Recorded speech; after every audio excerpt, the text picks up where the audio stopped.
Hello, everyone, and welcome back to Oops All Pokemon 2. I said 2 twice in that intro, but it doesn't matter. You all know it's the second day of the second time that we've done Pokemon here on Games Done Quick. We've never actually done Pokemon other than the 2 times that I have brought Pokemon to this channel. You can hold me to that. Don't send any clips or anything like that from any other time it's been on the channel. My name is Jiggy. I'm going to be spending the entire day with you as we celebrate Pokemon speedrunning and go through some incredible games. Today, we're starting off the show with Pokémon Stadium Pika Cup with Angiuna. Then we're jumping in to the final DLC of Pokémon Violet with T-Pat. Then we are doing the run that look, I love all runs. I'm very excited about every single run today, but I am especially excited about my least favorite Pokemon generation, Pokemon Black, or Pokemon Gen 5, getting soft locked with Cosmo later in the day. We're soft locking that game. Then we're jumping into Pokemon Sword, the final DLC of that game with Etiquette. And then we are wrapping it up today with Pokemon FireRed full item randomizer. It's going to be an incredible day, and I hope that you are all excited for it. One thing before we get started, I do want to say there is currently a hype train going on the channel. I would love it if we could get that hype train up to level 5. So consider supporting GDQ, supporting Hotfix, gift out some subs, become subs, use your Prime Gaming subs right now because we have a hype train. You get access to incredible emotes just for gifting out 1 sub or doing 100 bits. Without further ado, though, I would like to jump into our first run of the day, Pokémon Stadium with Angiuna. Angie, how are you? Hey, what's up? I'm doing good. How about you? I'm doing great. I am pumped about this run. This is Pokemon Stadium, one of my favorite, the first of the battle simulator games. This this game actually uses like 3D models that were used all the way up until the Wii with Pokemon Battle Revolution. So it's kind of wild when you think about it. Oh yeah, definitely. This is actually one of my favorite runs. There's like a lot of stuff that you can do. There's like a complete the game, which is where the notes that I'm using for this one run specifically. But if anyone is ever interested, I suggest doing some of the like actual Stadium Cup runs before doing Gym Leader Castle round 1. Well, I'm super pumped for this run. We also have Troy. Troy is back, Just Troy TV. Welcome back, Troy. Thank you. Happy to be here. I'm super excited about this run. So Angie, whenever you're ready, let's jump right into it. Yeah, sure thing. All right, at go, you guys can start the timer. So 3, 2, 1, go. So for this run, we use mostly just the rental Pokemon. We are not allowed to use any of the other Pokemon. Let me make sure up, right, left. We're not allowed to use any of the Pokemon that you transfer for the game. So it makes it a little sketchy, but as long as you check, your Pokemon stats and like the moves, everyone is pretty much set. They don't change any of their Pokemon teams. So for like example, this first run, we just keep using Psychic for all the Pokemon. So I have 2 questions, and they are not in correlation to each other. My first question is, Jiggy, you said Gen 5 was your least favorite? Oh yeah, I got a bone to pick for this one too. We'll talk about it more because I think you went AFK for a second. I love Gen 5. My second question is, I heard you talking about baby Pokemon earlier. Why in the Live, Laugh, Love is a Gyarados? That's not a baby. Yeah, that's what I'm saying. So it's like there's like differences in like the Petite and Pika Cup. So like there will be some Pokemon for whatever reason they counted as like Petite. So like you'll have like your little like Vulpix or something, and then here comes like what is it? The level cap was like 25 to 30. So it's like you have your little Bulbasaur that's like level 25, and it's like, oh, here comes the Charmeleon. It's like he still counts as a baby for whatever reason, or like the Petite Pokemon, but that one in particular to me is like very odd. All right, so the first trainer's down. Yeah, it's really weird. I feel like that one specifically is like very, very annoying to deal with because it's like not all of the Pokemon are just the baby Pokemon. Yeah, he's a big baby, exactly. All right, right up A. Oh, so like how this trainer has an Ivysaur, that's not a baby. Yeah, so this one is the Pika Cup, so it's like most of the Pokemon are allowed, but not all of them. Lapras is also not a baby. So what the nice thing about like the stadium runs too, all of the different cup runs, is you get continues. So as long as all 3 of your Pokemon survive, you'll get the continue. So if like you lose to a trainer, you don't have to start everything over like in the gym leader castle runs. There's been major action already. Okay, first of all, frozen chicken. Second of all, Ice Beam at level 15? Pardon? That is correct. Wow. I feel like Lapras is broken. I feel like Lapras should not be up against a Brett Bellsprout. Yeah, I feel like the same thing. Yeah, definitely not. Poor little sapling in the wintertime. There's a Oh no. difference in the number of remaining Pokemon. Yeah, it's really mean once you start seeing like all of the Pokemon that you go against or that you use. It's like they don't even stand a chance. This is awful. Oh man. The battle has become one I just know. Yeah, this feels like bullying. I get it. Is that the majority? Is the majority of this run, Angie, Lapras spam? So it's a mix. Like you use Lapras, there's a Chansey too because her moveset is really good. Like she has Tri-Attack, Thunderbolt, and Bubble Beam, excuse me, and then Counter, which is like really, really great. But yeah, it's like most of it is using the bigger Pokemon. We use Gyarados in one of the fights that's coming up too. Yeah, this is a swimmer. I'm assuming Chansey is used at some point because of the HP stat. Yeah, she has a lot of HP and her special is pretty good too. Oh, the special So we'll see. Okay, so we got Nidorino here. So as long as he doesn't crit me, this counter. 104 at 15 is not. That is unheard of. Oh no, not double. Yikes. It's fine. As long as we don't get crit. Okay, we're fine. We're fine. Everything's fine. My God, that did half. Yeah, that guy should have taken you out. That did half. Oh my God. Yeah.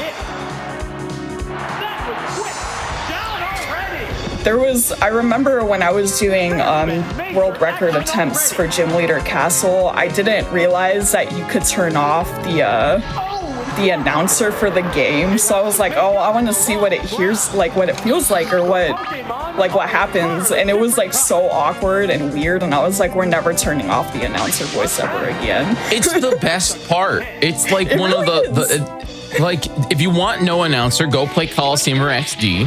And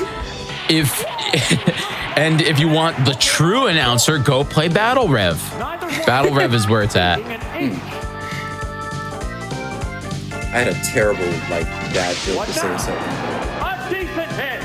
Wait, and you didn't say it? Yeah, you have to say it now. Now you have to say it. Well, I was gonna say that thing got ran into the ground. Oh my gosh. That's pretty good. So bad. There's a difference in the number of reserve. How much of a run are Pokemon Stadium runs? Yeah, so you only get to choose rentals. This is kind of like a little subcategory. The only time you will see stadium runs, yeah, poor Magikarp, I know, it's awful. Look, he splashed at me too. The only time you'll see stadium runs are like complete the game %, basically. But the times differ between what the trainers have, what they set out for their team. So everything's already set. They never change their teams. It depends on what they send out though for the fight, since you can only use 3 of the Pokemon. Okay, so the swimmer is down. The real monsters for this cup specifically are Mr. Fix and the Lass. So I've had runs that ranged from being 26 minutes to about 35. It's really weird. World record for this is I'm not sure, honestly. I don't think there's like a world record for any of like the actual cups. Okay, this is what I'm talking about. Like we have Gyarados against the little Growlithe. Be nice. Let him win. I know this is a speed run, but let him win. No. Oh! I know, He didn't deserve that, Angie. He's just a little guy. He was just a little guy. Chat, can I get some 07s in the chat for Growly? Yeah, that Growlithe ain't growling no more. I won't tell Officer Jenny. I won't tell Officer Jenny.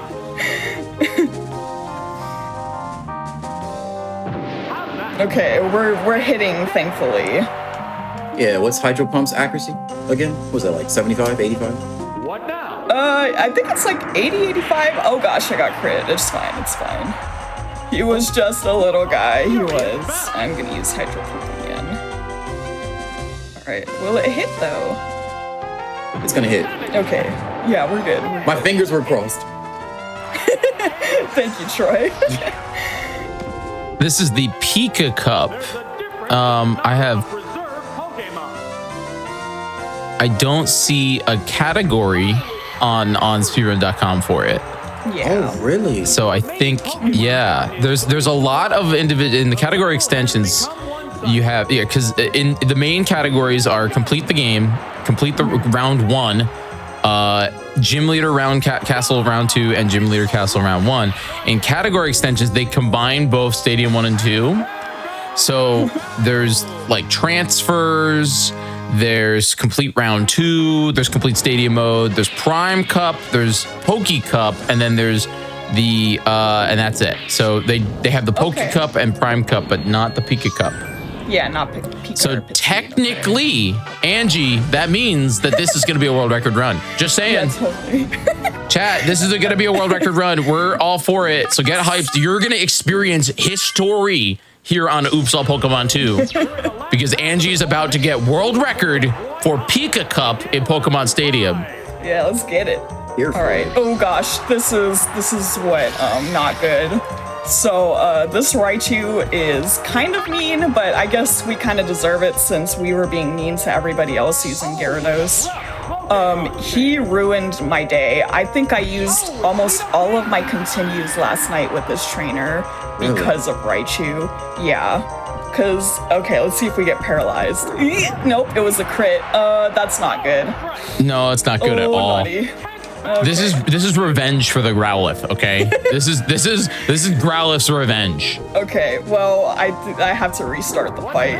Oh god, that's we survived. Okay, Wait, okay, you're in. We are so back in there. Now watch this crit. Watch. Come on. Okay, Level 15 you were Nido right. King. Oh my god, am I a good luck charm or what? Am I a good luck charm or what? That was crazy. World record run, baby. World record run. With the Raichu out, nonetheless. Oh my god. Okay, who's next? Okay. Oh, you're fine. Well, wait. Are there abilities? Does a Magnemite have Levitate? So in Gen 1, in Stadium or Gen 1 Pokemon, they don't have abilities. Don't have abilities. Yeah, and then their special attack and defense are the same.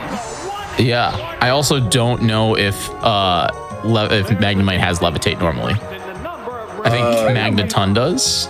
I want to say from Gen 3 up, probably has Levitate. Wait, a shiny? He has a shiny Voltorb? What is happening right now? That's a shiny it's purple.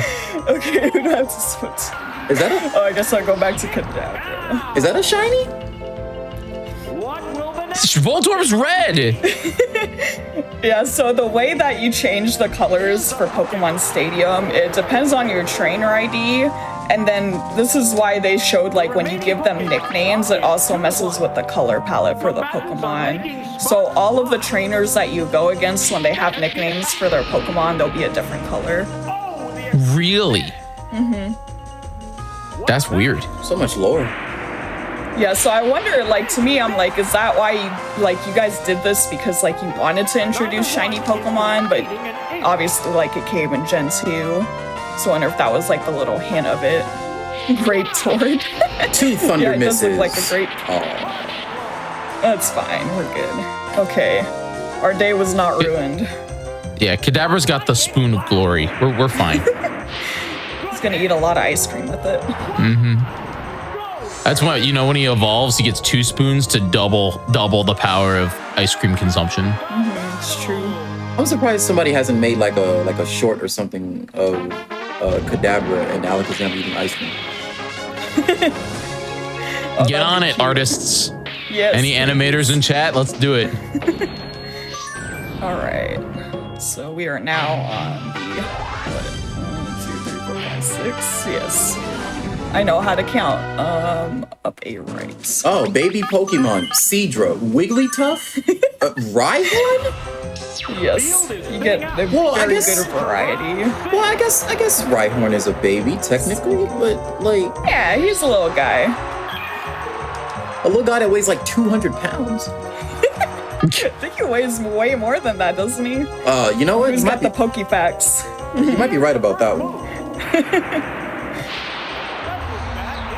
Mega Alakazam versus Horde of Vanillish. No, dude, not the ice cream Pokemon, just ice cream. Come on now. Neither one is conceding an inch. So with this trainer, oh goodness, let's see. What'll it do? Wigglytuff is always the nicest one because all she does is reflect even though she's going against Kadabra. We're waiting for the next. And I'm assuming you wouldn't use Alakazam here because of the moveset? He's not available actually as a rental. Oh, okay. Yeah, so the different Petite and Pika Cups, like you don't get everyone for the rental Pokemon. You only get to choose some of them. I see. I wonder if he's going to annihilate my Kadabra. Watch this low roll. Yeah, okay. Kadabra is That's yes, not Heckman. good. Oh, it's alright. We got 2 more Pokemon. I just gotta go Chansey. So you said the only way you get a continue is if all 3 of your Pokemon live, so you're not getting a continue here. Yeah, that's fine. We got pretty stacked up with the first 3 trainers, so as long as we don't die like 5 times to the last, then we'll be okay. What's that? Which I think I had to like maybe reset twice to the last time, but it's mainly because of her tentacle that she sends out. Tentacruel is not a baby.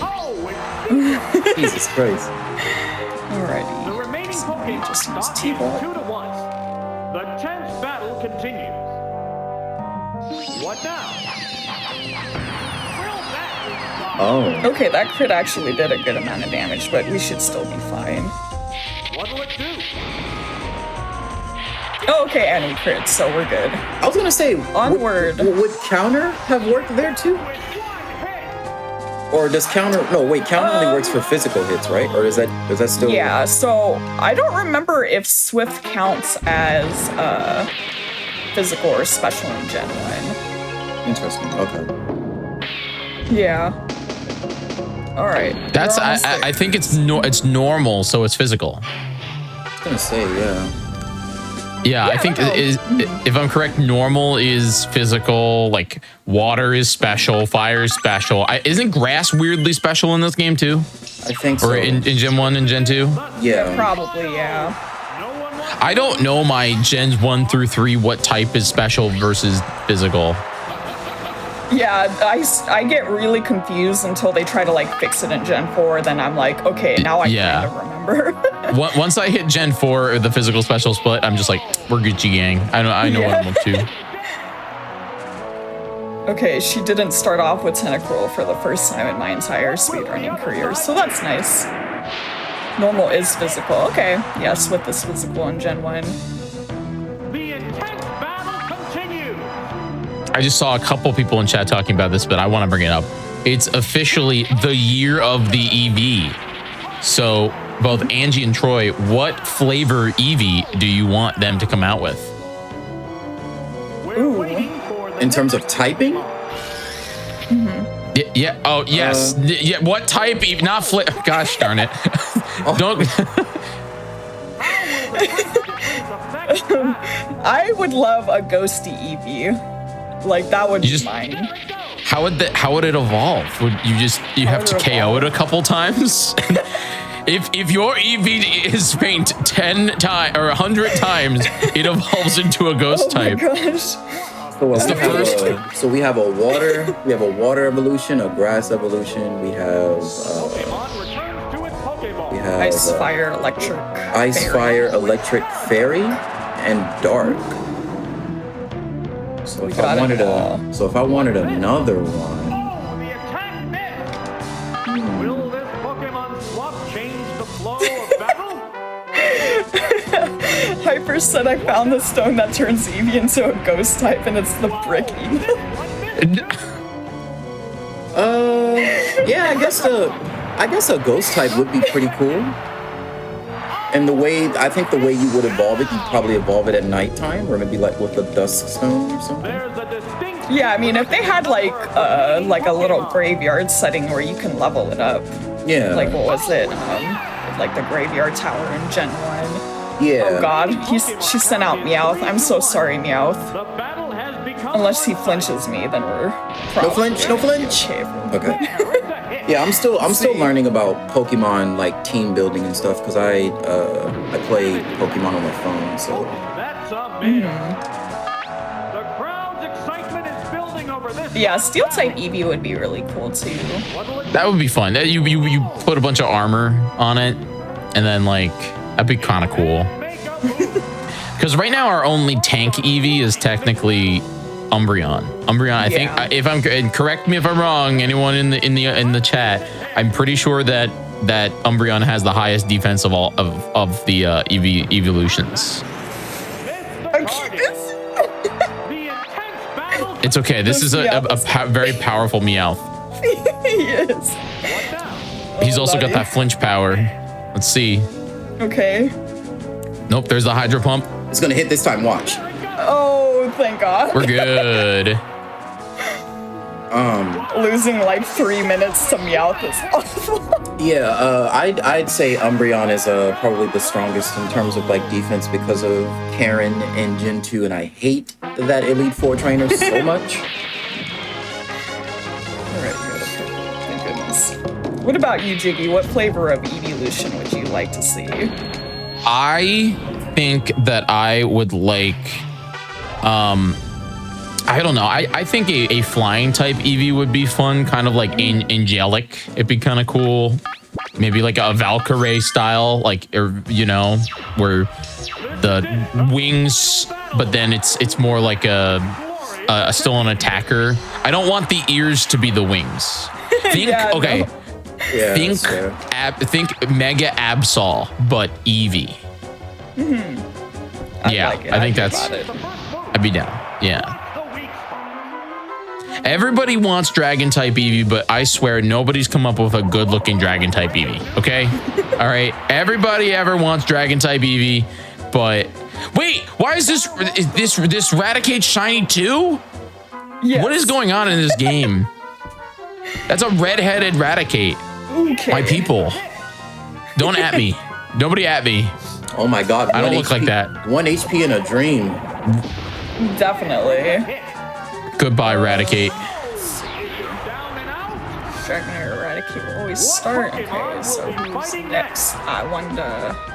Probably Fighting the type Eevee would be cool. Dragonair. Like, It's not the Dragon. I would want fighting type Eevee to get up on like its hind legs and kind of like have like bandit, like almost like a boxer, you know, like bandages on its paws. Yeah, that'd be kind of cool. Yeah, that'd be cool.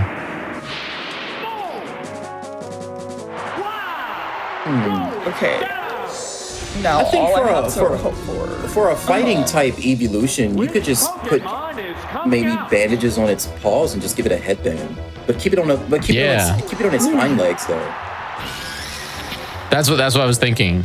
It'd be cool. Yeah. I don't know about it standing on all fours or standing on 2 legs though. Yeah, the hind legs. Yeah. Please hit. Thank you.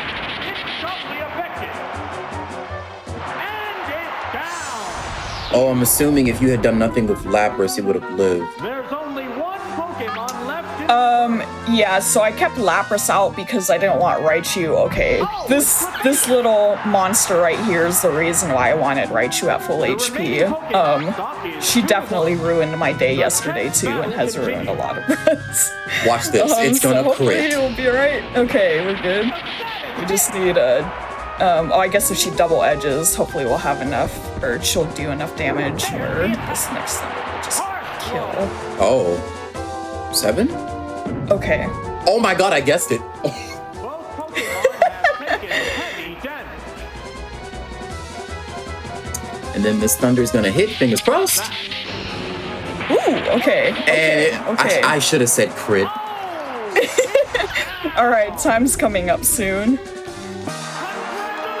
Stage clear. What time's coming up? I just blinked. Didn't we just start? Yeah, thankfully this is a really short run, and it's not as unforgiving as Gym Leader Castle Round 1. Last. Alrighty. Oh, wait. After a little mini Hall of Fame, we get our trophy, and it says clear, it'll be time. Oh. Why did I think they were going to hit you with like a bonus knife trainer or something? Imagine, God, that would be awful. Game just hit you with a Yeah, warning. that was actually a nice run. Game just hit you with a warning. Oh, you thought you were done? Knife trainer. And time. Let's go. What was the final time for that? Stadium complete. That was awesome. Thank you so much, Angie. Yeah, job. no problem. It was absolute blast showcasing Stadium. That came to a Okay, thank you. Wow, wait. Yeah, that was 23 minutes 25 seconds. Pretty incredible. So that world was- record. That's a world record if I ever heard of one, because you said the average was Yeah. like 26 to 35 minutes. So it's pretty good. Yeah, that was That's really good. really That good. was actually way smoother than I thought it would be. Last night when I had the run, I ended at like 34 minutes and 3 seconds. I was like, oh God. I was like, this isn't good. So I was like, please be good today. But yeah, that was a really smooth run. Like I said, this is kind of like a really, really simple, like how stadium runs are supposed to be. If you ever think of wanting to do runs, maybe just try some of the stadium cups and see how it goes, how you feel about it. Gym Leader Castle Round 1, unfortunately, is not as kind because you don't get continues, and if you lose to either one of the trainers in the gym or the gym leader, you have to do everything all over again. Yeah. Well, that was awesome. Angie, thank you so much for showcasing this run. Absolutely incredible. Where can they find you? What else do you play? You do a lot of different speed runs, so give them the rundown on what they can expect when they hit that follow button. Yeah, sure thing. So recently I just actually debuted my VTuber model, so I'm going to be doing that, but I'll still be speedrunning. My main focuses are going to be Stadium because I just PB'd in DKR like 3 weeks ago. I think I got a 225, or no, it was a 224 for 100%. So I'm going to be doing a lot of Final Fantasy X. My goal right now is sub 10 hours on the PS2 run, and of course getting world record for Stadium because I've come close twice. Well, that was absolutely incredible. And please, everybody, go follow Angie on Twitch. You can hover over the title of the stream and hit the follow button for her channel. Troy, thank you so much for being here for the commentary. Do you have any shout outs that you want to give? Yes. First and foremost, thank you, Angie, for having me on. I think this is the first time that I've commentated for you, actually. Don't think I've done this before. Or maybe I have. Were you not here for the all trophy races? Oh, yeah, that. I forgot all about that. Well, thank you for having me on. Was a pleasure. Great run. Wow, yeah. And also to you, Jiggy, thank you for having me today. Of course. Your run was one for the record books too. So if you missed Troy's Pokemon Puzzle League, go watch that up on YouTube. It's on the yesterday's video. With that, we're gonna take a short break, but when we return, we're jumping into Pokemon Violet Indigo Disc with T-Pat. Don't go anywhere. Hotfix will be right back. Welcome back, everybody, to the GDQ Hotfix Oops All Pokemon 2 Day 2. We are just about to jump into the next run of our incredible lineup of Pokemon speedruns, but we do a lot of different stuff here on the GDQ channel, and if you're interested in all the things that we do here on Hotfix, you can go over to gdq.gg/hotfix, check out the upcoming shows that we have going on this week. We have some really, really fun stuff, fun speedruns coming at you, but we also have some special events coming up. We have 2 special events that are in the roadmap coming at you. Games Done Quick will be back at PAX West from August 29th to September 1st. I think actually T-Pad is doing a run for that, so I might talk to him later about that. But yeah, August 29th through September 1st, we will be at PAX West. You can visit gdq.gg/PAX West to check out the schedule, or visit west.paxsite.com to learn more about that event. We also are returning to TwitchCon. GDQ Express will be returning to TwitchCon San Diego from October 17th through the 19th. You can learn more at twitchcon.com. I hope to see you there. I'm hoping to be there myself, but you can tune in for the schedule next month. Without further ado, I want to jump into this Pokemon Violet Indigo Disc with T-Pat. T-Pat, how are you? Yeah, I'm doing great, Jiggy. How are you today? I'm pumped. I'm excited for some Pokemon. We get to ride on a motorcycle today in actually my favorite part of this entire game. This DLC blew my mind when it came out. Yes, I absolutely agree. So welcome everybody. I'm T-Pat. I'm a speedrunner of the newer, more modern Pokemon games, basically anything on the Switch, now the Nintendo Switch 2, which I will be playing this particular game on. I start on the Pokemon screen here because as a prerequisite to do the Indigo Disc, while we consider this a single story, we actually have to do all the other stories first. So I have already completed the main game and I've completed the first DLC to just get to this point. So it's really just a segment of the run. I really thought that the first 7 hours of the run weren't really all that interesting. These next 2 hours is what I really, really want to showcase. It also makes it a whole lot more marathon friendly. So yes, I do have a level 92 Flamigo in my party to start the run, but not to worry, it is going to be a lot more interesting from there. So with that out of the way, I'm going to get started, and then we're going to introduce our digital couch, if you will. So let's go in 3, 2, 1, go. All right, I would like our couch to introduce themselves in the order of who saw a shiny Pokemon most recently. Probably me, I think. I think it's going to be you. Shen, last night, Shen. You saw one last night. Well, yeah, you didn't true. catch it. No, I did. I caught the Golem. Oh, you did catch the Golem. No, even more recently, I was doing Shiny Charm for Legends Arceus last night, and I saw a shiny during that. So yeah, you saw it. What did you do with that? Even more recently, I KO'd it because I needed the KO task. Anyway, hi. We're not doing a good job at introducing ourselves, are we? Hi, I'm Shenanigans. I run Pokemon games too. Sometimes on Switch, sometimes on the older consoles. And I'm Chrysosaurus. I'm the one that made the goddamn route for Indigo Disc in the first place.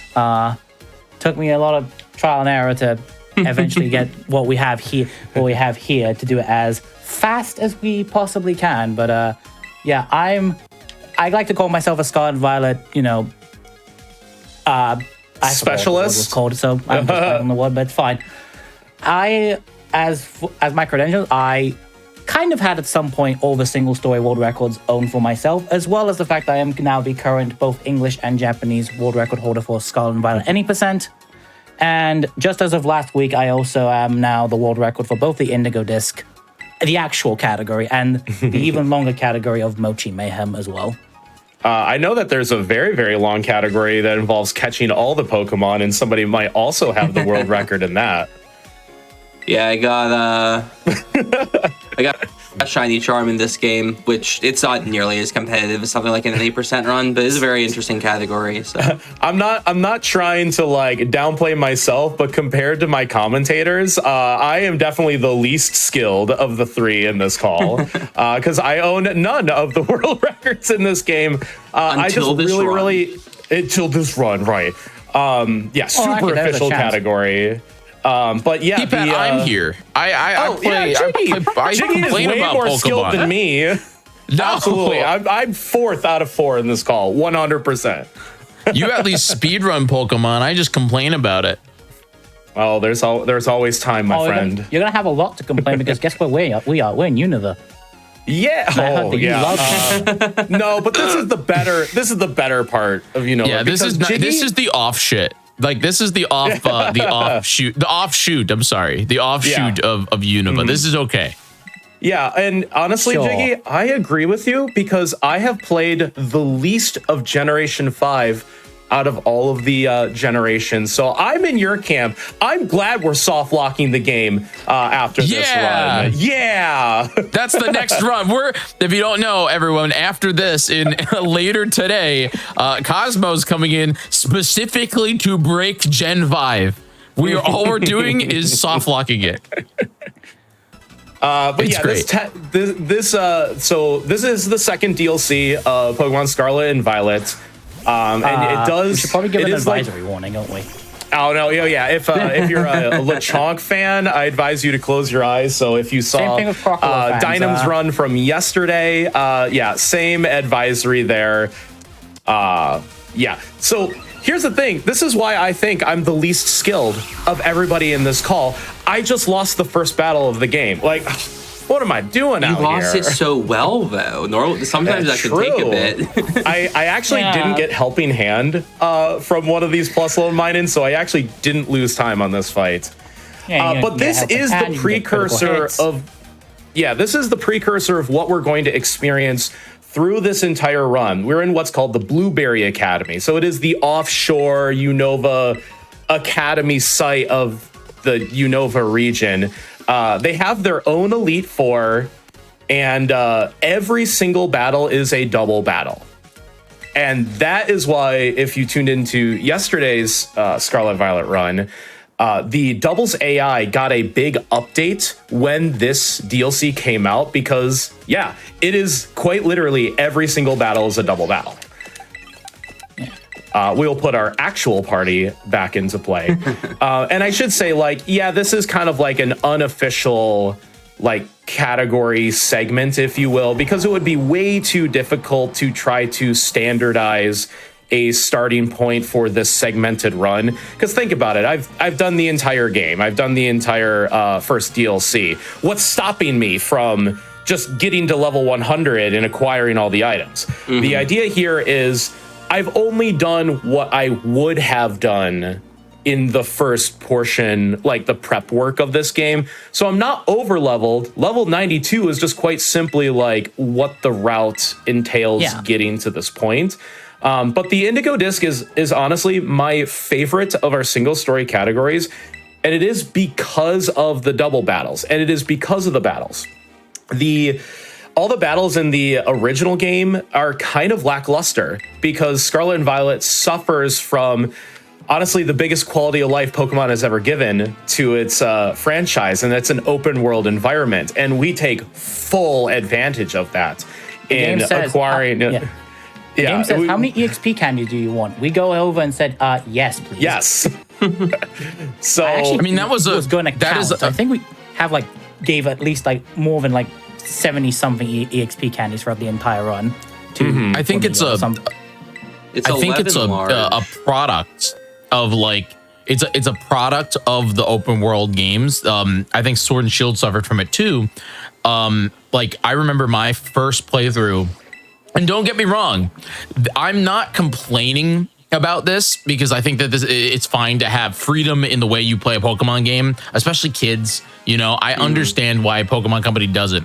But I remember my first playthrough of Scarlet Violet, when I got to the open world, when I got to the wild zone, I spent maybe hours there to the point where it was like I think it's right before the third gym, if I'm correct. Yeah, that you, which would be can do there. Lavencia, Iona's Yeah. gym. Yes, that is the canonical third gym. Yes.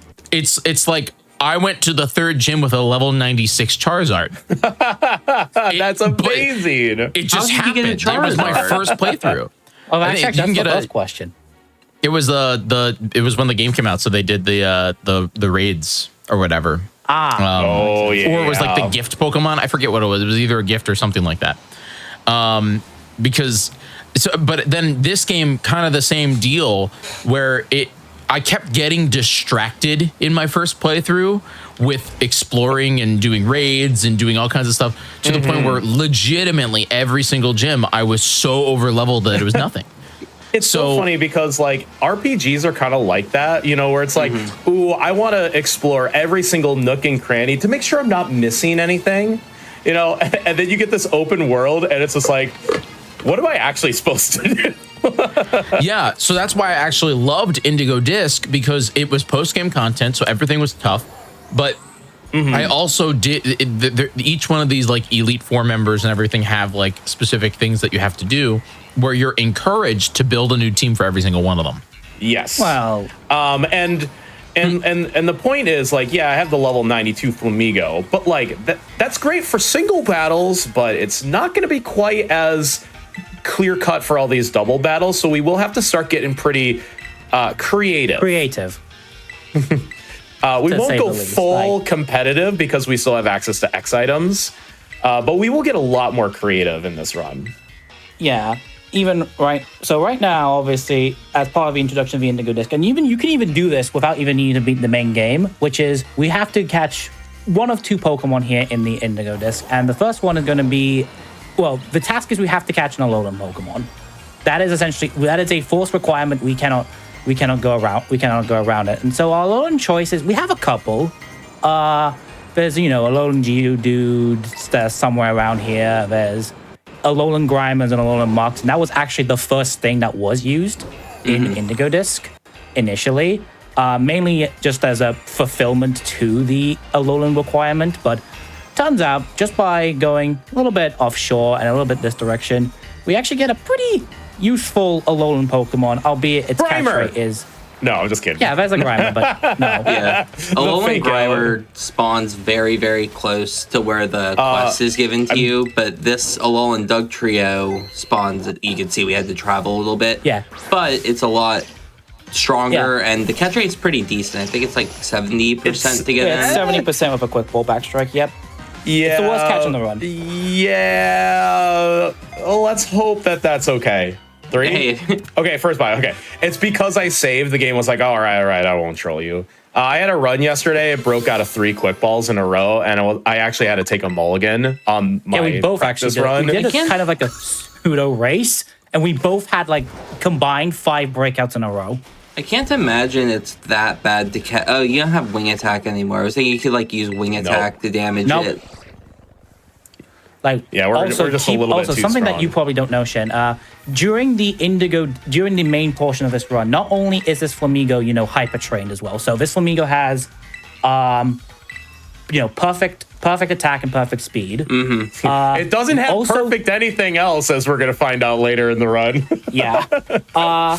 We also gave we bought enough proteins in the main game. I believe it's 17 proteins in total. So that right now, this Flamigo actually has the maximum possible attack that it could ever have without levels being a requirement. Yeah, So, my current attack stat is 333. Gotcha. which is So you like, which is massive, yeah. yeah, so you were like low kicking you could say like, yeah, I want to do the route where I low kick the Corviknight on Yeah, it's on like Poppy. it's almost. I think we still Unfortunately, have to, no, we cannot low kick. We cannot. We low kick still have Poppy's to close Corviknight. combat That's it. like, that So close, metal so close. bird has been a frustration to me in every single game that I've been playing recently. It's like it's been frustrating me in Sword and Shield. It's frustrating me in Scarlet and Violet. It's like, it's like that thing is just too bulky. We're about to get to a very strange looking portion of the game. So why are you going way out of your way here? Whoa! Oh wait! Whoa! Oh, we opened the camera. What's Why is going there a on? picture of the ocean? Whoa, I love that. That Finneon was like. Wait, that really was good cute. enough? That's hilarious. Yeah. I right, got a so good it's task. actually- I got the backstrike task here too. Okay, so let's hey, actually what's going explain on? Because we let should me quickly explain that. So in this game, there's like BBQs that you can do to get BP or not battle Barbecues. points, blueberry points. Completely different thing. We do actually need a fair few to actually complete this. Specifically, we need to acquire ourselves 100 because the game gives us 50 for free, and to even do the Elite Four members. Except one does have an exception, but we do need to do. It's so free. I got the backstrike task before the required Meowstic task, and on the catch, I got 10 items and 500 yards. It's over. Yeah, this is I'm gonna have basically my the points. most perfect tasks you can get because now you don't Shen, even have also to do look away. much. Those are slack-offs that are on the ground and not in the trees. Don't worry I've about seen it. that before in the catch 'em all run at this point. So Yeah, so this is definitely so. the game is still we need lagging these a little points bit. so that we can pay the fee, and there could be a bunch of different tasks. TPAT obviously now showcasing the literal best combination of tasks that you could possibly get in back-to-back, like, which is pretty great. Now he doesn't need. Now he got enough points for the rest of the entire rest we're of done. the game. We don't Yeah, need we're done. that many compared to catch 'em all, but. True full game catch 'em all. Okay. Yep, you're going the right way. That candy Don't was worry, new, you by want the that way. candy, and Crisis you want did the a Elf side. bit of a reroute to help with a fight later down the line. I also don't like jumping on that little ledge anymore. It sucks. All right, I will need a Big bit of menu here. focus here because this is an absolutely gigantic menu. for the first time, Rhydon joins the team. And will probably be the last. No, it's not that. Yep. Use the hasty mint. Yep. It is the muscle mochi here, the resist mochi on the Flamigo for some reason. That is a specific to. That was the wrong clever mochi. Sorry. Give that to that. Yep.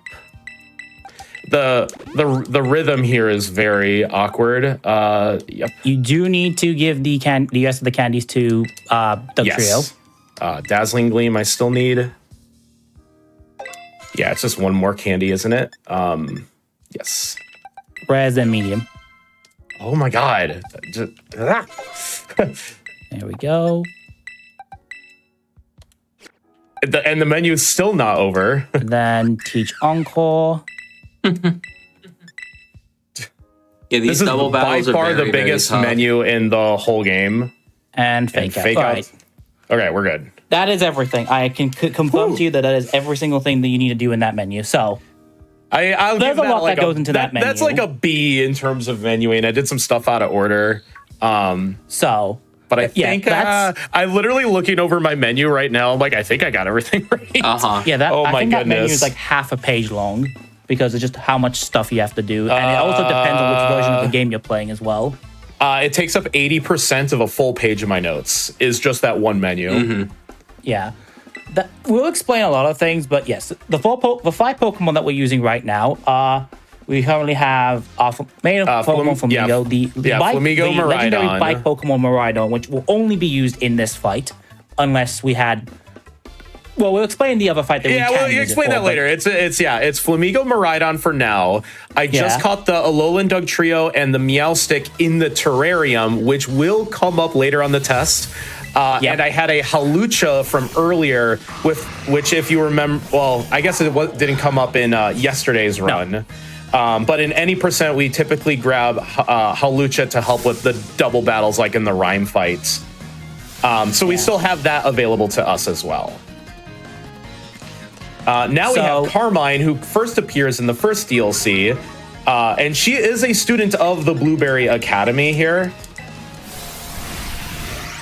Yeah, And this is like the first plot point that won't appear until we've completed the the main story in the first DLC and whatnot. Yeah, you'll get a notification, but essentially, I probably also want to explain something interesting about this fight. This fight's actually worse in Scarlet version. So in Violet version, thanks to Miraidon having electric terrain plus an Electro electric drift. move, we can actually knock out this Toucan in one hit, whereas Koraidon can't exactly do that. And so we have to use Flamigo in Scarlet to knock out the Toucan, and that will always lead to our Flamigo getting burnt, which means that in Scarlet, the fastest version of this fight is 3 turns.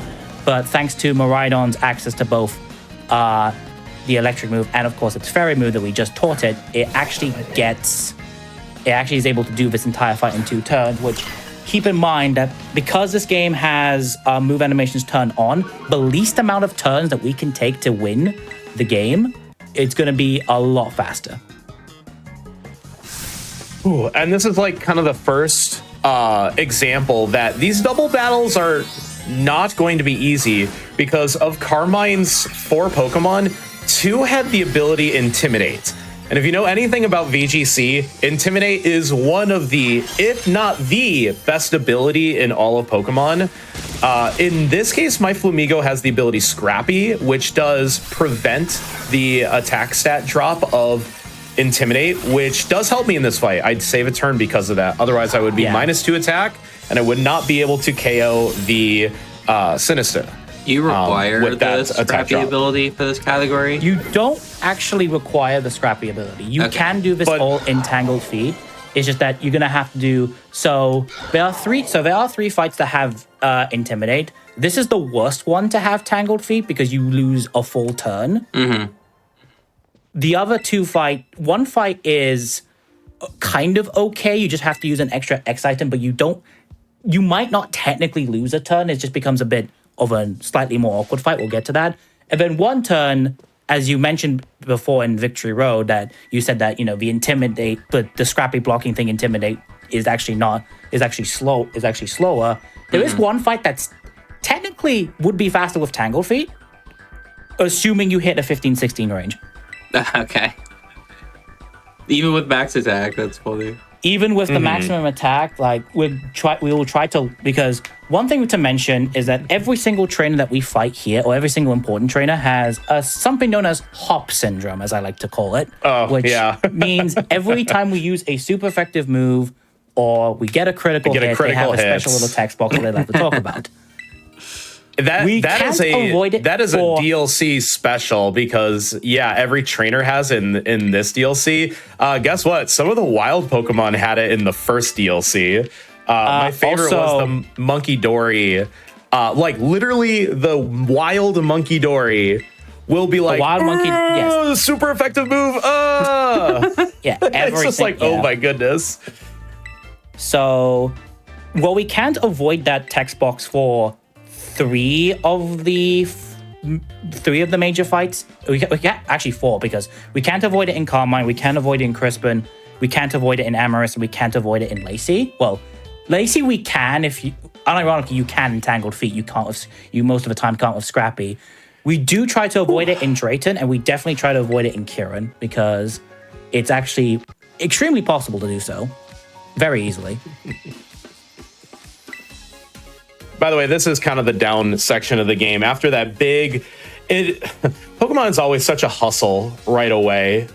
Even in this category, it feels like we do another mini candy section. We get that first doubles fight, which kind of introduces us to a lot of the main mechanics. And then we get a big down section, kind of like what the Arvin cutscenes would be in the base game. Welcome to 9 minutes of just us going through the storyline as fast as we possibly can. So Jiggy, how are things going? How's this Pokemon marathon on Hotfix been? It's going great. I'm having a blast. We had a whole full day yesterday. Today we kicked it off with some Stadium, and now we're rocking. The Pokemon Violet. I'm really pumped for the rest of the runs we have today too. We're jumping into Gen 5. Yeah, I was going to actually answer one of the questions that you had quickly mentioned on the top. The answer is yes, I will be at PAX West, and I will be showcasing this exact run there. So if anybody's going to be at PAX West on Saturday, please visit our GDQ stage because I'll be there, and I would love to meet people in person and just chat people up. It's going to be my second time ever at PAX, so yeah, I'm looking forward to hanging out in Seattle for the weekend, and just want to meet as many people as possible. That also means I'm going to have to do that big menu without the notes. So hopefully I remember what to do.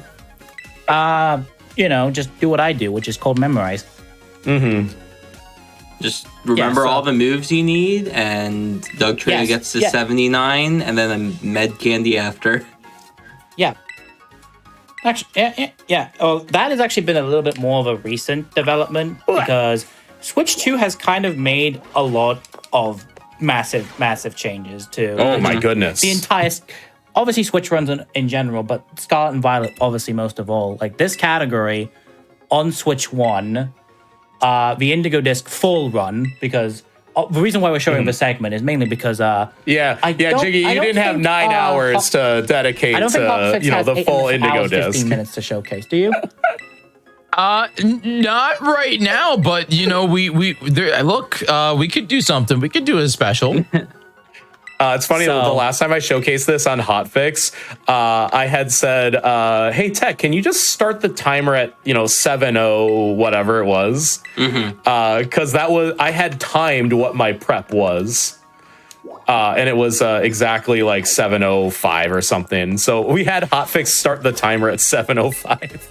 Well, what I was trying to get to the point is that Switch 2 reduced the category. It's 8 hours 15 now. It was 9 hours 10 on Switch 1. So almost a full hour faster on Switch 2. And Mochi Mayhem also got like a big improvement as well. It used to be 10:47, 10 hours and 47 minutes. And now it's 9 hours 43. Yeah, it's about 7 minutes per hour that you save on Switch 2 compared to Switch 1. So it's quite a substantial amount of time. And it's a combination of the hardware buff of the Switch 2, but the game itself has a patch that like effectively upgrades it to a Switch 2 version. Like it now, we're now capped at 60 FPS. And for the most part, the game actually does run in full 60 FPS, minus the occasional lag spike. We could sometimes our speedrunners are so fast that we put so many Pokemon on screen. Then there's the particle effects of the rain, and then there's the flashing lights of Lavencia, and the game will still stutter just a little bit. But it is a much more fluid game now than it ever was. So because of all those combinations, the speedrun is insanely faster. The other Switch Pokemon games did get a nice boost as well. The more menuing, the bigger the buff. So that's why Sword and Shield got the biggest buff from the Switch 2 versus a game like Legends Arceus, where you just kind of hang out in the overworld the whole time and you do much fewer menus or map transitions. Let's Go also got a bit of a nice buff. Now Sub 3 goes from a very hard challenge to now a slightly more easier challenge. And as of BDSP, we're still working on that one. It's a video game. We're still working on that one. You still need music off. Unlucky. I'm crying. The weird thing about BDSP is that there have been runners doing Switch 2 runs, but the route is so difficult that no one's actually bested the Switch 1 records yet in BDSP. So if you want to give it a try, look, I'm working on it. Be my guest, but it's not as free of a record as you think, because just the route is it's such a low percentage to finish the run, let alone in a like fast way. Because like before the first gym, if you just get 10 encounters, like you're already out of it anyways, and that's not even like a Switch 1, Switch 2 thing. It's just, wow, I just got so unlucky. That's by the way, we are still just in this same cutscene. This is literally the slowest part of the run. No, this is the Scarlet and Violet. This is the Scarlet and Violet special, mate. There's like Scarlet and Violet. This is what you signed up. It doesn't matter which category you pick. You're going to have downtime. That is the deal that you signed with Scarlet and Violet. But we're done now. We're pretty much done. We have gotten the all clear to battle the Elite Four, and we're just gonna do it. We're gonna go 1, 2, 3, 4. We're not gonna waste any time beating around the bush at this point. That Dodrio was not on screen. I'd like to just point that out. Like, come on. All right, so Scarlet and Violet still has, No, this is Scarlet and Violet still Scarlet and Violet. I think you forget that Scarlet and Violet is still Scarlet and Violet. I saw the Dodrio, so I'm just saying. Yeah, that was pretty well hidden. I was busy playing TCG Live while you were doing this whole thing. Well, it's okay. Shen's probably doing RuneScape. Ooh. Right now, We'll see. Shen's just playing RuneScape right now. It won't surprise me. All right, I'll load it up.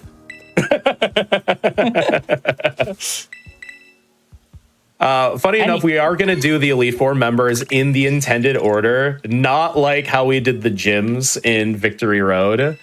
So we're going to fight Crispin, then Amorous, Lacey, then Drayton, which is the intended order of the Elite Four It just ends up, ironically, this just ends up being the festival. Initially, when I was going through it, it's like, we're not going to fight this in like the intended order, but it's like you either fight Crispin or Lacey first and then go to the other one because that's how it's more convenient. You just go diagonally upwards from whichever one you choose to start with. But so it's more like a fly the dragon menu one thing. wants to be last. We'll get to why later. So it just ends up being more convenient that we just do 1, 2, 3, 4 in the some intended order. Yeah. Do you guys realize that they gave the fire type gym leader the drying pan? Oh, yeah, it's not a frying pan. It's a drying pan. Oh, I just thought that was important. It was. I have no comment based on this bit. It bode well for him in my practice run yesterday because it was straight up thunderstorming in my practice run during the trial. That's kind of sick. Oh, here comes a hype fight moment. Who likes Fissure? I know we haven't used it since Gen 1, but this is the only this fight has one very fast strat. It's called Please Land Fissure on this camera. This is comedy, and it's not exactly skill swap the no guard onto. Come on, hit! Yes! Ooh. Yes, let's go! That's wait, hold on. That's really good. Like Fissure does not have a good accuracy. That is really good. It's level 79, so its accuracy is 33 plus 4, 37%. Yeah, that was intense.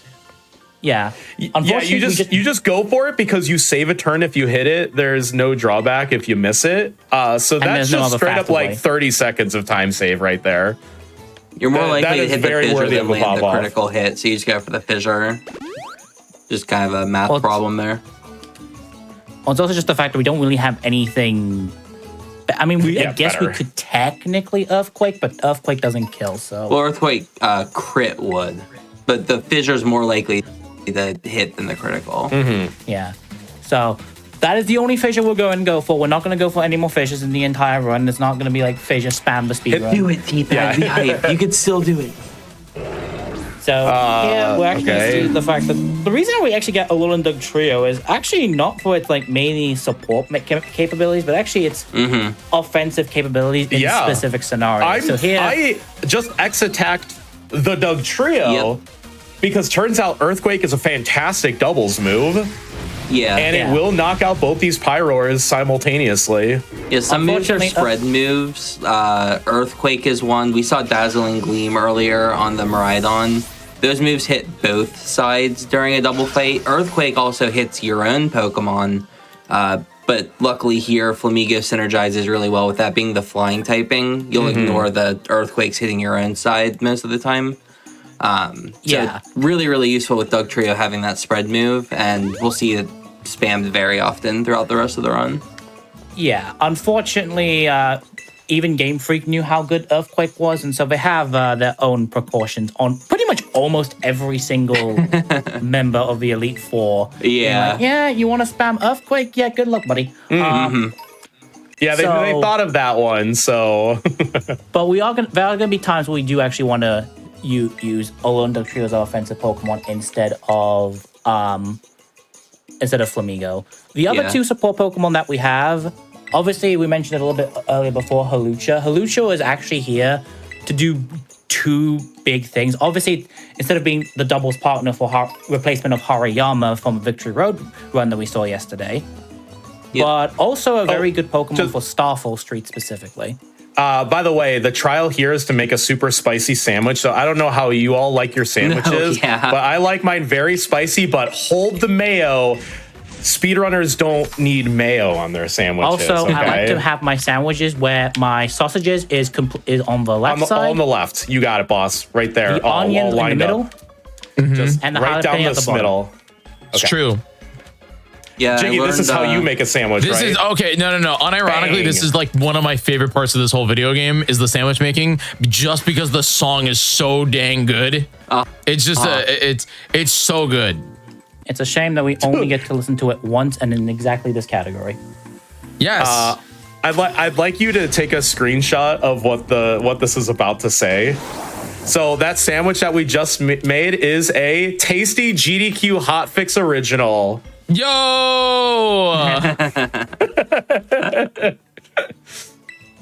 That's how I like it. Chorizo on the left, onion in the middle, jalapeno on the right. No mayo. There is one thing we probably should have mentioned, which is the fact that sandwich.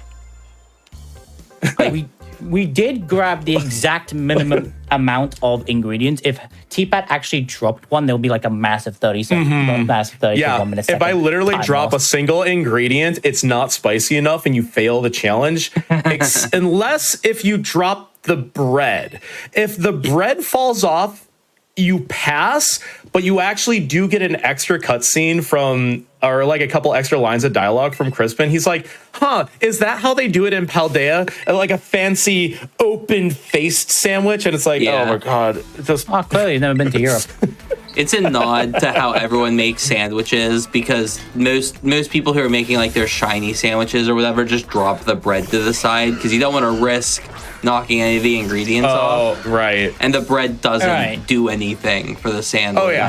Now the double battles, the actual important part of the game. The content? Yes, the things that took the most amount of my time to route. So here, we're going to X Special Defense Alpha so that it can tank whatever the Rotom does. Here, we specifically make Alpha is actually slower than Talonflame, which is actually a really good thing unless that happens. What do I do here? The reason why it was a good thing, because if it went for Flare Blitz onto the Doug Trio, it would be able to essentially not be able to trigger its Focus Sash, but this is now going to be I already got the awkward Sunny start Day here. variant of the fight, which pretty much means I think this Rotom is going to go for a support move.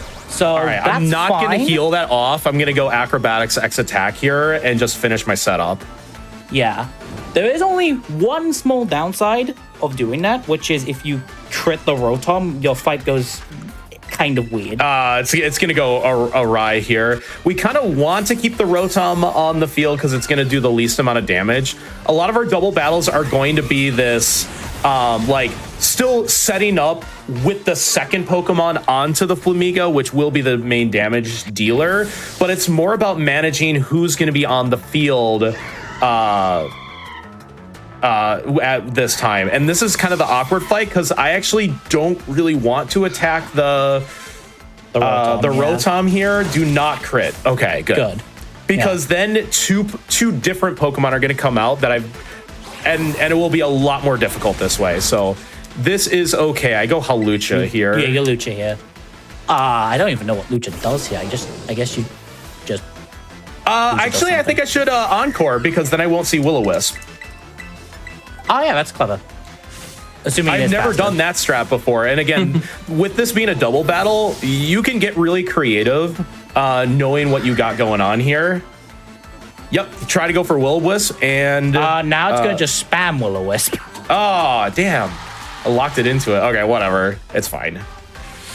Yeah, not realizing the slowness there, unfortunately. The only setup here is just Encore again. It's fine. Just make it fail. It's fine.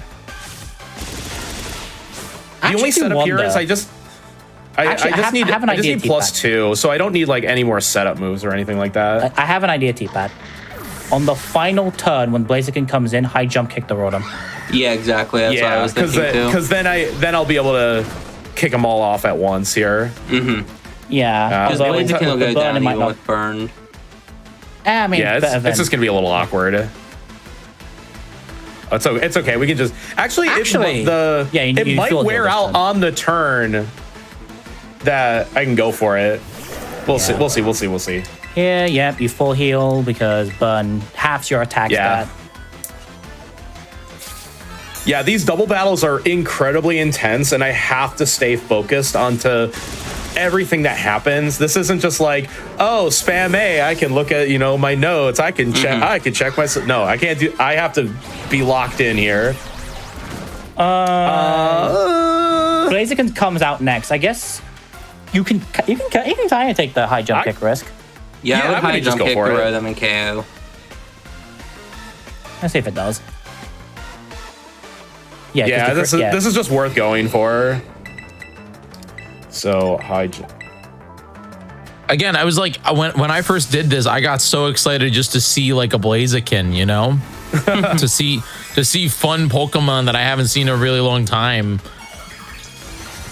Yeah, so this is actually. I can tell you, Jiggy, this is a fight I have never seen before. I've never had the Hawlucha never KO'd in any of my Crispin fights ever. So just for you, buddy. Yeah, awkwardly lock down the one side into an on-attacking move. So that's part of why Encore is so powerful in doubles, is you can kind of turn fights into a 2v1 if you find a way to lock one of the two other Pokemon into a non-attacking move. Because the AI here is not going to switch. Not enough. Yeah, no, this Rotom is very physically bulky. I think it has definitely has 252 HP and it has a lot of defense investment. Like these Pokemon aren't just like, acrobatics perfect will IVs. kill from here, These though. have some of them very more interesting EVs, like the Blaziken's like a bulky assault vest set, and I was like, okay. But like other ones like it's like very creative, very like kind of similar to like VGC in a way. This was very much like baby's first VGC. Even a lot of my friends who just play this game casually said that the Blueberry Academy Elite Four fights were actually difficult. And I knew that was true when a friend said I had to use non-damaging moves in these fights. And it was like, whoa. From a casual player, you have to like start getting creative yourself if you're using the non-damaging moves yourself. I will say, every single one of these battles is going to be very tricky, especially if they get a little bit off the rails. Like we have our standard fight where it's like, okay, if it happens like in this manner, it'll be fast and I know exactly what to do. If the train gets a little bit wobbly, I do have to account for all of that. Yeah.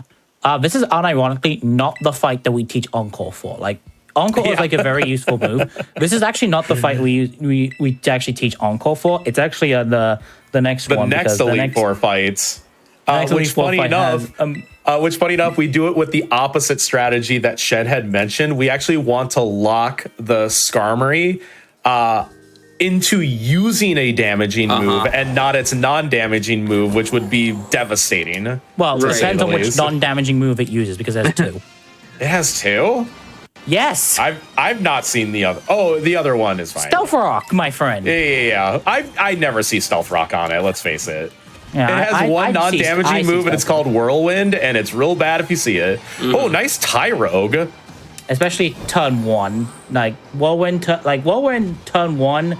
Go awful. Yeah, that's kind of the thing. Like many of these fights, there's a consistent thing where if the trainers do exactly what you want them to, you will be fine, right? You just follow the path and be completely fine. If they decide to not do what they're supposed to do and the fight then gets kind of clunky and you have to figure out on the fly what you're actually supposed to do. That's where this category gets a bit interesting, if a move misses or if... It's the only category that has interesting fights. In Scarlet and Violet, we should probably mention. Yeah, that's kind of the downside of Scarlet and Violet with the whole like running around picking up all the rare candies is the fights kind of suffer in this game because you're just so powerful that normally you don't have to deal with any of the challenge from the battles. But at least in this category, you get to do like actually difficult challenges. It's what gives this game kind of a bad rap from a speedrunning perspective because the pace of play feels so slow because the battles are uninteresting and then you're thrust into very long cutscenes after it. And it's like, cool, I've just spent the last like 12 minutes doing nothing but mashing A, and it gets a little bit like disinterested. But this segment of the Indigo Disc is not like that at all. The battles, you have to be hyper focused, and it helps. And then the cutscenes almost feel like a breather mentally. I've been really enjoying learning Catch 'em All for that same reason, where the cutscenes are your opportunity to think about the routes. Yeah. And then the actual doing of the catching is like really interesting to me. So I've been spending a lot of my time the last month and a half actually learning the Catch 'em All route. And Shen has been super awesome to kind of like assist me and coach me and get me up to speed. I'm about like 80% learned. Cool. I still have a little bit to go. Yeah, these fights are cool. It's just a bit of a, just for, I think some people it's a bit of a shame that you have to do 6 hours and 20 minutes of the main game and the teal mask to even get to this point. Yeah. Remember the snow slope slide and how many gates that Dynam missed? Yeah, About missing Yeah, we'll gates. take the first one. where are you going? The obstacle course is that the other way. Wait, my controller like just disconnected. What do I do here? You're probably fine. I This mean, looks I good guess the goal is to right me. in front of you. So I guess you can just try and I'm make it in reconnected. time. There we go. I see the goal. We can get there. You're kind of close, man. There. Let's see here. 7, 6, 5, 4, 3, 2. Ooh, the buzzer beater. Yeah. So By the way, that matches my fastest. My fastest sub-flying trial Nice. with 1.94 remaining. That is the tied for the most time I've had remaining. yeah. So just to explain for those, the other fight to get here, it's like for the most part you can kind of just see that the fight notes just says acrobatics, acrobatics, acrobatics, and this is even true even in Mochi Mayhem as well. Because for those who don't know, in order to get the Mochi Mayhem prologue, there's actually you have to refight all the gym leaders, which in the current Mochi Mayhem run does this after Indigo Disc, which essentially means that you're going through all the gym leader rematches, which are all level 65 with a level 98, 99, or level 100 Flamigo, and literally pretty much all the fights just says, "Oh, just use acrobatics 5 times, you win the game. You win the game." The only funny thing is that in the gym leader rematches themselves, Iono is specifically the only one that matters to be level 100, so that low kick is not a range on the Luxray.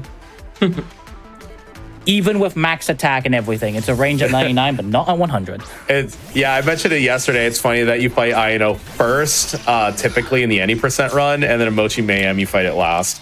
Okay, so here's Amorous, and we will have the longest turn in the game right here.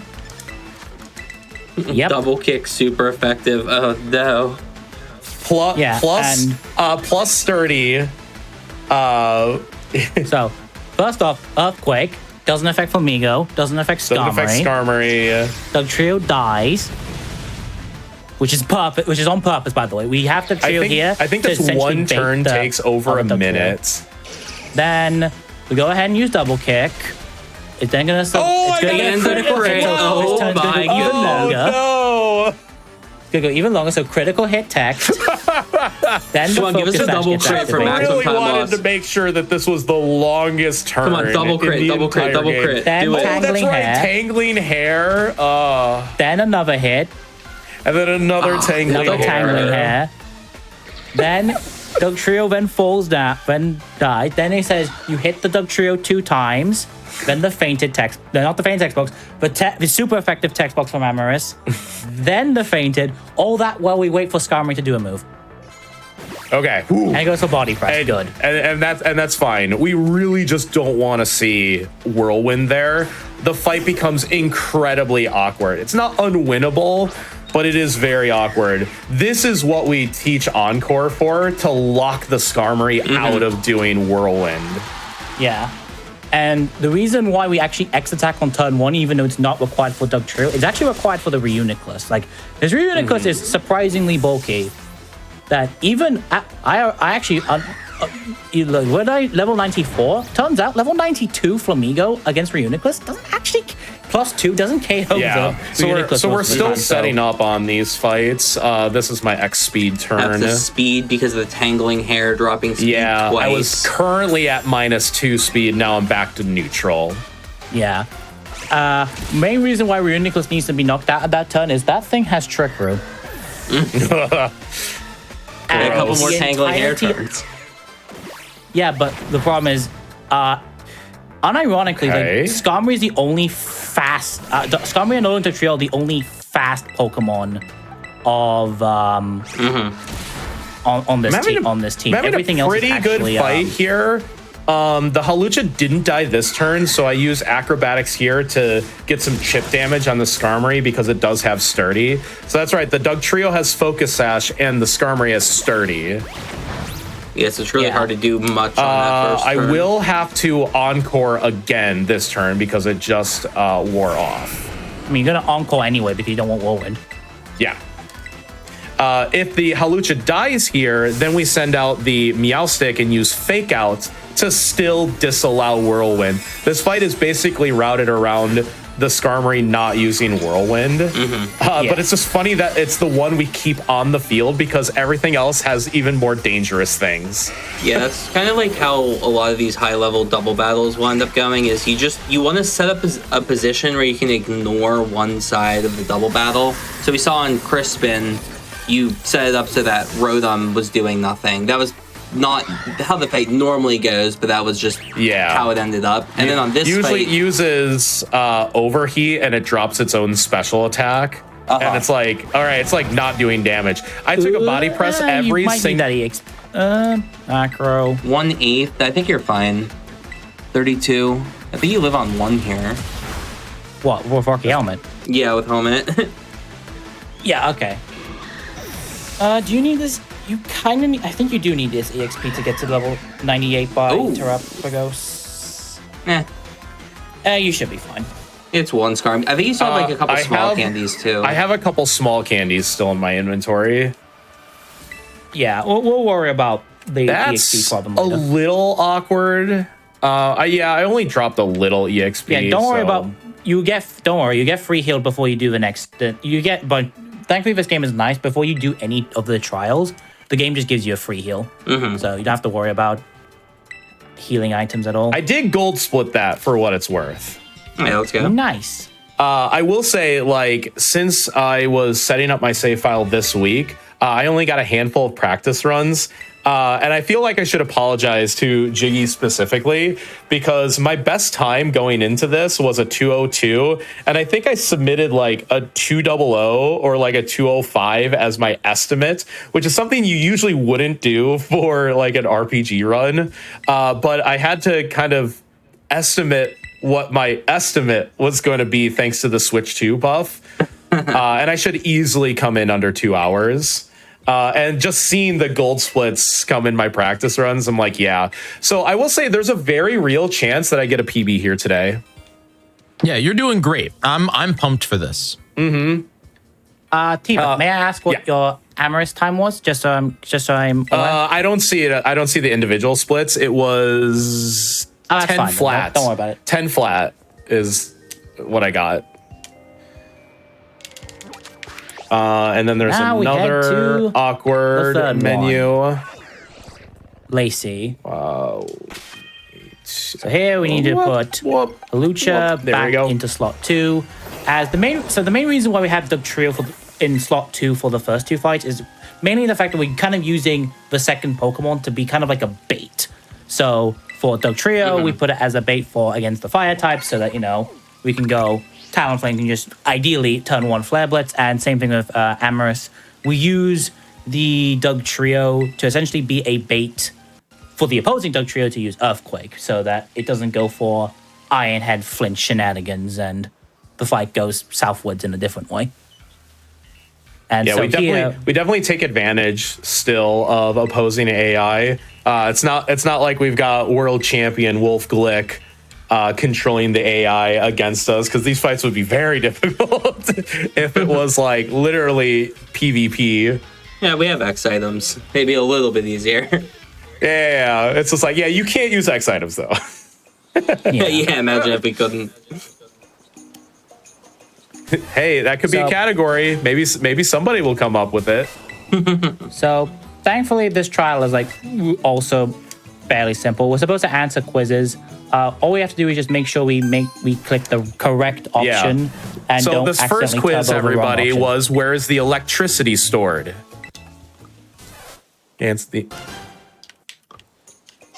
Second in the question cheeks. is, how does Venonat see with radar? yeah.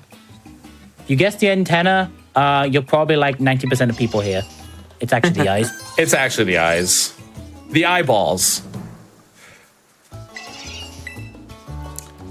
Third one is very simple. It's actually kind of this one's a bit devious. Yeah, Shen, you should know all about this. Which Synesty is the real one? What do you mean real? Do you mean authentic? Yeah. Yeah. Yeah. You have to look.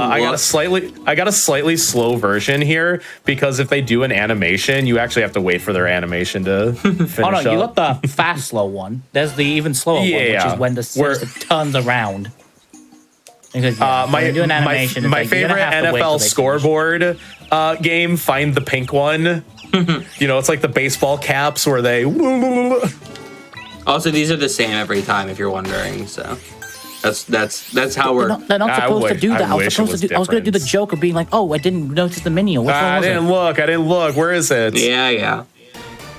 But yeah, it's all the same answer. You just have to get it right. If you do get it wrong twice, you do have to fight a trainer. I love Yeah, the so last question. don't It's so turbo funny. into the wrong answer like Don't turbo Crisis into the did wrong yesterday. answer, like what I did yesterday. Which did- part I of It was did really example bad. do I use It was as a pillow? Pikachu Love Disc, and it was just like paralyzed and confused and attracted.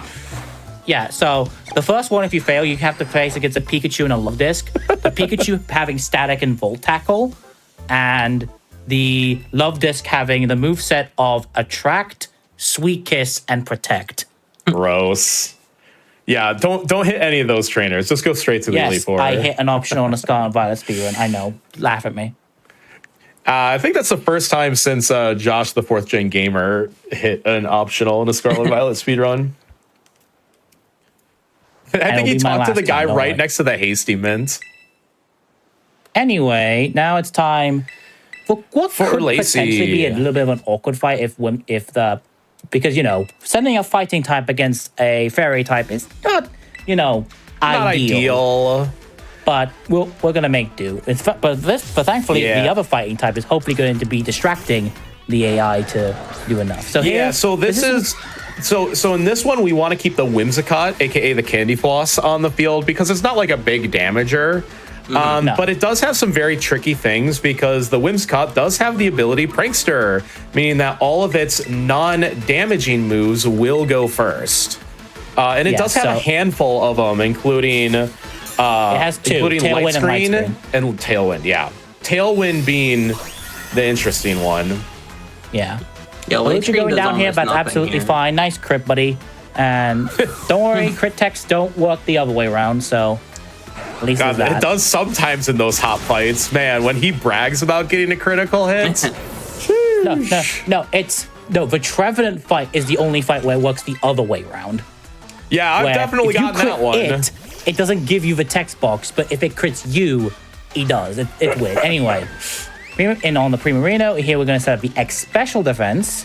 That way, Yeah, so if the starts Whimsicott targeting off typically Amiibo- goes Energy Ball and Light Screen, but not sure which order, turn 1, turn 2. So I was expecting Yeah. Light Screen on this turn.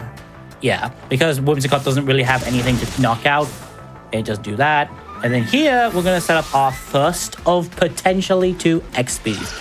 If we were Yeah. Tangled Feet, we would actually have to set up another X attack to knock out this Galarian Slowbo. But thankfully, because we're scrappy, we don't have to do that yet, which kind Yeah, of that- potentially, depending on when this Doug Trio dies, gets us to maybe a potential perfect fight where we can fake out on the Whimsicott if it Yeah. goes for nice crit, buddy. I got a crits. There it is. That's just not right. Yeah, we would love to not to. I mean, at least you didn't get quick draw flamethrower. That's nice. This then isn't. there's the Yeah, Moon that's Blast. not. That's Yeah, not that's gonna. That's fine. not gonna do it. So here you are, Acro Earth Power. Yep. So now I'm going to do that chip. I got the Tailwind anyways. Yeah, and then you got Tailwind. So I do chip damage to the Whimsicott here because it is holding everybody's favorite item, Focus Sash. Focus Sash. So we do have to take care every of that. single Pokemon and every single team has at least one. So we're using this mainly to break it. Shen, you want to explain what dynamic speed means and why it matters in this fight? Yeah. So yesterday, Dynam had a lot of speed in the run that we saw. No, it was very fast. Dynamic speed just means that the speed order for the turns in the Pokemon games since I believe Gen 8's when it started, it checks like on each like spot of the turn rather than at the start of the turn. So, for example, at the start of this turn, the Whimsicott and the Excadrill are both faster because they're under Tailwind and you're only +2 speed. But if you X speed on that turn, then you get the speed boost and you'll go before them because of dynamic speed. You're now faster even though you weren't at the start of the turn. Yeah. It's also kind of the case where even if the Whimsicott didn't Tailwind the turn prior, we still had to probably X speed on this turn because of the Trio being alive, because we have to respect the Tailwind play. Yeah, the potential. It works the other way around where we could be faster, but then if they Tailwind, then the Excadrill is faster and it murders us. Yeah. The Excadrill being 252 speed timid does actually mean that it does outspeed our Flamigo, but of course, that's nothing that an 1x speed can fix. So get ready for our first break of the run. This is about a 2-hour run, and this is the exact halfway point through. We're just going to talk to Lacey a little bit more, and then Drayton will come out and talk to us. And basically, once I get control of my character, we will be good to pause and take a nice little stretch break before the second half. Sounds great. 3 of Eve. Actually, that Lacey fight went pretty well. Like, the best case scenario is, again, we get the Meowstic out on the... So the Meowstic coming out in that last turn, we can fake out the Whimsicott on the turn that it could Tailwind, and then we don't have to use the X speed, and that's the best case scenario. It's funny, Meowstic has not made its appearance yet. No, well, that's actually good because it's getting the maximum amount of experience, so that's pretty nice. Not as quite, well. but we'll worry about that later. All right, Drayton, he's gonna give us a little bit more. Once after the Fade to Black. On this I'll call out the pause here. Okay, we're good to pause in 3, 2, 1. Pause. Fantastic. All right, everyone, we're going to take a short break, but when we return, we will continue with this Pokemon Violet Indigo Disc Run. During the break, I want you all to go and check out the Yeti.com/GDQ so you can get your own GDQ stickers, shirts, plushies, and more. Make sure you grab your limited edition Coop mascot shirt by Monday, tomorrow. Tomorrow is the final day that you can get that Coop mascot. So definitely go check it out, that mascot shirt. And then welcome back, everybody. Shen was talking, of course, but welcome back to the Oops All Pokemon 2. We're going to jump right back into this. T-Pat, are you ready to rock and roll with the second half of Pokemon Violet Indigo Disc? I am ready to rock and roll for the second half. So if everybody is ready, I think my notes are still in the right spot. So we will resume in 3, 2, 1, go. Fantastic. All right. Second half. Whoop. All right. So we'll just have a B moment. Yeah. If you want to fill that. folks in on what we're doing here, T-Pat, that would be fantastic. So, anybody who just joined us during the break? Yeah, so if you're just joining us, this is Pokemon Violet, the Indigo Disc DLC. This is the second DLC for the most recent generation of games. So actually, this is the most recent release of anything Pokemon up until 2 months from now. 2 months later. Excuse me, where's my glasses? The Mochi Madness came out after Mochi this Mayhem. game. Yeah, no, but that's Mochi definitely a thing, even though it came out after. I mean, yeah. Even though the code was actually in the game already, it was just we had to wait for a specific key item to be released. But yeah. They also just added shiny legendary snails. Oh. Didn't they fun add fact, the shiny treasures of ruin in this game too? It was like a week Fun ago. little fact, because you have to actually get the Pecha Berry for the mystery gift to actually complete Mochi Mayhem, I may have turboed A during that run and may have gotten myself a shiny Wochien by accident. Nice. However, I didn't use it at all, so it probably won't be like, oh, this run's not valid. If it is, then whatever. But yeah. So this is the second DLC. We're just doing this section of the run instead of the mandatory full game, like main game and the first DLC. So effectively, there was about 6.5 hours of prep work to even get to this point. But this DLC as a speedrun segment is still very, very interesting. I can tell you it's not snowing right now, which is very important. So I need to lock in for this menu here. This is actually important. Right, T-Pat. Weather update, not snowing. Yeah, so one of the main reasons why we want to do this trial last is actually the fact that the main gimmick of this specific trial is that we cannot use any Pokemon caught outside of Paldea. So outside of a terrarium. So this is the main reason why we actually had to get to Pokemon. So right now, T-Pat is doing all of his menus as quickly as possible to equip all the important items. And the main reason why we need to do it before it starts snowing is because of this middle trainer. So in this game, they changed snow to they changed it from the weather condition from hail to snow. It's snow now. So and we're locked into no snow. But it gives a defensive buff to ice types by, I believe, 50%. Yep. Which is kind of annoying, but thankfully, because T-Pack got here before it even starts snowing, you can actually fight this trainer first and essentially just take out both of these Pokemon. But these Pokemon in the snow are actually kind of annoying. Dugong, despite the fact having no IVs in all of its stats, if with the snow, it's surprisingly It's a range. It's a range to KO based on, how good your trio is, what level it is, and all that stuff. We try to mitigate it as much as we can, but even then we can get unlucky. And the Sand is a problem because 12.5% of the time you'll miss because of Snow Veil. That's Snow Veil. So this fight's actually miserable in the snow. So snow is now basically what sand is for rock type Pokemon, but instead of the special defense boost, it's a physical defensive boost. So it is really, really vital that we actually keep an eye on the weather. If it was snowing, I'd fight these other two trainers first, and then fingers crossed for it to stop snowing, or ask my local meteorologist when it would happen at some points. Yeah. But in this case, now we actually get snowing. to finally see Meowstic in action and what makes Meowstic really good. And that is actually the Fake Out. Here we're seeing the priority of the Fake Out coming into play, being able to Fake Out the Bastiodon and in the next fight the Magnezone, just so that it can remove the sturdy ability of these Pokemon so that Dugtrio can knock them out in a singular hit.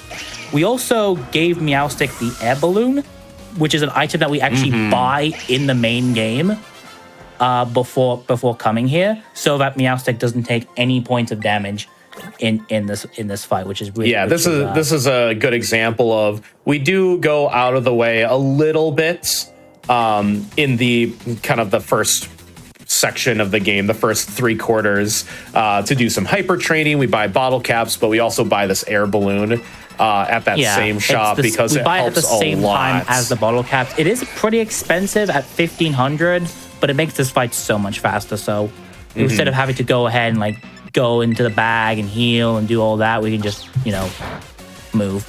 Yeah. By the Now way, it just changed the snow. So that is how quickly it can. Weather re-rolls every 2 to 5 minutes. Generally, there's basically two categories. There's a region weather, and then there are sub-area weathers, and they do have to match. So if a sub-area weather doesn't match a reroll of the main region's weather, it will be forced to change. So it's not exactly always 2 to 5 minutes, but the game does have separate clocks that roll randomly between that 2 and 5 minutes weather reroll. So we always just keep an eye on it. If it is snowing, it stops snowing, then we go fight that middle trainer who Remember ends up being a bit of a be here. Oh yeah, I'm on it already. Yeah, so Drayton now allows us to get our regular team back before fighting him. So if we say yes, then we still only have the Doug Trio and the Meowstick. And remember, the E4 battles are like, yeah, you thought you can use Earthquake, ha ha ha. Not that easy, Dragonite. buddy. Dragonite, Flygon. Yeah, so we can't we kind of also want to bring back our boys, including a surprise guest. Close your eyes. Surprise guest for Lechonk, everybody. So yeah, Lechonk is going to be joining us. It's actually very comical that right now the first 2 Pokemon we're going to send out is we're going to send out our level 95 Flamigo, or 96, whichever one it is, and a level 3 Lechonk. This poor guy has been abused by you in every category. Let him go. Hello. Jiggy, Let Lechonk live. Would you rather me sacrifice the Ogre Pawn? Because that's the backup. Yes. I don't like that guy. Great news for you if you're a Lechonk fan. We sacrifice Young Goose for Catch 'em All, and that thing's a Gen 7 Pokemon. Yeah. Thank goodness. That's why we don't I've like been that loving guy. Catch 'em All. Yeah, but Lechonk, actually, the Lechonk was, I think you're going to not like me for saying this. Lechonk was actually my idea. The Japanese runners don't actually use Lechonk, but I was like, wait, we could just use Lechonk instead of wasting time with Ogrephon. So that was kind of like my idea. So here, so boo this man, boo!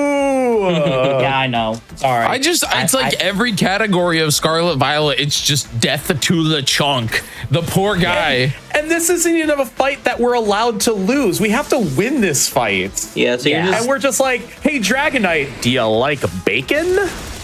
Yeah. Poor guy. So we XP here so that we outspeed the Flygon and take it out because it has very annoying moves. And a Lucha. And I got it. Thankfully, because Extreme Speed is a priority move, and Lechonk is sitting right there, Dragonite is more likely to go for the target that we're going to give it.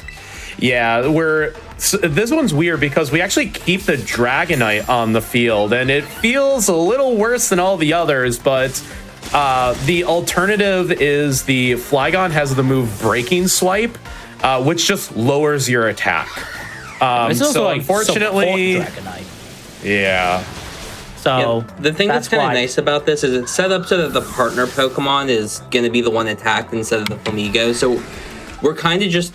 We're 1v1ing Flamigo versus the left side, and Drayton's 1v1ing Dragonite versus whatever we send out on the other side. And we will win this exchange eventually. So and it's here. We actually start here with a fake out on the Dragonites, which serves multiple purposes. One, it flinches. Again, fake out is an incredibly good move.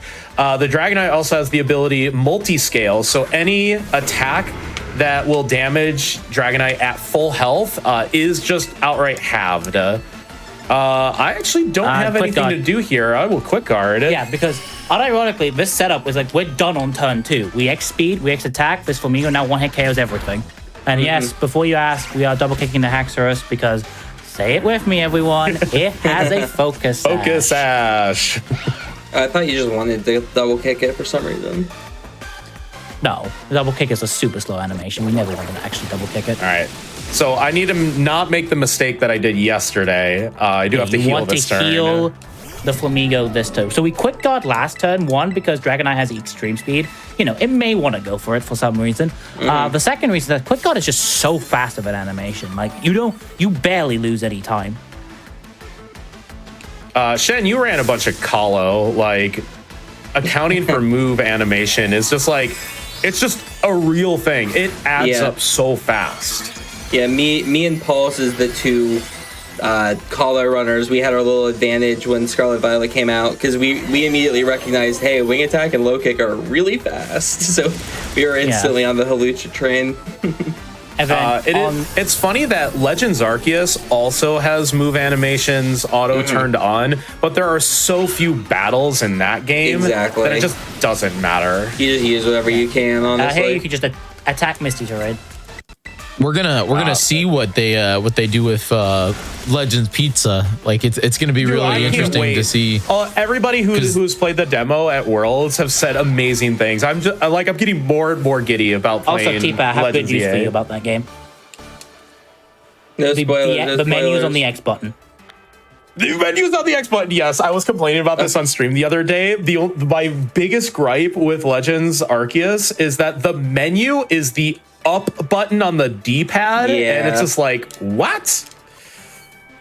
And it's the only game that does that. Every other game has the menu on the X button. It makes it's sense like, I though, get it. because you do way more switching between items on and the Pokemon HUD. on the hotbar than you do the menu on the. And it feels like that's kind of the menu button, so I kind of get it. Yeah. Well, and it's now- on the right side of the controller, and it's on the right side of the screen, so it like makes sense. Well, now but switching it was Pokemon's just going to be on the D-pad, awkward. so have fun with that. Yeah, what happens when you have the B pad, Shen? Oh no, not the B-pad. I can't believe. I was like, what? When I first heard that, I was like, you're both a B-pad. genius and crazy. I'm just I love saying. you, but I also hate you. We're gonna have this discussion at some point about Turbo plus mashing. It's gonna happen eventually. Yeah, well, yeah.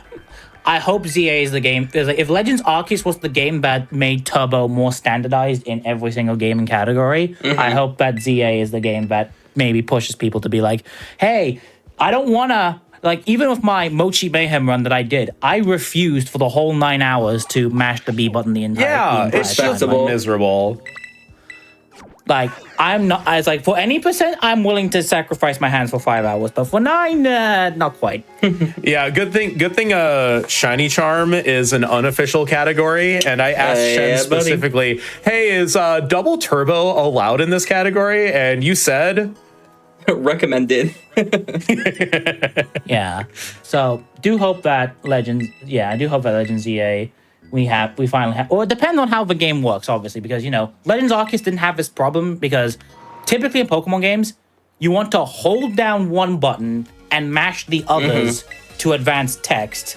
But Scarlet and Violet is the first game where holding down a not have button that. doesn't do anything. Yeah. So then it became turbo one button, mash the other button, and it's like that feels when like we it's found defeating out the that whole actually purpose pressing of. the B button actually does advance text. So But double turbo was too advantageous or something. I don't know. I honestly just don't I was get it. there back then, so I could say I think the main argument for double turbo was that at least back then when we didn't have the greatest turbo controller of all time, the 8-bit do stuff. Not every controller could do double turbo, so it will be an advantage for those who buy specific ones. But now that the 8-bit do ultimate or just any 8-bit do's just is now the default controller, I think we can probably have this discussion again. Not sponsored, About by the way. Turbo. Not yeah. sponsored. No, we are not. No, not This sponsored. controller It is was so this- good that we are not sponsored, and I will talk the living daylights of just how good this is. Like, I now bought the newest one, and I've been loving it the entire time. I so I'm a also champ- have just, an 8-bit just- Do controller right next to me. To switch the subject back to the battle at hand. So yeah, we're on Kieran, the Champion hottest fight in the game. Kieran, and this is a very, very scary fight here. This time around, we do get rid of the Dragonite and leave the Politoed up, but we need to double set up turn 1 here. So it will feel a little scary. Yeah, it's X attack, X special X defense. special defense pass. And hope we don't die. Yo, Yeah. Lechonk The is here as nice Politoed- little bait. Yeah, hopefully. Hopefully. Yeah, Nice, so we okay, got so that. these- But The it's first not part. over yet. So the problem here is the Politoed's Drizzle sets up the rain, and now it loves the move Weather Ball, which can do a pretty good chunk of damage. The threat here is the crit. We have set up the X special defense, Nice. so it will do Nice. about that much damage. Yeah, which but next- the critical hit would ignore that buff and effectively do 3 times as much, which is not good.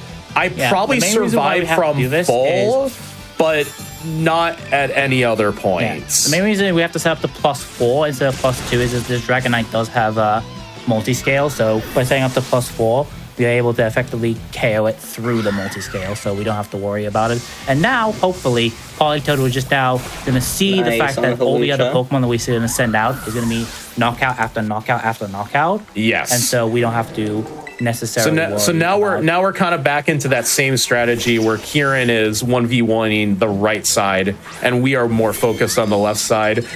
This Porygon Z is hilarious. Yeah. Oh, yeah. This thing has just so it's overkill. It has Life Orb, it's modest nature, it has max special attack, and it has the move Hyper Beam And adaptability. and Yeah. adaptability. One of Yeah, the that thing strongest is Hyper so Beams strong. in the entire game. Yeah, I think the calc in like Gen 4 was it does half the Blissey, which is saying something. Yeah. So now's where the fight actually gets interesting. This is a weird spot where I actually want to fake out the Grimmsnarl, and I'm going to attack the Grimmsnarl because this thing has Reflect and the ability Prankster. So if I don't fake it out, it will get Reflect up before I can attack. In this case, it didn't go for it, but it is still safe to do it. Yellow Still got the text. crit. It's just not fair. Yeah. That crit There's also a definitely second mattered. reason. There's also a second reason why we fake out, and that reason is, say it with me, it has a Oh. focus sash. It sure does. I guess you quit God here. Yeah. Because It's if everyone weird knows, because the Nintendo's Politoed favorite went move is for fake out, and it does have it. Yeah, the Politoed went for Helping Hand, which was a little odd. Yeah, see, I was right. Yes, okay.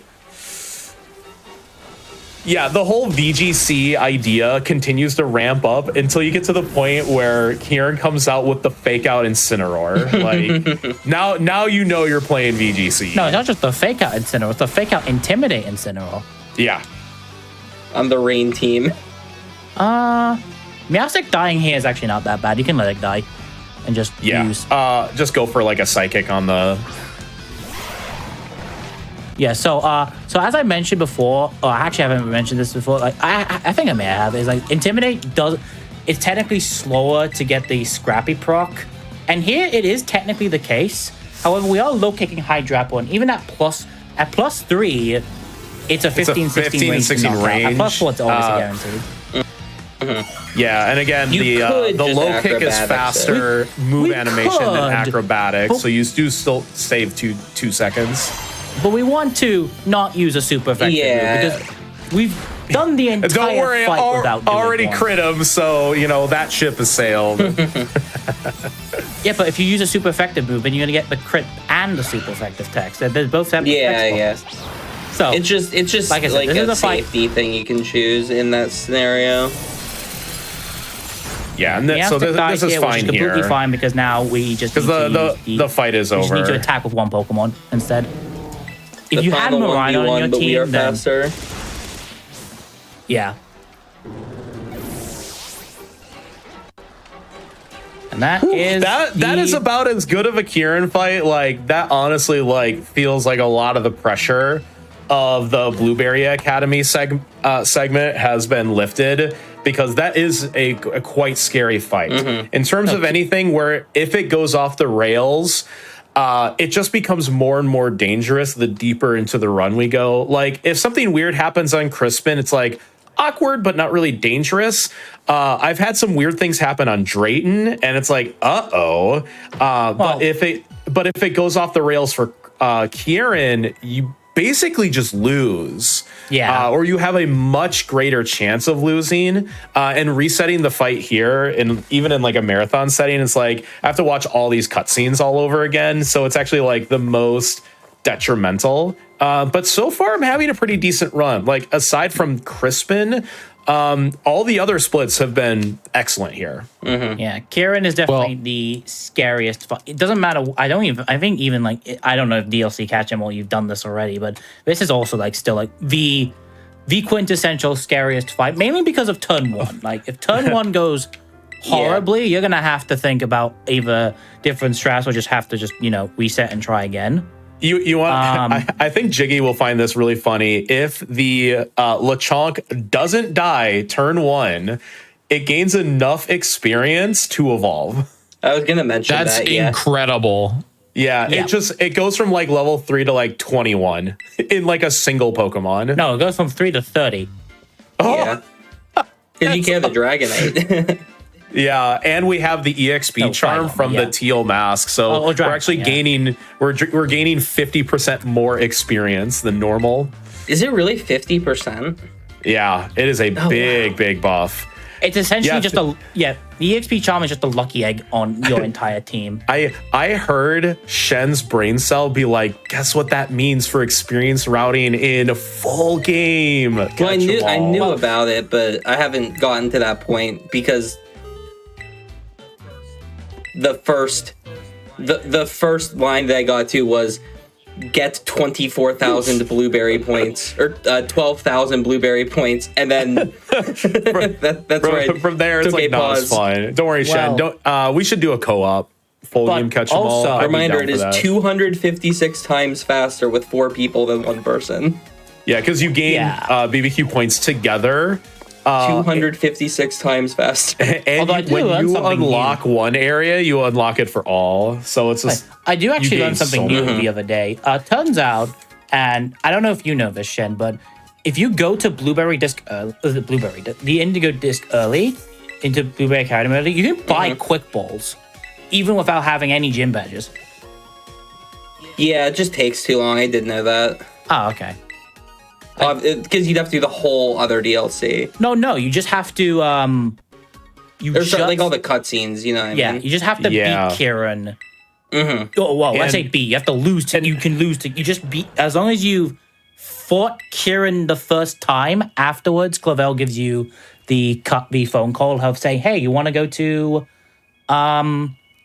the Blueberry Academy? You know, this director's here to pick you up to go do a whole transfer exchange thing." Yeah. The only thing that would, I think, slow us down a little bit is flying in between the regions does take a full cutscene.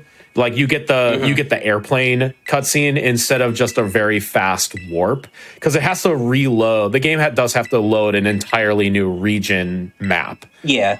Going from the 3 different areas. It's like very snappy. It's We get fine, quick balls but so it's still fast, a it doesn't good really chunk. It's matter. not instantaneous. Yeah, I thought it was an interesting, neat thing that I learned. I guess it'd be useful if you're doing a Professor Oaks challenge. Oh god, That would change things for sure. Yeah, that would definitely make it so it's better to get a blueberry. But then you have the problem of now you're allowing DLC, so now you have to get all the DLC Pokemon. Yeah, there's fun. quite a bit. That is not my fight. My fight is I guess my next fight's gonna be BDSP, isn't it? Yeah. All right. Well, I don't know who's making the worst decision. I think it's me. Well, so my goal before October is to at least attempt a full Switch 1 series catch 'em all. And it might take me a week, it might take me 2 weeks or whatnot. But I want to give it a shot. So I've been putting a lot of effort into learning the Scarlet Violet base game catch 'em all, just because I know that that's going to be such a significant part of that challenge, since, you know, all Gen 9 Pokemon can only appear in Gen 9. But I have done catch 'em alls in Legends Arceus and Let's Go. So I feel like I have enough skill and metal to kind of like figure it out from there. Funny enough, BDSP continues to be the most cringe because it has like probably the most cringe mon to catch in the entire Switch series, which is going to be Cast Form, among some others that are also like, I looked this up, it's like Swarm only. Brilliant Diamond, and I'm like, that's like the last piece of the puzzle I have to figure out. But if anybody wants to see me attempt this challenge at some point, Twitch channel somewhere around here. That's my one plug for the run. Follow me to see me try something very crazy. I mean, hold on, I need to check something. I remember hearing this somewhere, but it's like, isn't it that you need to do this like Switch catch 'em all thing to specifically have Brilliant Diamond because of Kecleon? Yeah. Back in the olden days, there, T-Pat, I've never played a game fast in my life. We all know that, you know. That's not please. true. I saw you doing some Zelda. Yeah. No. I think I'm 14th or something like that. But no, That's there's only 19 people on the leaderboard. That's still not. Look, I'm like an hour. I'm like an hour. I'm like an hour slower than anybody in the top 10. But anyway, hey, look, you are better than anyone who hasn't done a run. Okay. So back in the day, I used to have back when I was a Pokemon streamer, you know, back in the olden days, I used to do a show called Dex Quest, and the idea behind that show, this was back when they used to put all the Pokemon in, it was Gen 7, so it was, Gen 6.5 technically. But the idea was that I had to complete the entire Pokedex without using any online features. So it was play specific games up until you get to a specific Pokemon, and then the harder part was, of course, any of the event exclusive Pokemon, because those you needed to have like the specific pass for. So that was the hardest part, was finding a local game store that was running the event on a DS transfer card that they spent money on. It was kind of cool, but it was good. That show was called Dex Quest. That's kind of cool. Neat. DS cards. Those before my. Oh, Yeah. I'm gonna give it a try. I don't know what I'm like totally doing, but I'm gonna give it a try. That's kind of what I've been working towards.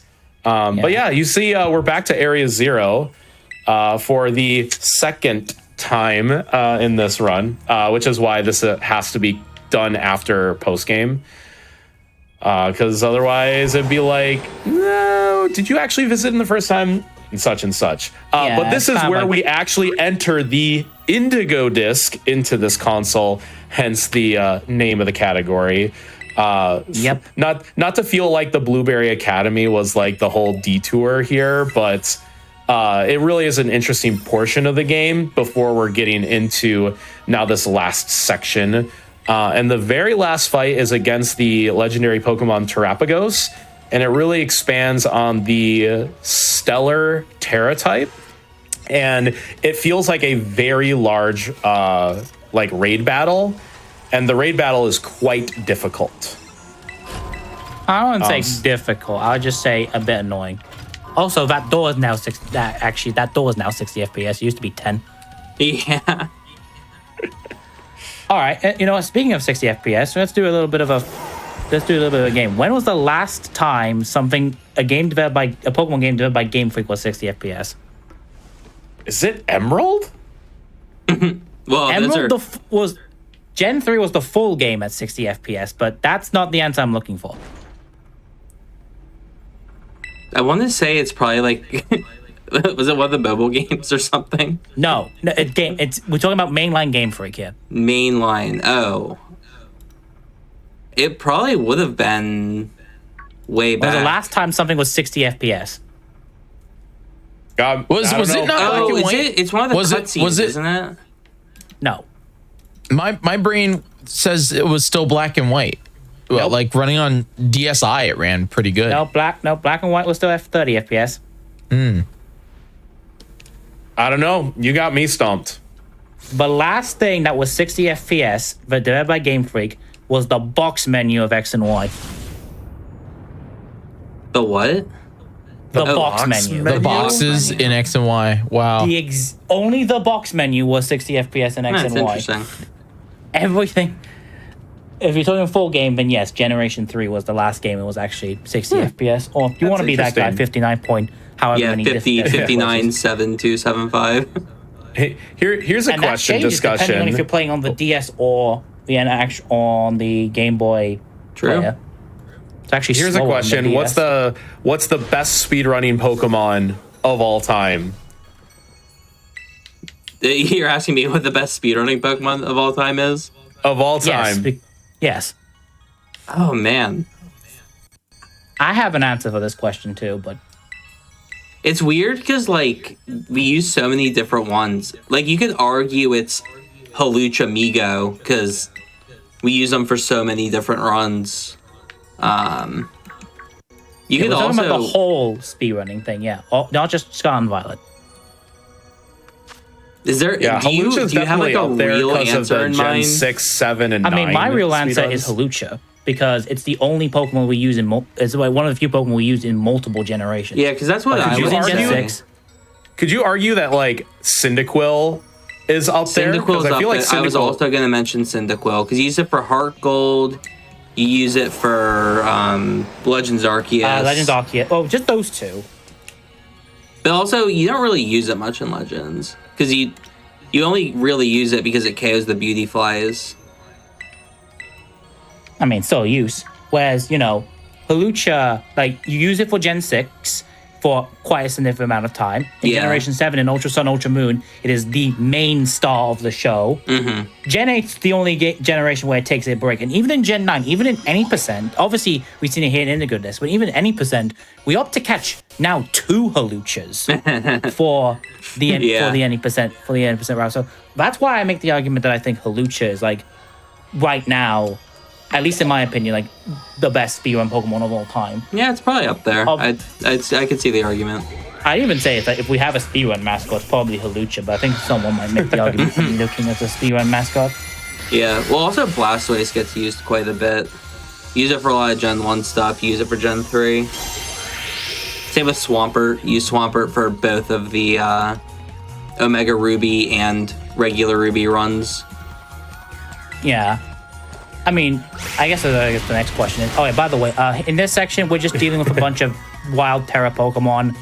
Break its Terra thing, and then just, it introduces us to the Stellar Terra mechanic, which I always just kind of like blank on the actual buff. It's like, it doesn't change the typing of the Pokemon, but it gives like a stab boost to each move, but only once. Yeah, so it's like a 30%. It's a 30% boost if I remember correctly. So Stellar Terra defensively does absolutely nothing, but offensively, on the first time you use a move of a particular type, if you have stab on that move, you get yourself you basically have the move doubled in power.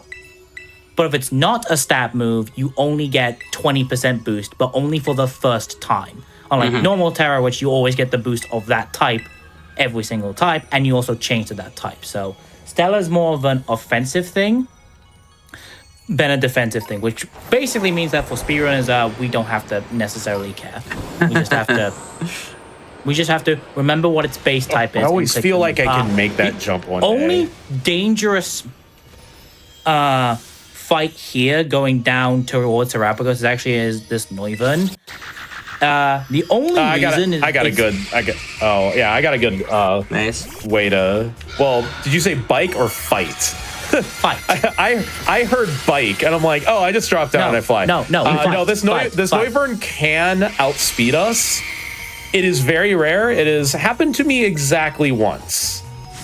Yeah, it probably has to roll like a pretty high IV and also be it has to be plus speed. If it's neutral, then it doesn't matter. But if it gets and plus the trouble speed, with this, and it's not even dangerous in this particular case, but we don't get healed between that Kieran fight and now. Flamigo's the only Pokemon that's alive in my party currently. So it feels a little extra dangerous because there are often times that I am left on like 20 HP. Right, yeah. So if that thing outspeeds us in that scenario, I'm just gone. You could revive something at any point for safety, but... but that's slow. So, and also you saw I'm at like 190 HP, so that is like completely I mean, the only safe. thing that we have to be afraid of is Stellar Hurricane, but it's only 70% accuracy. I will also 70% accuracy. I will also bring up a reminder that you did not get the Skarmory XP. I don't know if that matters for getting 98 for the Terrapagos. Well, we're about to be mindful of that. we're about to find out. Level 98 is not required, but T-Pat has defensive issues. And, that's what I mean. So just as a reminder, you did miss the Skarmory XP, so just keep that in the back of your mind but here. Speaking of not being healed, that's actually a good thing for being healed, you're what too the hell? close. You're too. Oh, there we go. That was so. I was in the cutscene. Yeah, you were and stuck. The slope sloped me out of it. So yeah, that was weird. So actually having our party being dead and not being healed is great. That means we don't actually have to deposit all our Pokemon. So our Lechonk isn't getting any EXP, which is actually very helpful. So we don't have to be like, don't tell like Jiggy 30 that. levels by accident. Cancel Be the Evo nice to over and over. him. Be nice. I'm gonna have to say I'm this right now. always There is gonna nice be- to Lechonk. Thank you very The much. poor guy. He's There the poor might be Pokemon I one- catch. There in might the be one whole more of time we're gonna Catch-em-all. have to have Lechonk services be useful. It's the bacon bits. You gotta send them out sometimes. I feel bad for anyone in chat that is like super Lechonk fan, just coming in and just being like, these guys, they are abusing my Yeah. boy. Instead of Chat, thinking if like you're a that, Lechonk just be fan, happy Lechonk post is used at Lechonk. all. Like, we're using Yeah. Lechonk. That's awesome. It's either that or we KO Lechonk when we get because you had to actually fail the catching tutorial if you didn't know that. Yeah, you can just KO it. Just slower. But we actually catch it because it's actually so useful for losing. Yeah. But yeah, post Lechonk if you're a Lechonk fan, and I want to see more than like 3. Otherwise, we're just gonna keep our strats the same. I mean, hey, look, let's put it this way: Lechonk gets used more than Flygon for speedrun, or like most of other Pokemon. Can't so it's just. like, He's literally right here in front of the Flygon. I mean, I'm just saying facts. Is Flygon not used in any runs? It might be. No, Man, that's sad. like, Flygon doesn't ever get you. Like, I even say Lechonk gets used more than Bulbasaur. No, that's very wrong. Bulbasaur gets Gen 1 it? glitch. Yeah, that's the first fine. glitch of the run Okay, is but do you picking use Bulbasaur. the Bulbasaur? Yes, Actually, you- okay, never mind. Not like use, but you use it for like 3 fights and then glitch the game with it. I seem to recall some legend way back before I started speedrunning that someone thought Flygon in X and Y could be a thing. Yeah, dude, it has dig. Soft hand dig. Okay, I'm also making. I'm there's just something shy. that, I'm just gonna candy right now. the Sword and Shield 98. DLC doesn't count because obviously there's like a bunch of Pokemon that you could use there, and Flygon is one of the potential. Hey, Pokemon that someone you could- found one. Wait, actual question. I'm just a nick away from 98. Do I get experience from beating Kieran's Trapagos? No. Okay, so You have I will small have candies, to. I think. Yeah, I have a couple. Hopefully small that candies fixes left. it. If not, have fun with level. It's like the reason why I say like level 98 is nice is Yeah, I'll just because take the- if I'm not mistaken, level 97 is a bit of a range Yeah, just Nice, literally you got within 800 points. on Terrapagos 1, but it's also just helpful defensively as well. Yeah. Being level 98. We talk about this Also a lot in offensively Pokemon runs, but levels that end in 0, 3, 5, and 8 get like beneficial rounding bonuses. So 98 gets a significant boost to 97 compared to 98 to 99 would matter a lot less. So 98's a big break point. Yeah, so that's why I waited to the last moment to see what my experience was going to be. Yeah. Those small candies are we pick up 3 in like the initial candy gathering section. The like first Yeah. candies you pick up almost. Yeah, and we want to have them in the back because depending on what level Halucha we catch, the experience yield might be a little bit too low if we get I think a 48. T-Pat, that's old route. New route that doesn't matter anymore in new route. Okay, well, good thing I had them. I think you Worked should out for still something pick them different. up because if I did new route, we would be having a problem. So because of Switch 2 and load times and all that, there has been changes to how we do things in any percent as well as, Indigo Disc and Mochi Mayhem, because Indigo Disc Mochi Mayhem takes a lot of kind of things from any percent.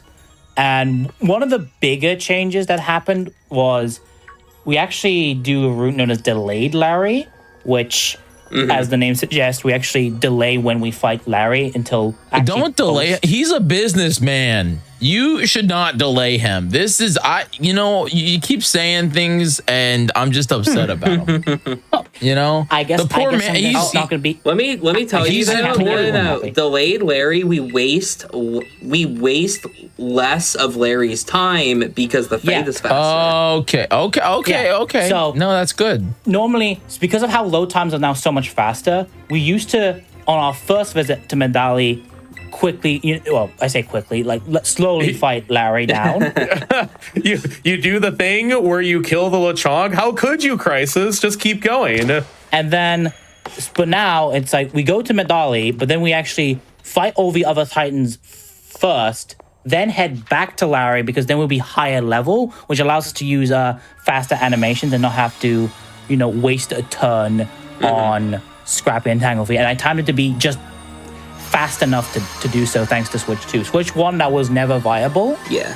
On the first visit to Medali, we would actually fight Larry at that moment in time. I think you could with Scrappy and really good attack, but it also wasn't saves worth us thinking. a menu because when we were there initially, I think we were level 54, which Yeah, I think 54 is Scrappy correct. with very good attack would be able to skip double kick and Tangled Feet. I did say this in my notes when I made this change when Tangled Feet would benefit the most, Scrappy would benefit the least, but being able to just skip double kick entirely was good enough for me to actually go with the delayed Larry route, where we go to Medali, activate the gym puzzle, leave, and then come back later. And We're entering the final sequence here. So we just got the cutscene where we see the Terrapagos for the first time. So the Ogre Pawn was DLC 1. Terrapagos is the legendary for DLC 2. Yeah. Kieran, Except this time- in his Fall from Grace, has brought a Master Ball with him. And he hit that Terrapagos with a backstrike. So that was super in the ball. The Terrapagos has an ability that is similar to multi-scale. It's actually just a little bit better. It's just the entire move takes half damage if at full health, not just the first iteration of damage. So that would affect multi-scale is something just like half double damage. kick. Yeah, this one changes so that you're doing half the damage. So here, we're going to X attack on turn 1 and then do 2 turns of acrobatics. The weird thing here is that we do not get healed in between this phase and then the next phase. So we want to go into the larger Terrapagos phase, not below half health. Because the big Terrapagos is extremely scary. So I will just be... We're going to heal because we have to. Because Yeah, again, like I I said, we can don't win get- the fight from here, but then the first phase of Big Terrapagos, I just will die. So yeah. Great nice. dodge, great that's a dodge. huge So dodge. okay, so that doesn't save a turn, but it makes the next phase very safe. Yeah, that's actually Yeah. really nice. We do say. I mean, to be fair, we do actually save Sinister's ability activating. So A little bit, yeah. What is we would also prefer it earlier, but what is also particularly scary, and I only know this because since I have to set up a save file, I'm kind of like, I've seen what this Flamigo can and can't do. So I have a little extra information compared to what I would normally have. My defense and HP stat is actually like miserable. Like it's really, really bad. So Zen Headbutt on the normal is just doing more damage than I'm expecting it to. So I've made a teeny tiny little adjustment in that large menu from about an hour ago, where I added a couple extra resist mochis to Flamigo just to see if I can't squeeze out a couple more defensive points. But Zen Headbutt is gonna do more damage than it should just because I have a very miserable defense stat. This kind of came up in the Victory Road run yesterday because Dynam was in like a similar scenario where his defense stat was also quite bad. And for the same reason, like even neutral, but like I'm a low defense IV, Phase 3 is going to be the scary phase here. Yeah. One thing to mention about the previous fight, it's actually done the way that we do it allows us to skip two text boxes. If you didn't know, that fight also has, once again, a super effective text box and a crit text box that we want to avoid. But also at half HP, Briar also has her special text box, but we can just completely ignore those, which is Yeah, that's why I set up the X attack to make sure that we do 1/3 damage and then the next 2/3 all at once. So here's the large Terrapagos. I believe that is a range to not happen, but 98 is a much better. Let me ask Jiggy, because you've played lots of Nintendo games. Does this look like a Metroid version of Terrapagos? Look at the base. It kind of just reminds me of Mother Brain, you know? Yeah. So yeah, I could see that. So I call this the Metroid version of Terrapagos. This does feel raid battle-y, where it has the checkpoints, and there will be, it's basically a quarter each. The key here is that look at how little itty-bitty damage I did with the acrobatics. This Terrapagos has a shield, like a Terra shield up, and all non-terrestrialized damage is 1/5. Only 20% of its normal damage. Yep. But when I Terra, which is only allowed after dealing damage twice, it then becomes 2 times as much damage as normal. So I'm getting effectively a 10 times boost to my damage output by terrestrializing it before I even take the next 50% boost from the terrestrialized bonus. So it's almost like it's 15 times as much damage on this hit as compared to those first 2 hits. It's also so we are actually very required to Terra. Yeah, the Terra type on this fight matters a ton. So Terra flying is very preferential to Terra fighting, the 2 types you could possibly have on Flamigo. Not because of this acrobatics, you could have low kick just fine. But on this next phase, is it this phase that it goes to Terra Psychic? Yes, it is this next phase. The other quirk of this Terrapagos is it will outright change its type. It's normal phase 1, psychic phase 2, and then water phase 3. Yeah, the normal one, the psychic, normal one, the water, we don't care about that. The psychic one, on the other hand, also, fun fact about the Zen Headbutt that just happened on the Sinistra, it is programmed to always hit the Sinistra, always do 9,999 damage. You thought the Lechonk had it bad. Also, it is programmed to ignore Sturdy or Focus Sash or any of those other items. It's like this, they want you to make sure that you do this phase all by yourself. It is actually the funniest thing about that. So this is a solo phase, and it's now psychic. So if we were fighting Terra, it's actually kind of bad because the Terra fighting low kick doesn't do enough. We would actually bring Miraidon into the fight to Terra Draco Meteor, and it's a little scary to go for a 90% accuracy move. No. Also, just now don't that we're do getting what hit the with world Zen champion did last year. Yeah. And don't miss your Draco Meteor. It's like, don't worry. It's not a $10,000 Draco Meteor. So this is nice that the Dugtrio's fast enough that we get that second hit so we can activate terrestrialization. Before we do that, this is your final warning. Look away. Oh no! It's fine. Jiggy, this is his time. Go, Lechonk. We are going to activate the power of terrestrialization our Pokemon. Come on, Lechonk. You're gonna Mega Evolve Lechonk? No, we're gonna Max Revive the Flamigo. Our real partner. No! I thought you were gonna give him his moment. This is his moment. Nice. It is insanely important that we do not mess up that menu because we only get 1 max revive in the whole run, and we have to use it here.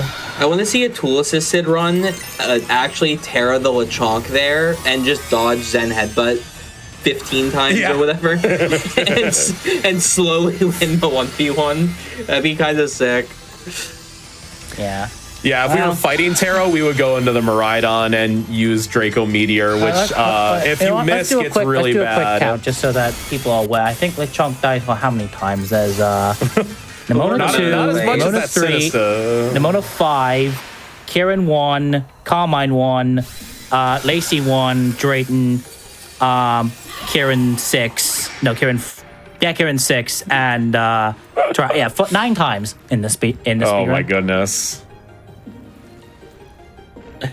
So in this final phase, Kieran will be a partner. He is completely useless.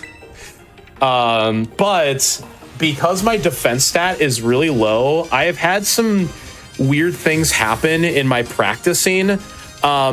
We might not see it here, but it's close. So basically, with 2 Pokemon on the field, the Terrapago should use its spread move, which is Terra Star Storm? Star yeah. Shower? Yeah, if it uses its spread move, it's completely fine because it does let's say 40% health to us, but we'll get our 3 moves off faster. However, with my defense and HP stat being abysmal, it has been going for Zen Headbutt on me, and it's a 2-shot. So my Flamigo in practice has died both times in this phase, so I'm a little bit nervous about how it goes. Yeah, it's still going for Zen Headbutt. You have regular revive, so it should be okay. Yeah, it's just very slow. But that's a crit, I think. All right, No, come on, chat.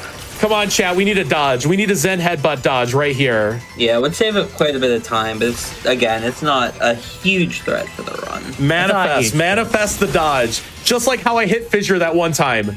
You might live that. Wait, live? You should live because for those who don't know, Terrapagos actually has a debuff to its special attack. Yes! Wow, nice. Yes, I lived. Yeah, for those who don't know, in this fight specifically, Terrapagos actually has a debuff of its special attack. It only does 90% of what it's supposed to do. Oh, that's interesting. Not to its physical attack, but its physical attack is nerfed because it's the only IV that's not perfect. So every other IV for Terrapagos is 31, with the exception of its attack, which is 15. I wonder if the AI pre-rolled a miss on Zen Headbutts I don't think that's and then how that opted works. to do the other move. I still don't know how the AI works. I just Yeah, pretty sure it the doesn't AI pre-roll is very much misses. just like guess and check. Yeah. Well, okay, but I never need an explanation then to, Flare Blitz is guaranteed to hit on the Talonflame. Why does it go to a Sunny Day sometimes? Yeah. Because there's AI for, knows? quote-unquote setup moves. It sees Sunny Yeah. Days, setup. Yeah, it takes a priority every once in a while. Or, Yeah. I mean, to have a randomness factor, I guess, is a possibility. So we're in phase 4, but this is the phase where the terrestrialization energy finally runs out. So we do get the free move, and now we have made it to the end where we What do you just catch it simply with? catch the Terrapagos. Time will be after the final text boxes, after the catch. It'll just be a little bit out. It's like a minute or a minute and a half afterwards. But this was the Indigo Disc. This takes us now through the completion of the second DLC. I think this category, or at least this segment of this category, is by far the most interesting, and it's because of the fights, and it's something we just don't get in any of the other single stories. So hopefully everybody really enjoyed this, all the double battles and another trip to Area Zero, kind of a raid battle at the end. There's just so much that makes this category very exciting and very enjoyable as well. It's a fun little DLC that they did, and for me it was just night and day compared to the Teal Mask, which I know you're a big fan of that, T-Pat, and we actually had it on the last the last Oops All Yeah, Pokemon. I was lucky enough to show DLC 1 for Oops All Pokemon 1, and then DLC 2 for Oops All Pokemon 2. But this DLC felt like, oh, I'm actually getting more of the video game and not a story coming up driven. in a second here. Is on the Fade to Black and 90%. time. GG. And a new PB at 154 live on GDQ Hotfix. Let's go. Let's go. Congratulations there, T-Pat, on officially being the only person in GDQ history to complete the hidden treasure of Area 0 on Oops All Pokemon. So congratulations there, T-Pat. It's a blast. Iggy, when are you going to do the full version of this category? Ooh. What is it, 9 hours?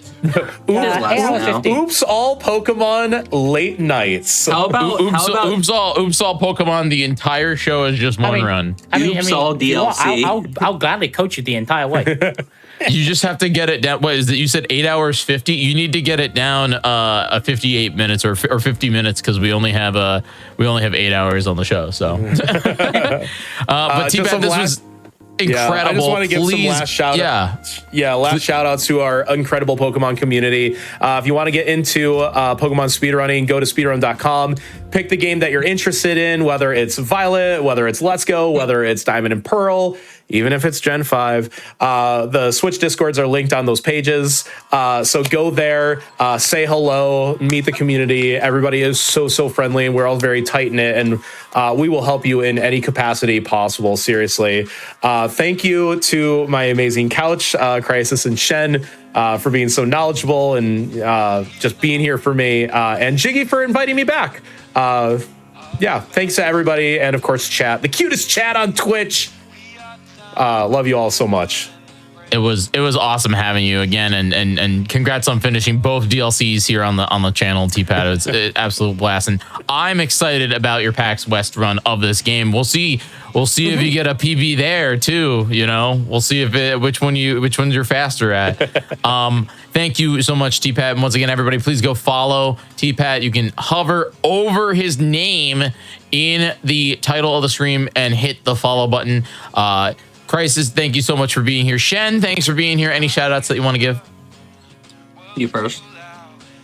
Oh, me first. Okay, so I guess shout out to the Japanese speedrunning community. I did take a lot of the ideas that we've seen today from them. You know, I will say it right now, Viductrio Meowstic was actually their idea, not mine. We just made it slightly more optimal with all the different things. And if you wanna catch me, I'm trying to work my way before ZA comes out to do the Switch Quinfecta challenge, which is all 5 Switch games, any percent glitchless, no gimmicks, in one session.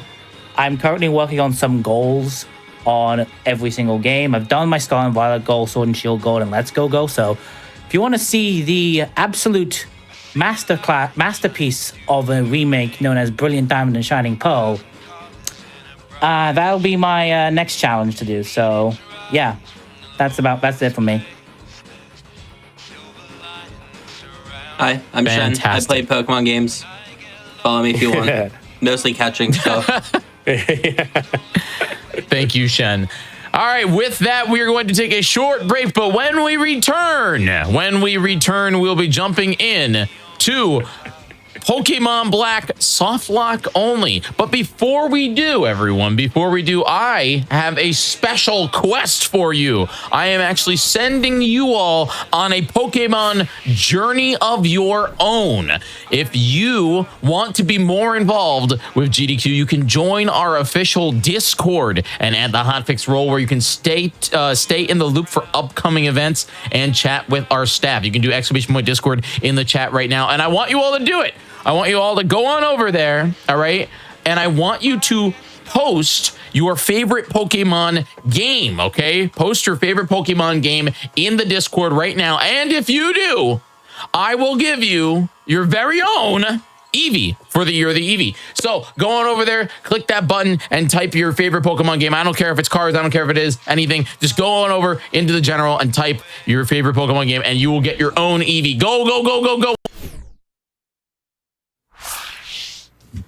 Welcome back, everybody, to the GDQ Hotfix Oops All Pokemon 2. This is the second day of our show. We are jumping into a very highly anticipated run. The run I have been looking forward to since I actually threw it on the schedule. I was just like, We have to do this one. This is Pokemon Black, but we're soft locking it.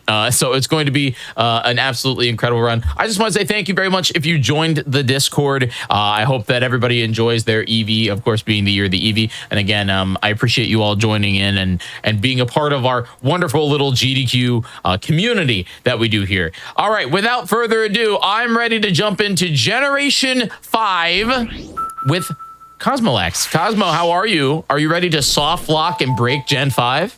I am so ready, man. This is super exciting. I'm happy to be here and be showcasing this awesome category. It's such a strange category that I had to see if you would run it. I was so excited to just see that this was even a thing. So I know that we're gonna get into this, and I know it's a little while, but why don't you just tell everybody just a little bit more about it, other than that it's just we're soft locking the game, right?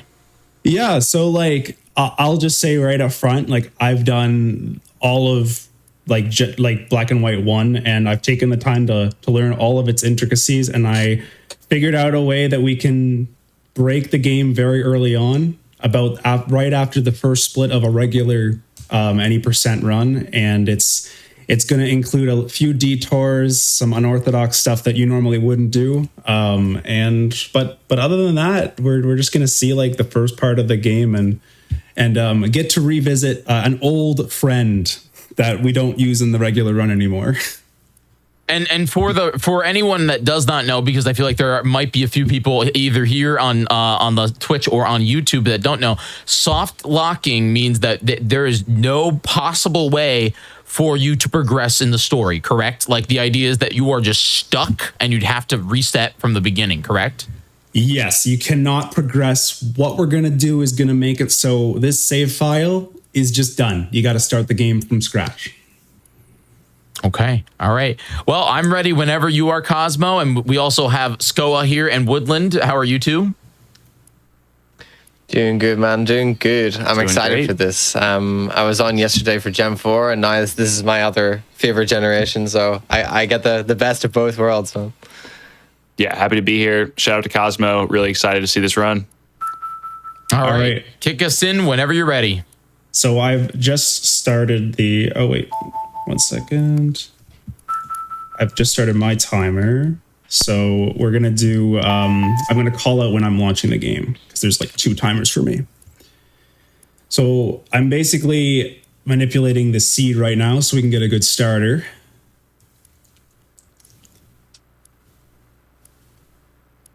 All right, I will let you time this, and I'll give like an explanation as to like what's going on here, because this is like... All right, we got it.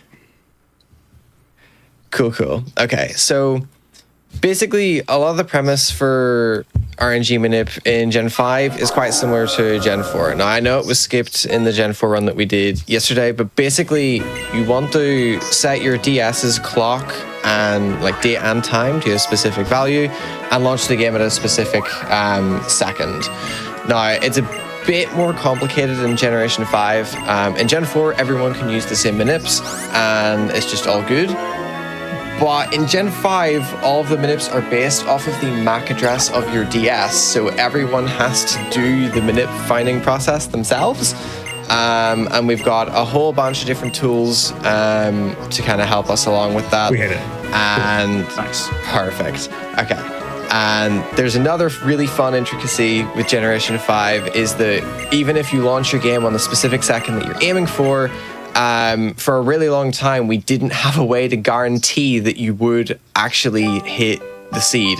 So there's a thing called Timer Zero built into Gen 5 that is basically an additional RNG check that determines if you're actually going to hit the same seed or not. In Black and White 1, it's not that bad because there's only 2 Timer Zero values. It's a lot worse in Black and White 2 where you've got 6 values. But thankfully, we have a way to mostly control that nowadays, so it's not as detrimental to the starting runs as it used to be. Yeah, back in the day, White 2 runs could take quite some time to start just hitting the initial seed because you really didn't know what you were going to get. It was kind of a 1 in 6 chance. Yeah, and it's weird because like the seeds all had like because it takes things like your DS's nickname and the comment that you've got, as well if you've got a GBA cartridge in the DS or not, and it all kind of factors into how, like, which timer zeros are hit more frequently than other ones. So before we had the method, which is just the auto mode on the DS of like booting in without going through the start menu. It was like, Y2 was especially bad, like resetting for Drillbur whenever you swap your main, for instance, was just, it killed a lot of runs, man. Yeah, now we have our starter. We chose Tepig. The regular run actually uses Lillipup, and even if Lillipup wasn't an option, Sock would still be faster. So Tepig's a little bit of older choice for the speedrun, but it's actually going to be the best for this because we don't waste time getting another main. And this run doesn't even go all the way to Lenora, so Sock isn't an option either. But yeah, we are going to deal with mostly rival fights for the duration of this run. There are a bunch of rivals in this game, and I think in total across the entire game there's like 17 rival fights. But this game opens up, we beat Charon and beat Onka, so we're gonna fight again, and it's pretty basic. It's like your run-of-the-mill rival fights, you know, just fight the starter and then move on. This game is like probably one of the first like tutorial heavy Pokemon games. It doesn't really get like that until Gen 7 where it starts to really baby you, but they definitely they wanted to encompass like friendship and give the player more of a dense story by having more detailed characters, so they added a bunch of rivals in this one. And we will introduce another rival shortly after we get through the first town. But yeah, in terms of soft locking, there are a lot of different soft locks in PSR. Woodland, you have a lot of knowledge on these if you want to kind of go through some of them. Yeah, I don't know if I have a lot of knowledge, but there's two that I know of in Gen 4 and one that I know of in Gen 3.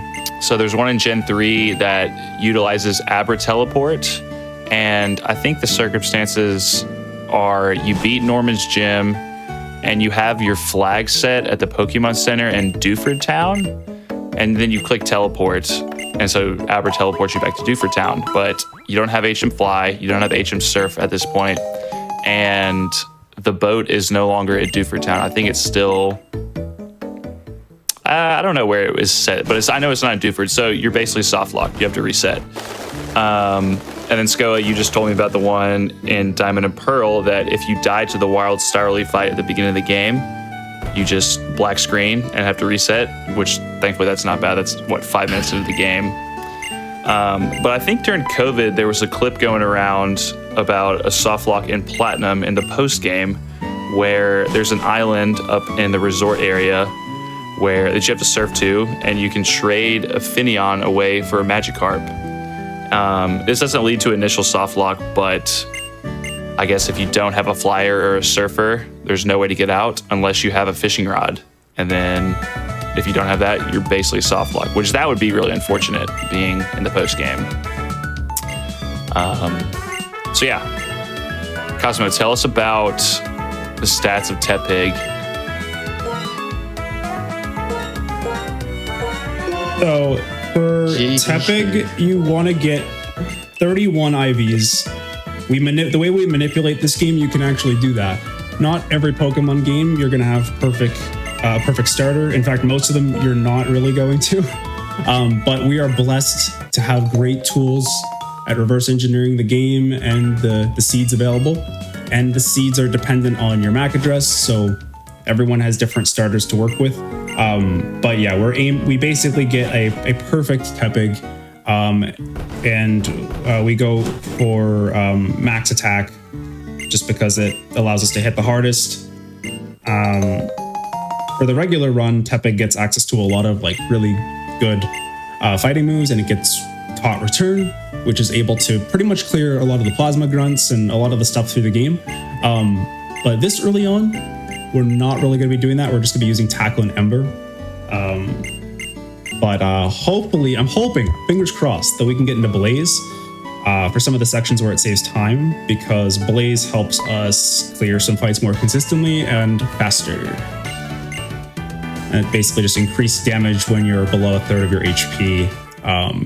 It's a starter dependent ability, so like Blaze is on the fire starters and Overgrow is the grass, Torrent is for the water.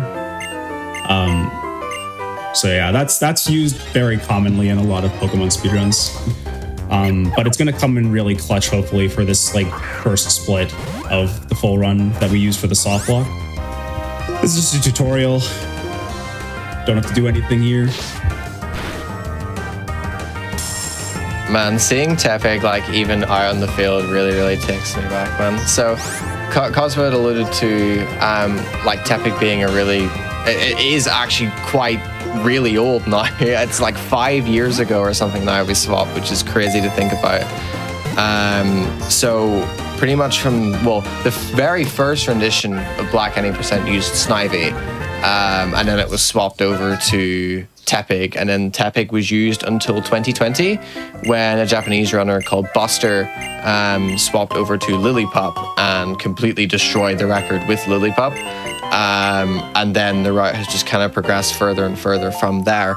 But Tepig was like Cosmo and I's best friend for a really long time, man. We grinded this category quite hard whenever Tepig was the main of choice. And like Cosmo said, with Blaze whatnot, like Blaze makes a huge difference with this, right? Especially in the early game. And there was also the whole Adamant versus Naughty debate back then. All nice. These different things. Nice. So I just did it. I just did 0 encounter manip. So that manip I used to get my Tepig. We kept the seed going. We did specific movement so that we actually get no encounters in the grass. Unfortunately, this call that we're getting from our pals and the professor, it's speeding up RNG. But yeah, next we're going to go in the center here. We're going to do another little tutorial section. But yeah, Spo was saying, like, memory lane, I mean, Tepig is just, it's creative in the way that, like, it was routed previously, because it was honestly a really solid choice for a main. But it just had a lot of problems. Like, there were just some fights that didn't need to be difficult. Like, fighting Charon 3. Yeah, Charon 3, Lenora. Fighting against Clay was rough because Clay has a Palpitoad that can just make the fight impossible. And crit you, and Sigilift can one-shot you. Yeah. It was tough.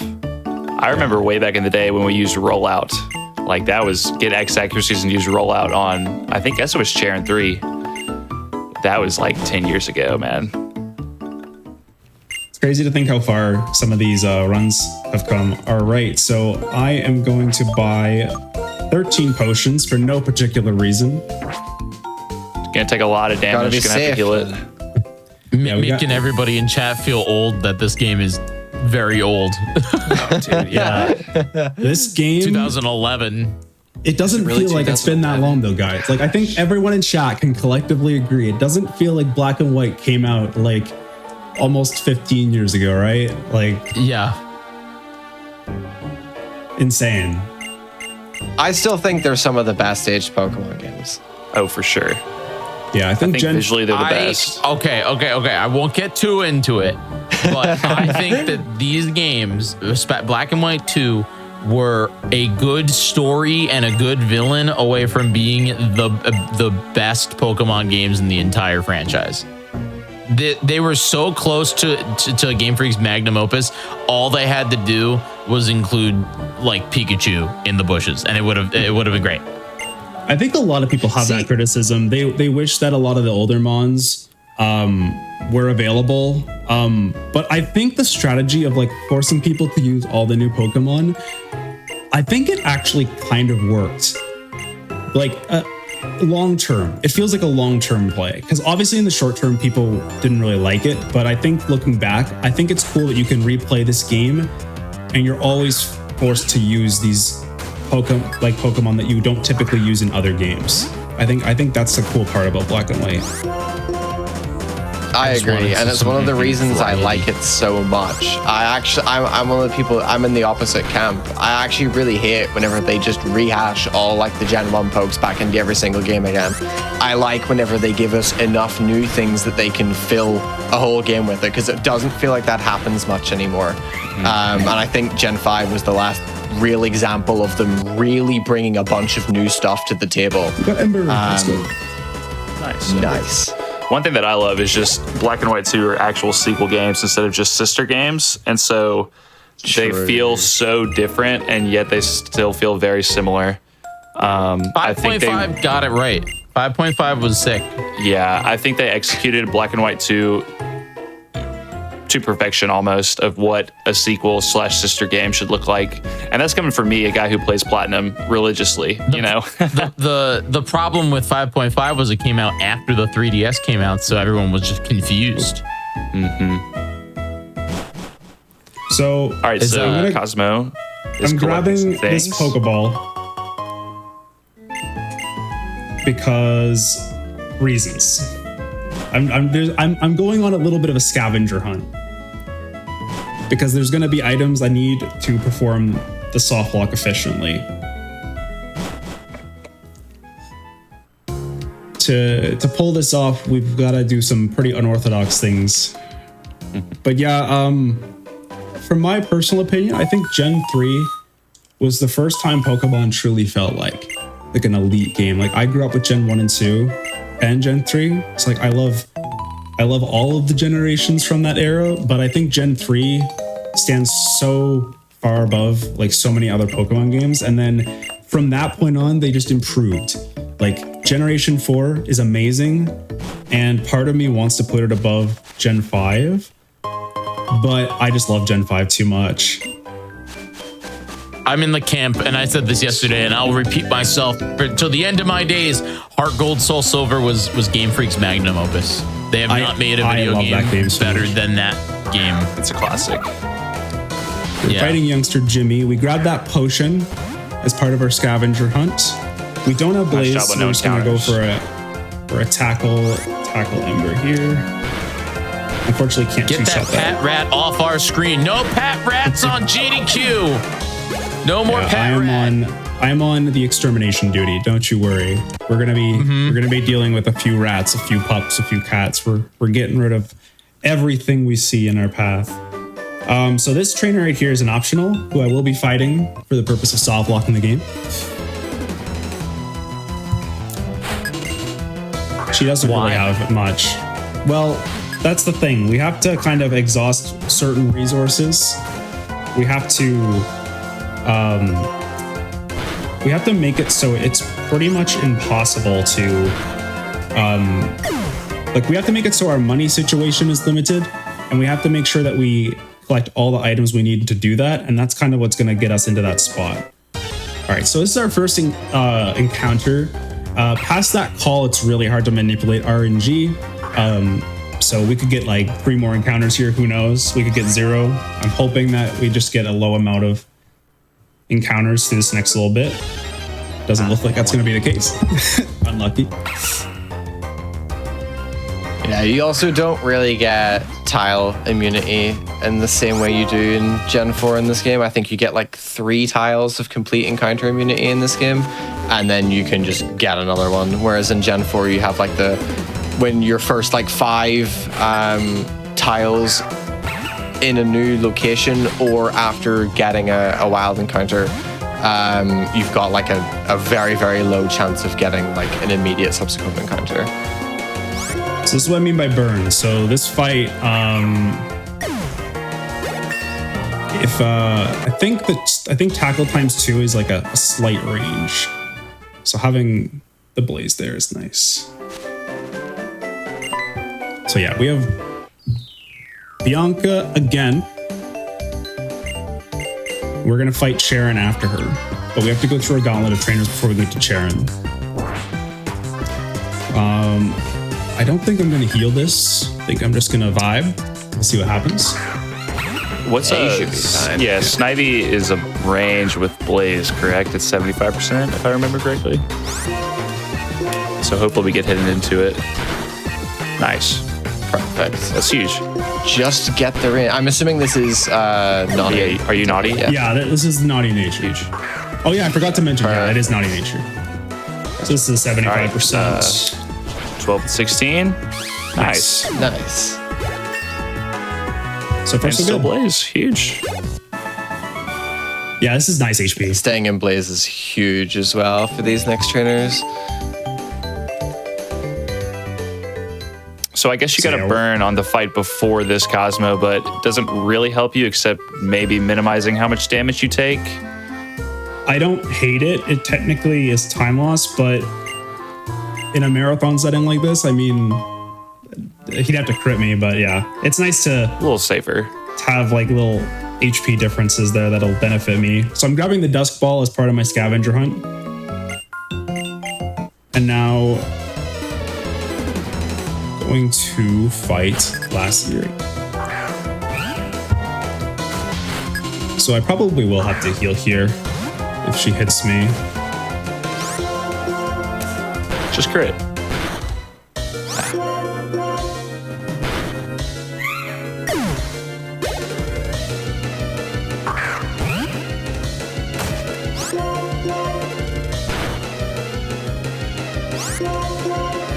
Easy. Yeah. Nice so assist. I am going to heal because the damage I can take here is pretty brutal. And you just utilize a fantastic feature that they added in Gen 5, registering independent pockets within the bag. Makes menuing so much easier. Yeah, you can register your bag, and it makes things so much quicker for us speedrunners. It's a feature that's kind of underrated casually. That is one thing I love Especially about because Gen you 5. register like so many things, right? So it ends up bringing up like a menu instead. But like for this kind of use case, it's really good. And like Gen 4 menus are somewhat clunky, but Gen 5 for speedrunning, if you do them well enough, the execution is super snappy, super responsive, and very satisfying to do correctly. Honestly, yeah, with most Pokemon games, executing like all of the menuing and the biking and the nipping, like it's all really satisfying. Like if you've never run a Pokemon game, I would definitely recommend getting into the DS, because like Gen 4 is pretty beginner friendly, I would say. Gen 5, you have to make your own manips, but it pays off. Also, we got Pansage. And I'm going to name him God because Pansage Not is the best poke. because Pansage is our god. himself. I apologize. There is a thunderstorm going on in my area, so if y'all hear something, I should be fine. I remember I found out real quick that you could evolve Pansear Sage and all them with the rocks, and I did it instantly and was devastated when they never learned another move ever again.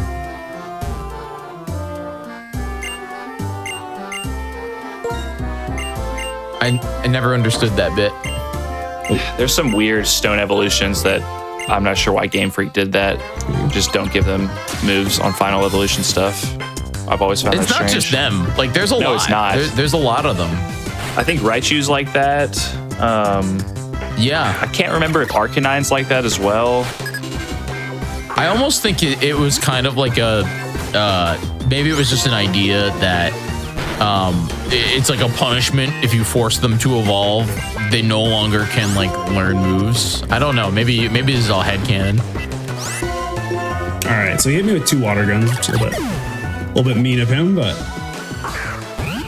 Nice. Clean fight though, not getting the Oranberry proc. You can high roll. We got a crit. Oh, nice crit. good. Yeah, you can high roll the Oshawott and activate the Oranberry, and it makes the fight really, really messy with Tepig. Thankfully, that went pretty average. Besides the It was a crit, great fight. the crit was nice. All right, so now we have to go on a little bit of another scavenger hunt here. I've got to go really out of the way for this next item. it's like all the way over here, which typically we won't even go towards in the regular run. But yeah, we're just grabbing this great ball Get to see here. the garden. It's pretty. Yeah, we get a pretty little detour in the garden, and I'm gonna go down here. Oops. And I'm gonna talk to this guy.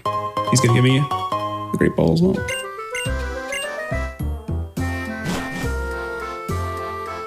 And now we're going to the gym.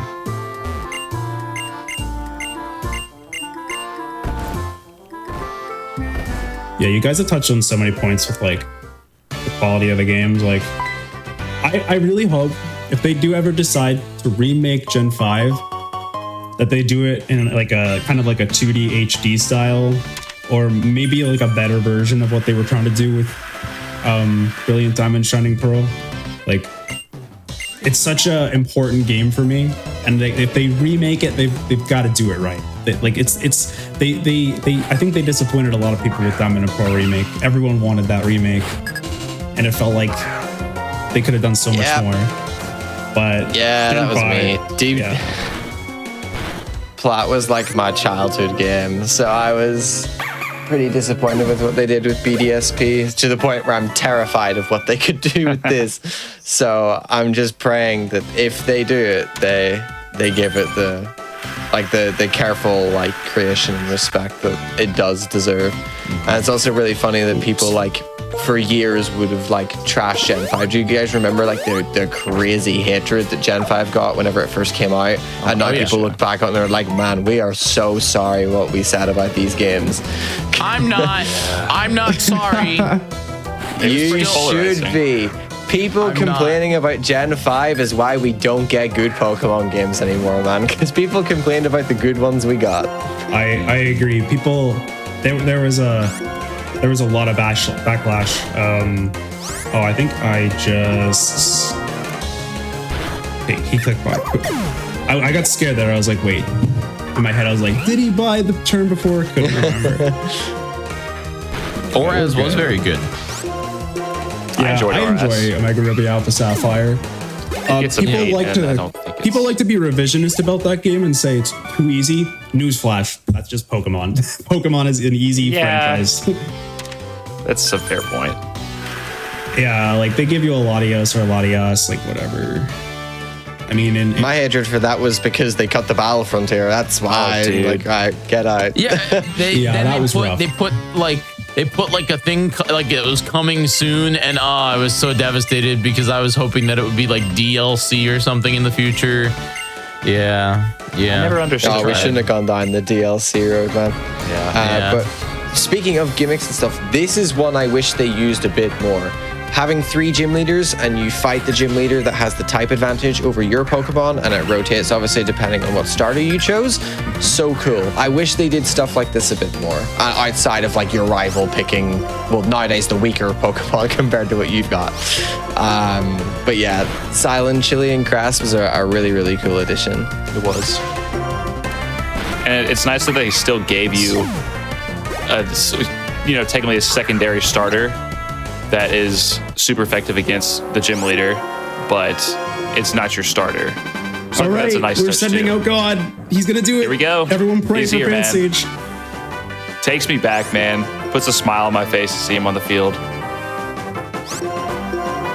right, how much damage is he gonna do? Oh, you're chilling. Okay, Just don't crit. Yeah, you should be fine. We should be good. Easy every time. Nice. We did it. Sick. And that is the last fight of the run done, guys. It is that simple. All right, so now for the bit, right? Yeah, so the way that this soft lock works, I have been alluding to it a little bit. Our little scavenger hunt. We have to make it so we have no money. Absolutely no money. We can't, well, not no money, but enough money to where we can't buy a Pokeball. We have to make it so we can't catch any more Pokemon. And we can't have any Pokemon that can cut. And so, unfortunately, we're going to say goodbye to our Pansage in a few. We're going to talk to Fennel here. She is the researcher involved in the Dream World and the Sea Gear. technology. So she's going to give us the C gear, and then we're going to be free to go and complete the soft lock requirements. That's the very last part of this run.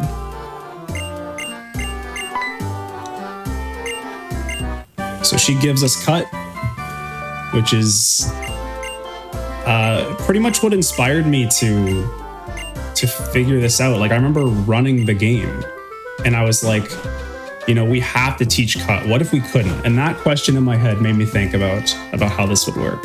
So we're gonna go to the center and we're gonna go to the PC.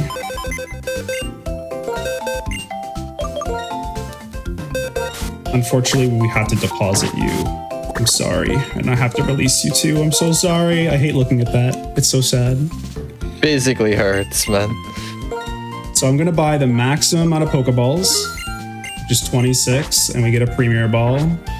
I'm also going to buy a Greet Mail, which puts us just under the threshold we need.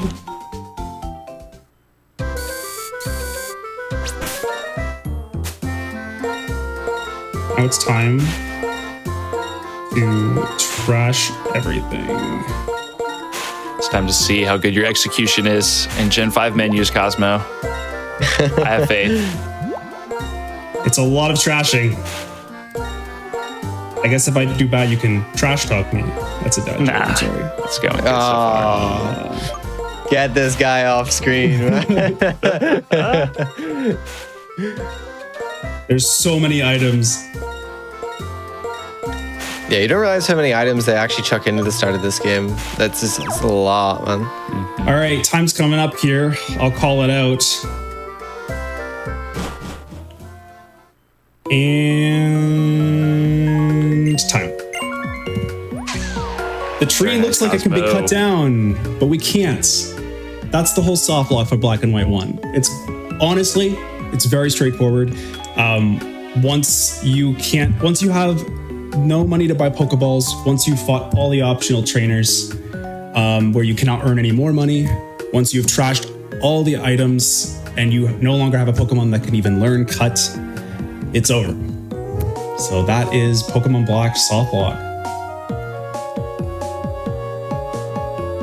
GG's. And yeah, it's worth mentioning you obviously can't progress into the next route without doing what's needed here. I'm pretty sure the next battle anyway is a double battle anyway that I don't think you can progress to without 2 pokes anyway. I think they block you if you only have 1. And obviously you can't go backwards because there's nothing for you to do down there. So it's this is it, man. That's it. If you go west, it tells you to go back. Absolutely incredible. Good stuff, Cosmo. So there's absolutely no money that can be found anywhere in this. No items, no battles, nothing. You have access to. No, Nothing. I took the time to route, and I was purposely trying to make it so that it wouldn't work. And every time I would get closer, I was like, you know what? Maybe I'm missing something. But nope, nothing here allows me to progress. Like this guy here, like he wants Fennel to look for me. That's fine. We can't progress whatsoever.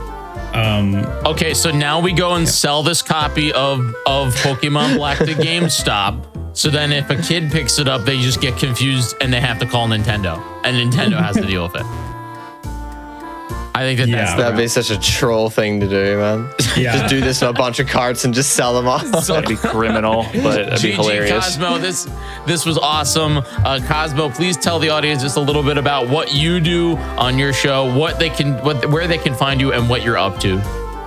Twitch.tv/Cosmolax. I used to do a lot of Pokemon speedrunning. Honestly, this is my return to form. I haven't speedrun Pokemon in quite a few years.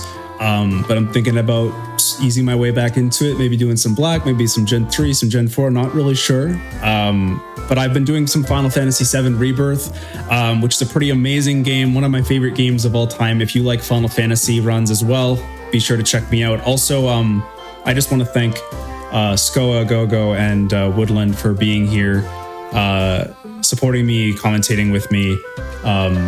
They're the best, and they also speedrun Pokemon, so please go check them out as well. Yeah, absolutely. Skoa and Woodland, thank you so much for co-commentating. Do you have any shout outs that you want to give? I think my only one is going to be the exact same one I gave yesterday. Guys, if there's like any other runs that you see this weekend that you want to take part in and learn to do yourselves, check out all the Discords. Everyone's super friendly and willing to help out. If you get inspired by anything that you've seen, and obviously a big push. Go play the DS games because there's some of the least ran entries in the entire franchise, and in my opinion, that's definitely not biased at all. They have some of the coolest runs and coolest rides that exist across the whole franchise. So just go check out the communities and give one of them a stab. You never know. Yeah, I think all I have to say is just same thing. We love newcomers, like whatever you want to get into. We're happy to help, and yeah, shout out Cosmo. It was fun, dude. Glad to see you playing Black again. Brings a smile to my face. It's awesome. And thank you, thank you, GDQ, for having me here. It's been a blast. It was fun. Yeah, thank you so much. Once again, everybody, please go follow Cosmo. Hover over the title of the stream. Click that button, that big follow button. That would be fantastic. All right, when we return, we'll be jumping in to Generation 8 Pokemon Sword with Etiquette. Come, we'll be right back.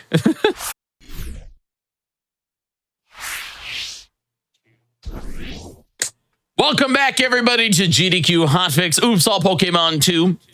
We are just about to jump into the Pokemon Sword Get to Calyrex. That's going to be a blast of a run. I hope that you'll stick around for that. How are we doing now? Well, let's do a quick vibe chat. Type 1 in the chat if you're having a great day here with the Pokemon gameplay. I want to see some ones in the chat. And while I wait for those ones, I do want to let you know that we actually have so many incredible groups and communities as part of the GDQ ecosystem, one of which is Frame Fatales, GDQ's all-women and femme speedrunning community. They are preparing for their next event, Flame Fatales. That's running from September 7th through the 14th. The schedule is live over at gamesdonequick.com/schedule/58. So you can type !FF in the chat for more information on how to join the Discord and stay up to date with all of the things that Frame Fatales does. All right, I'm seeing some good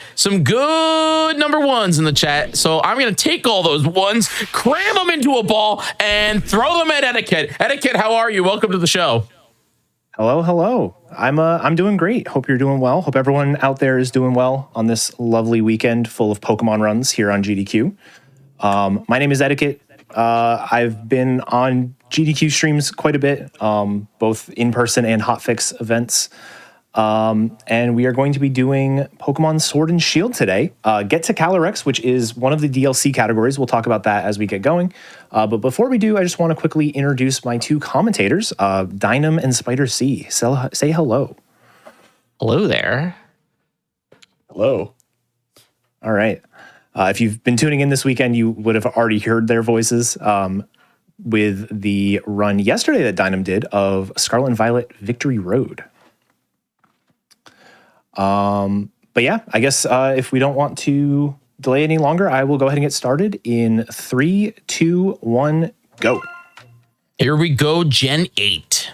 Generation 8, yes. So this is Generation 8 Pokemon Sword and Shield. I am playing on Sword. The version does not matter for this category, but I am playing on Sword. And this was the first generation of Pokemon that introduced DLC. Rather than having a third version of a game or like the enhanced versions that Gen 5 and Gen 7 had, they instead have DLC that came out about 8 months after the game came out, and then another one about 11 months after. And this run here is going to be the second DLC. The Isle of Armor DLC is the first one. That one actually has a run that's a similar length to this one. Actually, 2 runs that are similar length to this one. And one of the really cool things about that is the game allows you to do the entire story, or most of the story of that DLC, without having beaten the game. So you can do brand new save file and complete 90% of the DLC story in a bit under an hour and a half.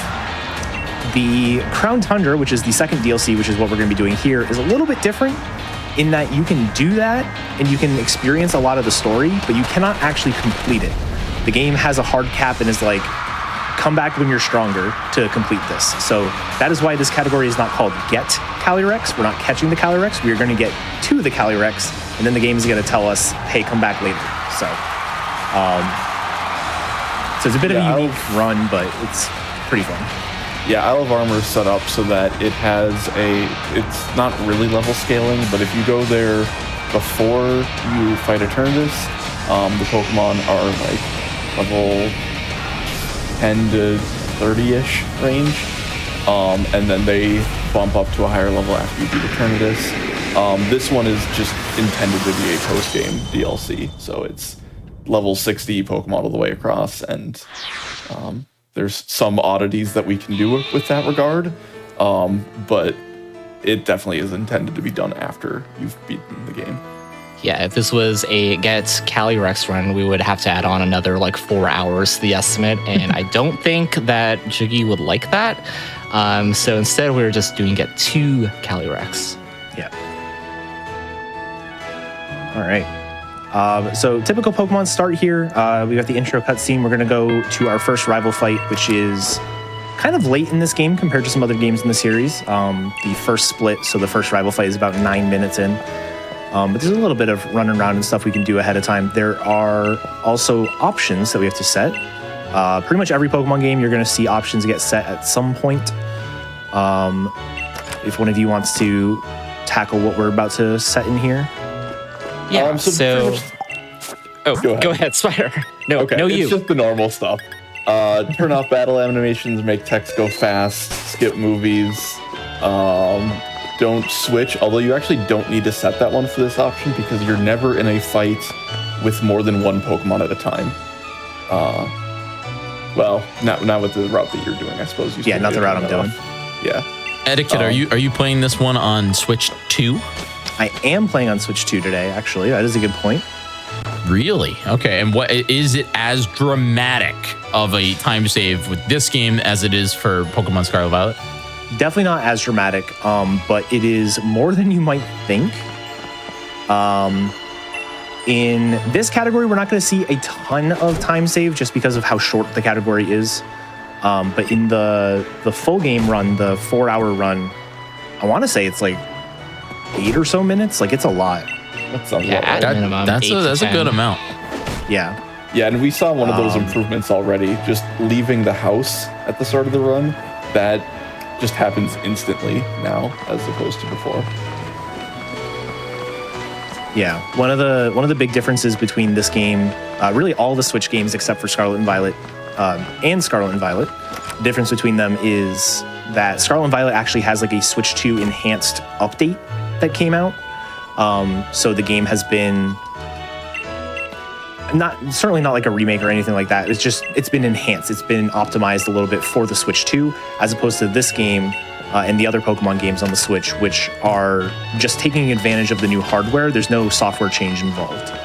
So, yeah, one of the major examples of the hardware being put to good use in Pokemon Sword and Shield is that if you ever played Pokemon Sword and Shield before the DLC came out, and then got the DLC, Isle of Armor, and I was about to say the Teal Mask, that's Scarlet Violet, Isle of Armor and Crown Tundra, you might have noticed that opening your bag takes a little bit longer. That has been completely remedied with the Switch 2, so whenever you like open your bag or open your bag in battle to like use an item, for example, the hardware basically makes it so that that entire bag lag thing is negated. It's like a lot of the time that gets put towards that like 8 to 10 minutes for that, like in addition to the loads that Spider had mentioned, just loading in and out of different areas. Switch 2 does some good work. Absolutely. All right, so here we're getting introduced to Leon. Leon is the champion of the region. We're only going to see him like 1 or 2 more times because once we get to a certain point of the game, we are going to abandon the main story and go off on a little side quest. But he still, of course, has to brag to us about how good of a Pokemon trainer he is. He also has Charizard. Yeah, it's He does very have a powerful. Charizard. That Charizard is the most powerful Pokemon.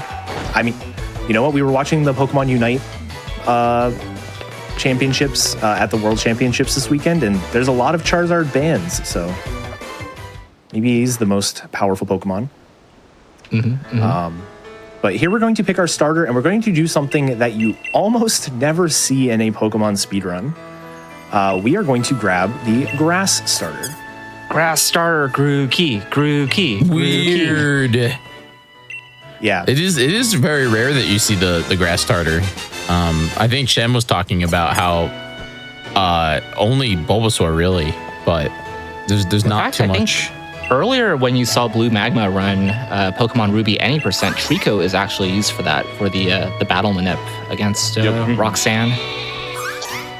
Yeah, it's unfortunately the grass is like an okay type. It's like, I'd say middle of the road. It's not particularly bad. It has a lot of weaknesses. But one of the issues is like the fire and water starters. Fire and water Pokemon in general are just generally going to be faster than grass Pokemon. Grass Pokemon, there's a lot of like on the slower side, which in a speed run, your speed dictates, do I get to go before my opponent? And you can remedy that with things like X items, but the more X items you use that another Pokemon doesn't have to use, the slower that run becomes. So it is just, unfortunately, just a side effect of the dynamics between the different types. Water is typically the go-to choice for a lot of speedruns, but fire is almost caught up to it at this point. And then grass is kind of there.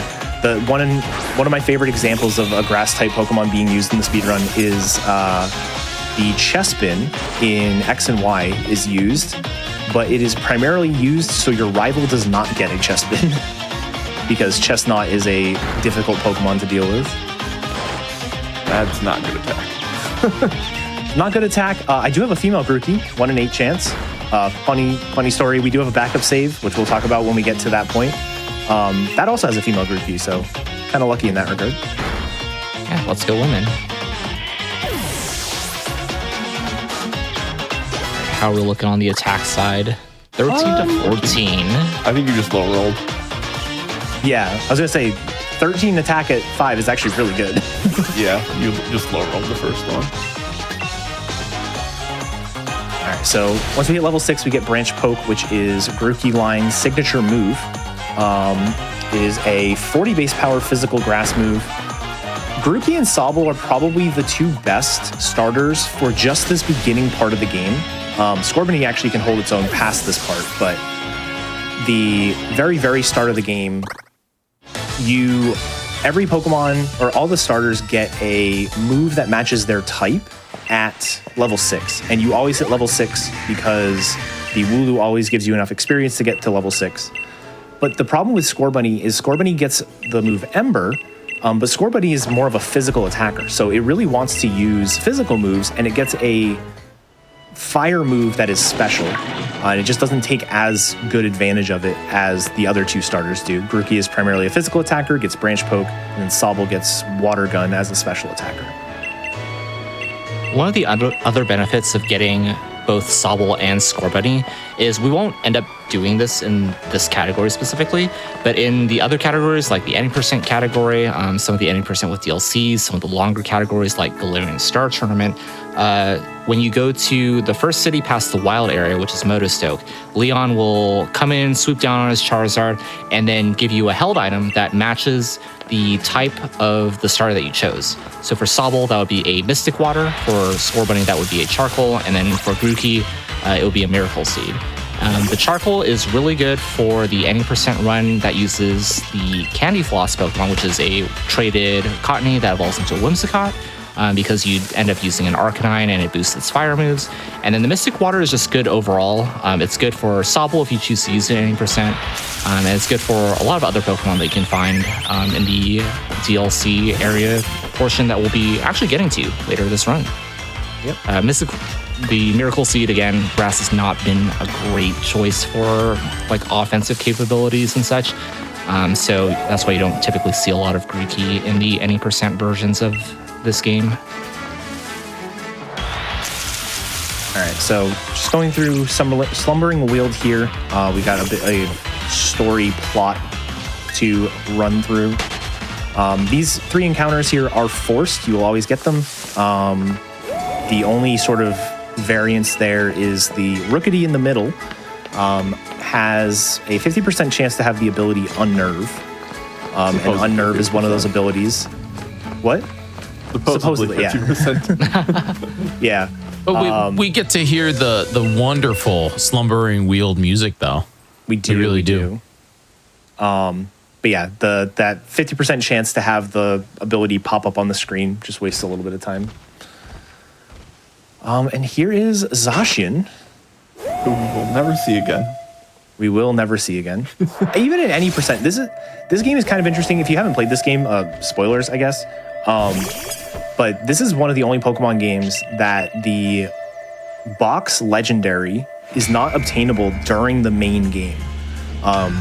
The Zacian and Zamazenta on Shield are only obtainable in the post game. So you do see them a couple times in the run, or in the main game before you get to credits, but you can't actually catch them. You get to watch them pivot on like a lazy Susan. They do famously do that, yeah. They famously can rotate. And then, oh wait, you get to, oh man, you're unlocking memories of my first playthrough of this game where you get to run into the 2 dudes with their hair. Yes. Oh no. Oh no. Well, I don't even know their name. Yeah, it's Swordsbert and Shieldbert. Yep. And they exist. They do. They certainly are NPCs in this video game. Yes, they are. Yeah. All right, so we are going to, honestly, in all of these DLC categories, running through the story of the DLC. So, all right, actually, before we get there, I'm going to explain one thing. When we talk about any percent with DLC, that is beat the whole game, but you can use the DLC if you so choose. When we're talking a lot about like the DLC runs, we're talking specifically about these that are just beating the DLC part of a story. And then we mentioned Galarian Star Tournament earlier, which is sort of like every story you can imagine. We do the main game, we do the post game, we do both DLCs, both of their post games. And that's like a 7-hour run. So, but in the DLC runs specifically, this part right here is actually a fairly important part of the run. We want to catch a Pokemon. Every category of this game will catch a Pokemon on Route 1 because there is a catch tutorial on Route 2 that you can skip if you already have a second Pokemon. So it is a no-brainer, you always catch something. Now we are looking for a Wooloo, and we did not get one. So that's okay. We will go for a Squirtle. Wooloo is like 15% encounter, something along those lines. So we're gonna go ahead and catch a Squirtle. This will not cause problems, but it's gonna delay us a little bit. All right, that's gonna help. Jeez. Wow. You're probably gonna have to heal before Benjamin. That's fine. Especially if the wild Squirtle crits you. Oh my goodness. I think you've used up all of your Route 1 luck in all of your practice runs. Yeah, so you get to see 8 Pokemon. You need like one of them to be a Wooloo, right? And I set up my save file yesterday, and I did a practice run today, and across both of them, I saw 11 Wooloo in the 16 total encounter slots. It's wild. Yeah. But that's okay. We'll be fine. I think basically the way that I remedy this is I'm going to have to defeat another Chutor. Correct. I have put way too much thought into the first 25 minutes of this game when you're going into DLC. Yes. Yeah. Spider has done some massive experience routing. Depending on what you catch, does a Wooloo show up? Does a Squirtle show up? Do you catch 2 things? Do you beat one thing and catch another thing? Spider's done a lot of work into making these DLC categories work. Yeah, absolutely. And essentially all of this that we're talking about, like catching the Pokemon, the different levels, none of this matters in the full game runs because you just continue with the main game and you get like a little bit more experience. But because of the way experience works in this game, it kind of evens out at some point.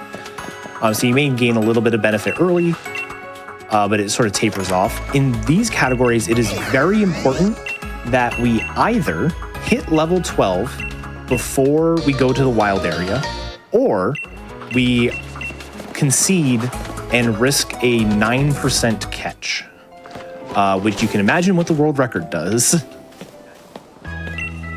because it is far faster to just not get to level 12 and risk the 9%.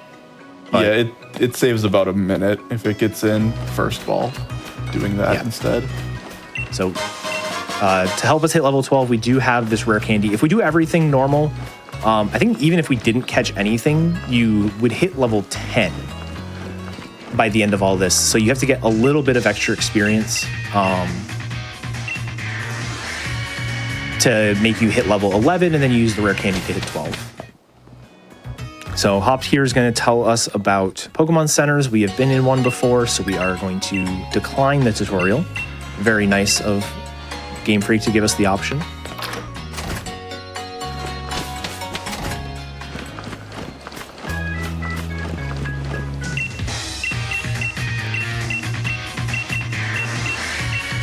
So now we just head to Route 2, where we're gonna see Leon for the catch tutorial that we are skipping. So that's where it would take place. And then we just have 2 required fights before we get to our next Hop fight. And those of course there would be a zigzag in there. And those 2 fights are pretty straightforward. One's just a Squovit that you just pay out. There's nothing interesting about it. The second one is where it gets a little bit interesting because for first they have a Blipbug and then they have a Nickit. For Grookey, it's interesting because the Blipbug will use Struggle Bug, which is super effective against Grookey. So Grookey can actually be in danger if it took some damage on the Route 1 catch like we did, and if this fight goes poorly. And then for Sobble, that fight is also questionable because Struggle Bug lowers your special attack, and Nickit has a very high special defense. So then the Nickit kind of turns into an issue for Sobble as well. So ironically, Scorbunny has the best time with that fight, despite not doing anything else well. So it is nice that I'm at least 3-shotting this Squovit. Because I didn't hit level 8, there's a secret trick in Pokemon damage formula where if you have a level that ends in a 0, 3, 5, or 8, you do a little bit more damage than the level below. Like if you have the same stat value, but you are now like level 8 versus level 7, you will actually do a little bit more damage. And so when you're at level 8, you can oftentimes 2-shot that Squovit, and if you're at level 7, you have a risk of 4-shotting even. So I'm gonna go ahead and do that heal right now. Definitely. Yeah, we'd probably be safe, but just like if the Blipbug crits us, don't want to deal with that. Exactly. That was the weirdest set of Pokemon there. All right. I suppose you probably could have beaten that Choodle. Yeah, probably. All right, so let's see how this goes. Nope, not that. No. Yeah, so the 2-shot's really good. That does 8. So we would have been sitting at 8 HP. But the only thing that would have done really is it would have put Grookey into Overgrow. All of the starters have the same ability, just changes what the type is. Overgrow, Blaze, and Torrent. Overgrow is once you are at 1/3 HP or lower, your grass type moves will do 50% more damage. For like the Sobble route, that actually kind of matters on this Nickit. Doing a little bit more damage with your water type moves can be the difference between a 4-shot and a 3-shot. But Grookey always 2-shots this thing, so it would have been interesting to point out, but it would not have actually impacted the battle. And now we are going to get set up for Hop 2, our second and final rival fight of this run. Hop. So the hop fights, we didn't really mention it, but they are fights that have, we always call it hop text because hop is like the primary trainer that does it, but it's actually a lot of trainers in generations 8 and 9 do the same thing. If you use any super effective move against them, if they use a special move on their side, if either side critical hits, you can oftentimes get a little extra cutscene. So we have to use a super effective move against the Sobble, but if we get any critical hits, that is just time loss. Yeah, and so the other route that Etiquette mentioned earlier for getting through, so rather than beating Hop here, you actually are allowed to lose this fight and the story will progress. So what the world record strategy is you intentionally catch something that's low EXP on Route 1 so that you aren't leveling up too much. And then on this fight, you just spam taunt so that you get defeated by Hop's Lulu. And so then it ends up being about the same number of turns, but you end up skipping a couple level ups and all of that extra text that Etiquette mentioned. And so that's why it ends up, part of the reason why it ends up being faster. That was a nice roll. Yeah. Yeah, the hop can be a 3-shot. The hop death strat is such a funny strategy. Normally, like you saw in the Scarlet Violet run, you can basically lose to almost every rival fight, like against Nimona, against Lacey in the Indigo Disc. I was not aware that you could die to hop 2 in like.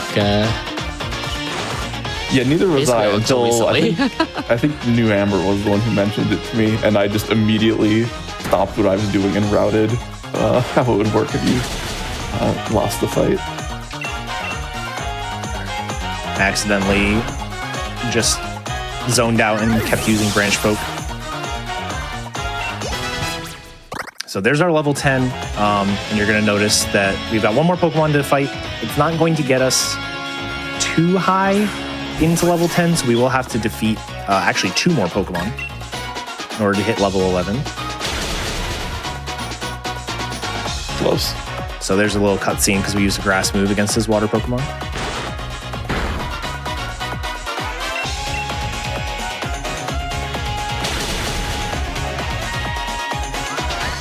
All right.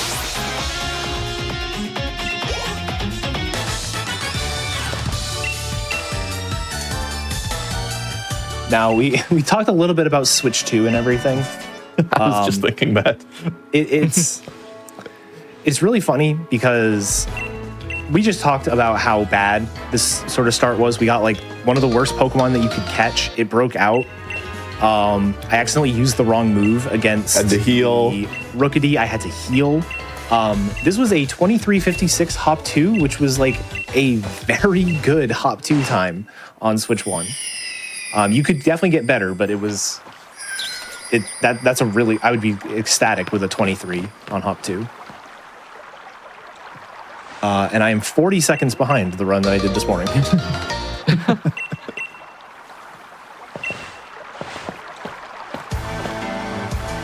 So now that this is all done, this is about as far as we're going to get in the main story plot. We have one more plot cutscene upcoming. And so now at this point, we're just doing, once we get out of this cutscene, we're just going to do our last little bit of prep for entering the DLC. I don't think we actually explained why we want to hit level 12. We did not. So in order to enter either DLC zones, the game forces you to catch a level 12 Slowpoke, which at full HP with a Pokeball is a 55% catch.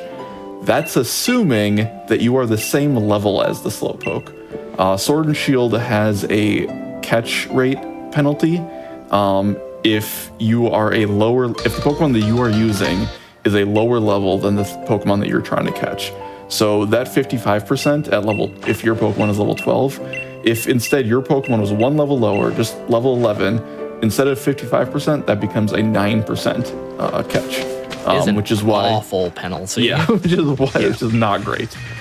Which is why that world record strat loses the Hop 2 fight and goes for less XP, because then we're not going to need this XP on Grookey at any further point in the run. So instead of getting all the way up to level 12, we actually just catch the Slowpoke at level 8, saving a bunch of time.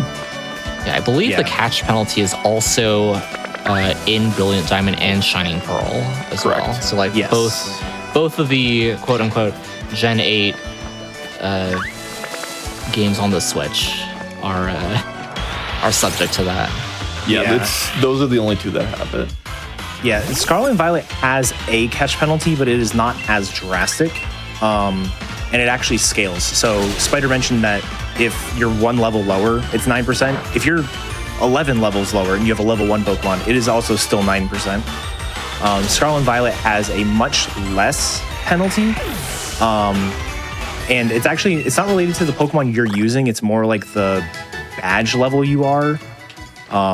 It's kind of weird, but basically it's how far below the level of the Pokemon you're trying to catch are you. That's how much the penalty will end up being. So I'm going to go ahead and fight a second Choodle here. That first Choodle I fought is a static Choodle. It is always there. It's always the same level. So it's pretty much guaranteed experience that you can get.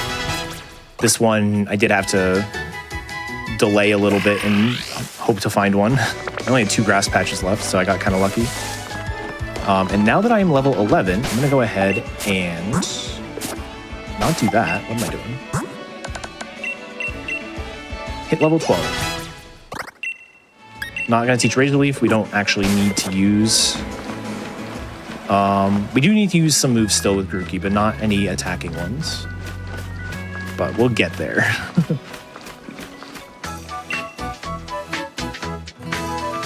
All right, so all of this really is to get to not just this train station, but this train station is going to get us to the wild area.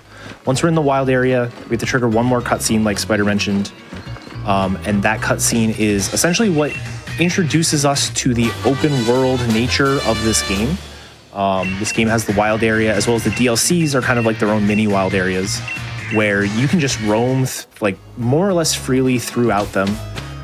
There are environmental barriers, like if you don't have the ability to cross water, you can't go on water, that kind of stuff. But for the most part, if you want to go somewhere, you can just go there. And it's not as open as like Scarlet and Violet, where you can like go to the late game areas and grab a bunch of candies and all that kind of stuff. But it is still really nice. And once we unlock the wild area, we can then backtrack to Wedgehurst, which is where the start of the DLCs is.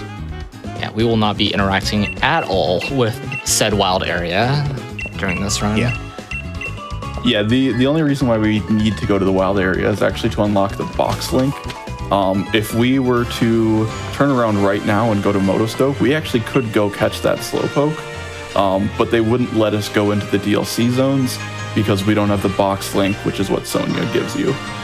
I was not aware that is the flag for the DLC. Yeah,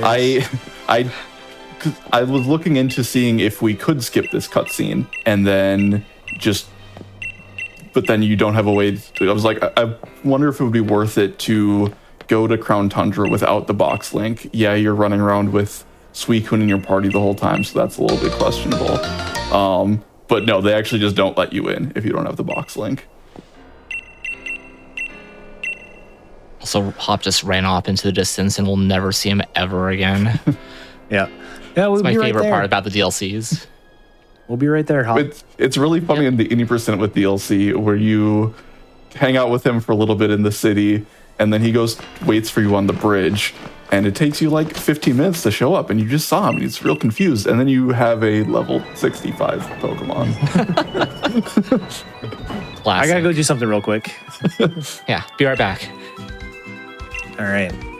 So here's Clara. Clara, or Avery, if you were playing on Shield, is kind of like the main antagonist of the Isle of Armor DLC. But this is essentially all we're actually going to see of her. She plays literally no part in the Crown Tundra. Which is a bummer, by the way. I was kind of hoping we would see them again.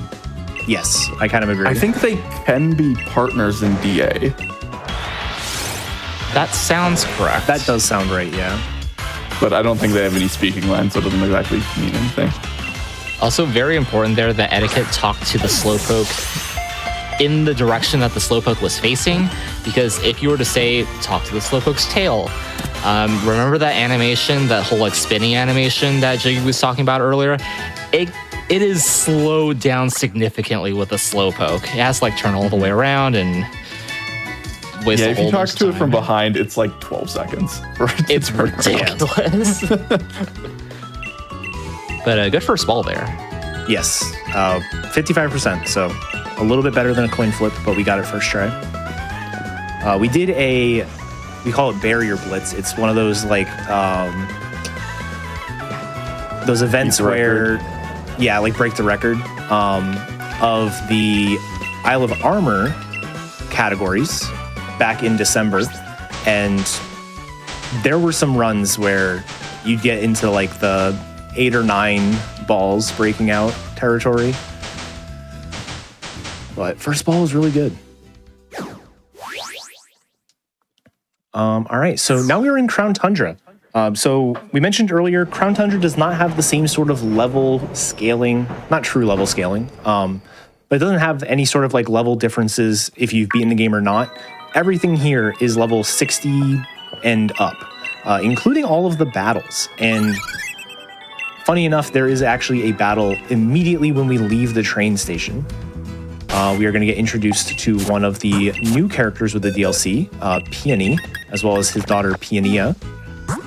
I'm butchering those pronunciations, but that's fine. And we're going to have to get through it somehow. So we'll see how that goes. Grookey's the Pokemon for us. Grookey is the Pokemon for us. Listen, if you just dodge every move, you'll win. It is kind of bonkers that they allow you to come here, you know? They just let you come here when I think all the Pokemon are level 60 here? Yeah. Yeah, I think like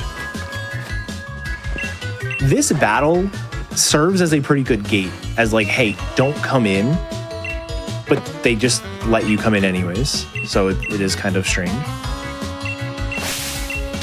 Also, please enjoy Peony's theme here. It is a so banger. good. It is really good. We also come here for the Isle of Armor DLC runs that Etiquette mentioned. I like to joke that I routed Crown Tundra into those runs because then we get to hear Peony's theme. Oh no. I can't believe the level 12 Grookey couldn't tank a heavy slam from a level 70 Copperaja. Yeah. So sad.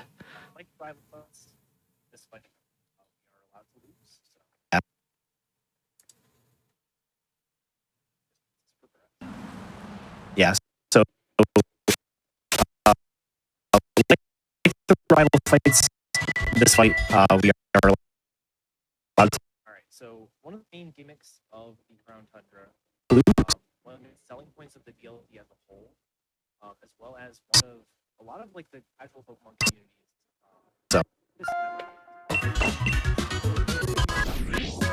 Just let's. All right, everybody. We are still getting the internet issues fixed, but we are working hard to get those going. Etiquette is restarting their routers, so that's going to be fun. But I just wanted to pop in and say hello and let you all know a little bit more about what we got going on here on the GDQ channel. One big thing that we have here is Black in the Flash is a community that uplifts and connects Black speedrunners of all different levels, hosting special events throughout the year to raise money for charities that celebrate Black voices in the speedrunning scene. If you want to learn more or get involved, you should go over to gdq.gg/BAF and follow blackinaflash.bluesky.social for the latest information. Hello, again, welcome back. This is Oops All Pokemon 2. My name is Jiggy. We're hanging out. We're waiting just for a little bit longer as we wait for Etiquette to get back up and running with the internet. But I just wanted to check in once again with you all. How we doing? How are we enjoying the show? I hope that you're all having a good time. And yeah. Tell me a little bit more about your favorite Pokemon game. I definitely would love to talk about that. I also want to take a moment here just to thank you all the people that subscribed to the GDQ Twitch channel. All of your subscriptions, your bits, your gifted subs, your Prime, if you have Prime, that goes to supporting the GDQ Hotfix. So if you enjoy all the different shows that we do here on the channel, that we run through each week, please consider subscribing. It's a great way to help keep the shows going here on the channel. I'm a big fan of all the shows that we have here on GDQ, and I appreciate you all for helping us to keep doing it. I see some Gen 4 love in the chat. I'm also seeing some Gen 3 love in the chat. Legends Arceus, now that's a really good one. Yeah, big fan of that. Pokemon Red, with a big fan of Alakazam. Yeah, that's a good one. My first ever Pokemon game, and this is a real thing here. My first ever Pokemon game, chat, it was Pokemon Gold. It was actually my first ever video game ever. It was a whole thing. Now let me tell you, I didn't actually know how to play a video game at the time. So my Pokemon Gold run was a Feraligatr that knew Surf, and then it knew Tackle, and it knew it was either, I guess, Leer or Growl. I think it was Leer. Which one comes with it? Let me know. But I spammed Surf, and it was I ended up beating the Elite Four, the first Elite Four in that game. I remember this very vividly because it was like a big deal for me, with a level 84 Feraligatr. And let me tell you, I pressed the A button. that was my first thing. Your first was Pokemon Red. Getting Blastoise had us popping off. Yeah, Blastoise was a big deal. Yeah, it's a good time. Some Puzzle League love in the chat. I'm reading all the stuff here. If you're watching over on YouTube, please hit the like button. And in fact, you guys can check all of our shows out over at youtube.com/gamesdonequick. You can actually check out all of the Oops events that we've done since my very first one, which is Oops All Zelda, over a year ago. So it's been a little bit more than a year of the Oops events here on the GDQ channel, and I've been loving it. So I just want to say thank you if you are a fan of the Oops events that we have here on GDQ. I've been loving getting communities together and celebrating these incredible game franchises. Seeing some love in the chat for Pokemon Go, seeing some love for Pokemon X and Y, Ruby Sapphire. That's some incredible stuff. Big fan. I'm actually very excited. I hope you all are too, for Pokemon Legends ZA. It's going to be a good time. But yeah. All right. So with that, we are going to jump right back in to Pokemon Sword with Etiquette. Let's head right back into it.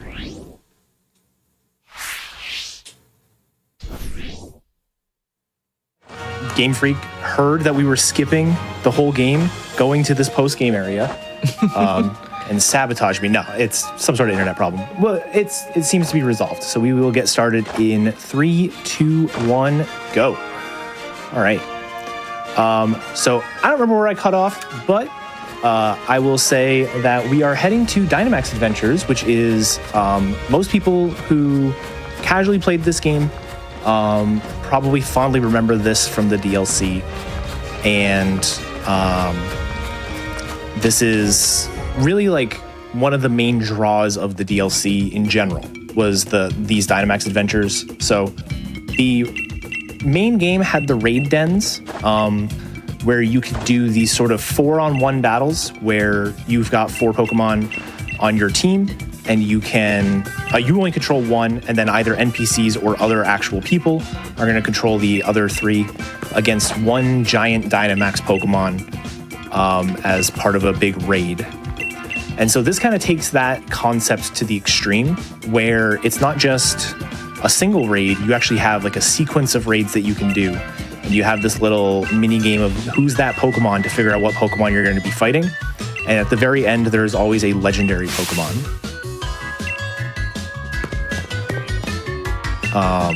And so we are forced into Dynamax Adventures. You have to at least perform a Dynamax Adventure. You do not have to go very far, but you do have to actually do it in order to progress the story. So let's see what we got here. That's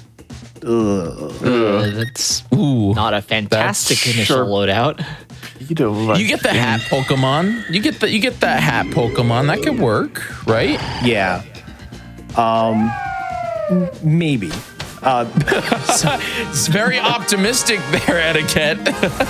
Yeah, so throughout all of this, we actually have to get the legendary at the end. And so I'm going to go, I guess, this way. That's a Charger Bug.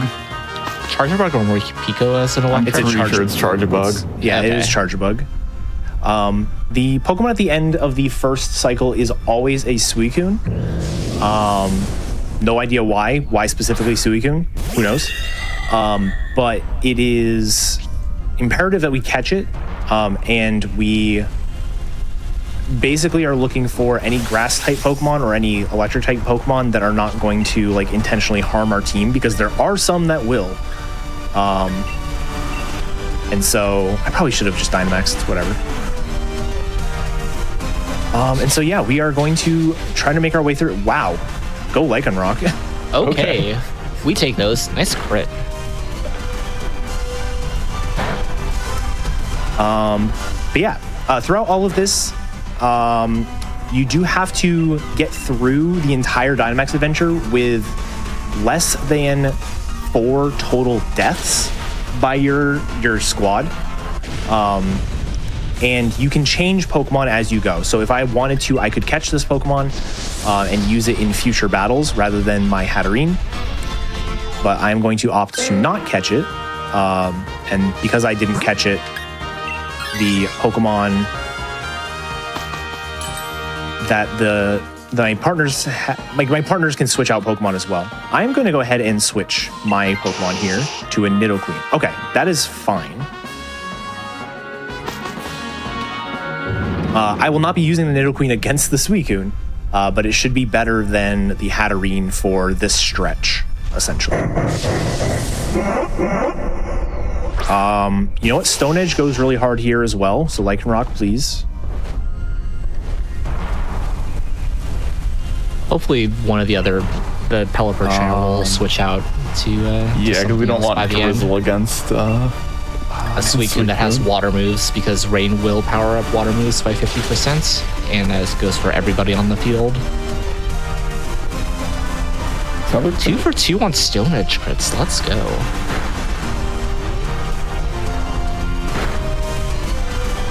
Yeah, because Suicune is going to have like the highest base stat total out of any Pokemon that we find here, it's really, really imperative that we try to conserve our deaths until like the very last moment, because Dynamax Adventures are just completely random in whichever Pokemon are in the first, second, and third tiers, at least for the first one. So sometimes you get a really good one and you get things like Alolan Raichu, you get things like the grass one that has Leaf Storm and Contrary. I was trying to see what the dark was. The dark is the Sneasel. Yeah, it's a Sneasel. Gotcha. But so far, so good. Vileplume has Grassy Drain, Giga Drain, so that's not too bad. Okay.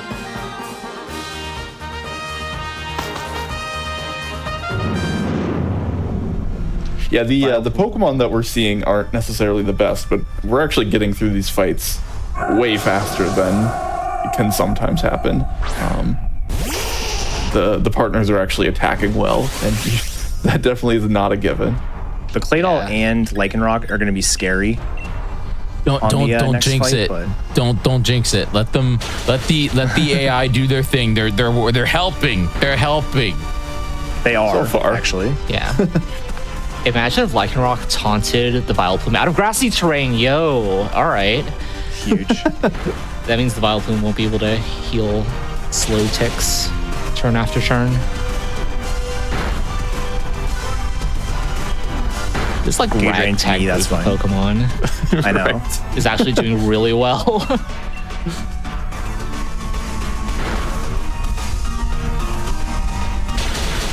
Okay. We should get through. Okay, so we are on the Suicune with 0 deaths. That is honestly really, really good for a marathon run. Yeah. Yeah.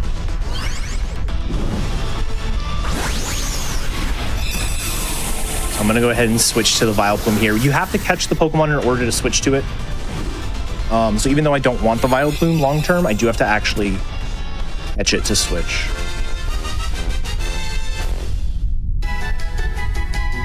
I would also like to say welcome, Raiders. Thank you for joining us here. This is Oops All Pokemon 2. Currently, Etiquette is going through the Pokemon Sword game to get to Calyrex. Yes. Calyrex Stick is around the main 'cause later- legendary. Oh yeah, go ahead. I was just gonna say stick around because later our friend 360 Chris M is going to be taking on Pokemon FireRed. All right. Yeah. So Calyrex is the main legendary of the second DLC, called the Crown Tundra. The Trick Room from the Clay Doll. Oh my. Interesting. I think also one of your partners had a grassy seed, so it increased their defense. The treasure book, the grassy seed. This is. I don't think it matters here. Just in case the Suicune extreme speeds it. You never know, honestly. The Lycanroc also taunted it, so it can't use Calm Mind. So that's really good. There's the extreme speed. Into the Charger Bug. And then the Charger Bug, okay, this is actually sick because the Charger Bug just Eerie Impulse, which dropped its special attack. You Trick Roomed back? Oh my, never mind. I take everything, everything good I said, I am taking back. Wait, but we're still going first, so I wonder if like it didn't actually undo the Trick Room. I don't know. I was gonna say the only way this is really scary is because once the Dynamax Pokemon gets down to low health, it gets kind of into like this enrage phase where it gets to go more than once. Usually it's only twice, but if it starts spamming like Surf and other high power moves, it is really dangerous. That was the best Dynamax Adventures I think I've ever had. That was really so good. Especially considering the Pokemon we had access to. That was incredible. Yeah. You know what? I'm gonna put this on the router reset RNG manip. Mm-hmm. It's true. It's true. You reset your router, your Switch had to reconnect. Then it just said, all right, all the RNG is fixed. We're good. Yeah. Get over that grassy seed because Suicune lived on 1 HP. It made it hold on. Yeah. It's the most synergistic Dynamax adventure I've ever witnessed. Please pick the Suicune. Very important that you pick the Suicune. So not only do we need a high level... Oh yeah, go ahead. There you go. Yeah, the reason why we need the Suicune is we need to use it for a fight, but more importantly, because we could use other Pokemon for that same function. We need to spend... It's either 7 or 8 Dynite Ore on 8. something. Yeah, I think it is 8. And keeping the legendary Pokemon gives you a big chunk of Dynite Ore that you wouldn't otherwise be able to get. And so the only way for us to get enough Dynite Ore for what we need for the run in a single Dynamax adventure is to defeat and catch the Suicune and keep it. Yeah. And so that's why this Dynamax adventure is so important to go right for this category, because it's the massive RNG section and we need a specific outcome. Yeah. Yeah, I think you get like so you certain mentioned... amounts of... Oh, go ahead. No, you go first because mine's going to lead to something else. Fair enough. Yeah, you get a certain amount of Dynamite ore for clearing every tier of the Dynamax adventure, and then if you beat the Pokemon at the end, then you get a massive amount. Yeah. Go ahead, Eda. Yeah, I was just going to say, so we mentioned the any percent with DLC category. That category actually comes to Crown Tundra, does Dynamax Adventures, and then actually tries to get the best Pokemon it can from the beginning of the Dynamax Adventure, purposely lose, and you accomplish that by actually attacking your teammates. It's really funny. And then use that Pokemon in the main story. So you don't actually care about your Dynamite ore or anything like that. You're just here to get a high level Pokemon, and then you just go on your merry way. The Galarian Star Tournament run is kind of like a mix of both, where you need to do the main game. So you just need a high level Pokemon, but you also have to do the Crown Tundra story. Most is actually not the right word. Some Pokemon are faster at beating the main game than Suicune is. So you might think, oh, let me do a Dynamax adventure to catch a different Pokemon and use that in my Galarian Star Tournament run. But because you have to do all of this stuff, which includes the purchase with the 8 Dynamite ore, it just ends up being a little bit better and a little bit more consistent to use Suicune for that as well.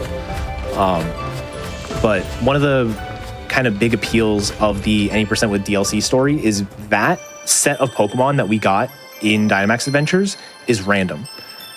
There are like 225-ish Pokemon it can choose from. So you have so many different options. There are a handful that are actually incredibly good, and you're hoping for those if you're grinding for a good time. But if you're just like looking to do a run, you can get a Pokemon you've never used before and just sort of have fun, blasting through the game with such a high level Pokemon. It's really cool. Yeah, for a while my PB was, I don't remember which Pokemon it was, but for a while I had a PB for 80% of DLC, and no one else had used that Pokemon on the leaderboard. So you really can just get anything and complete a run, because it's a level 65 Pokemon. It can probably beat the story. Yeah, and if the thought of just doing Dynamax Adventures appeals to you, there are category extensions where you can either do them by yourself, or you can grab a couple buddies, hit the online mode, and just try and race through the adventures as fast as you can with whatever Pokemon you've got. It's really, really fun. All right. So we are now sort of getting introduced to the main story of the Crown Tundra. Crown Tundra is all about legendary Pokemon. There are 3 main storylines for the Crown Tundra. There is oh god, I wish I had the names. There's the legendary tree of the legendary 3, which is about the 3 Cantonian legendary birds, the Articuno, Zapdos, and Moltres. However, there are Galarian versions of those Pokemon. I don't remember the other ones. Sacred Bond of Sovereign and Steed for Calyrex. I can't That's remember what we're the going to be going through Reggie one. here. Yeah, I don't remember the Reggies, unfortunately. It's the two Reggies, right? The brand new Reggies that they have not talked about since they put this DLC out.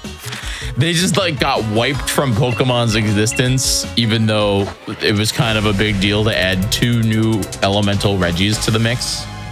And then there is, well, you mentioned the Ultra Beast. There is another one after the 3 main ones for Ultra Beast, and that one is they came from the Ultra Beyond. You have everybody scurrying out from the Dynamax Adventure Den in fear. Yeah. All right. We were thinking about changing this category name to the Sacred Bonds of Sovereignty, but I don't think that would really fit on the Hotfix display, unfortunately. Not our A problem. little too much text. I'm trying to find the other name. Yeah, me too. What's the abbreviation? It's you said Sacred Boss of Valiant Steed. The Sacred Bonds of Sovereign and Steed. Okay, Sacred Bonds of Sovereign Steed, you said? And Steed, yeah. Oh, and So, like- Steed? Yep. So like SBSS. SBOA or SBOSAS. So Sbosas. There we go. That's the Yeah. category. That's this That'll category is now called Sbosas. It is. Oh, there we go. the It is Terrible updated on the layout. Oh my god. the Terrible Titans Lurking Locked Away is the Reggie's one. That's a good one. That is a good one.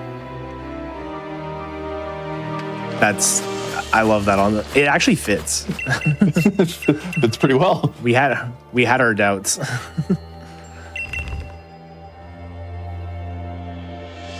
But yeah, so to kickstart this, basically we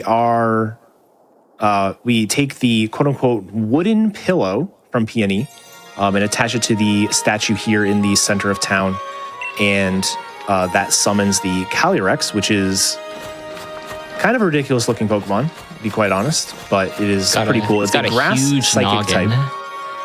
It does have a huge noggin. Very smart Pokemon.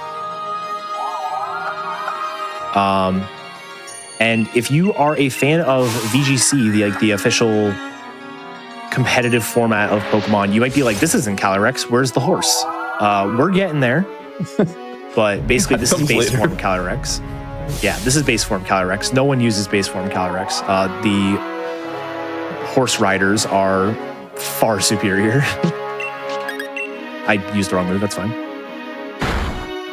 So one of the benefits of having Grookey over a different one of the starters is the move Taunt, which is a way for you to prevent your opponent from not KOing you.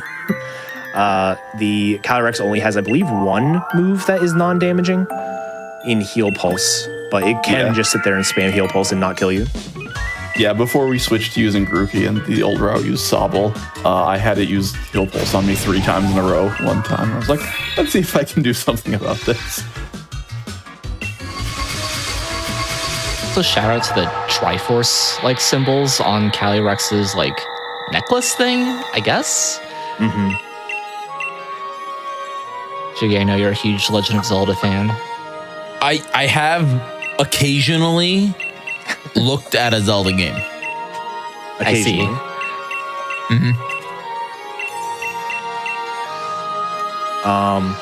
Another thing I just want to mention with this DLC in general, I honestly both DLCs, but this one in particular, if you have not played it, take a chance to play it and read all the dialogue. We're obviously not reading the dialogue here.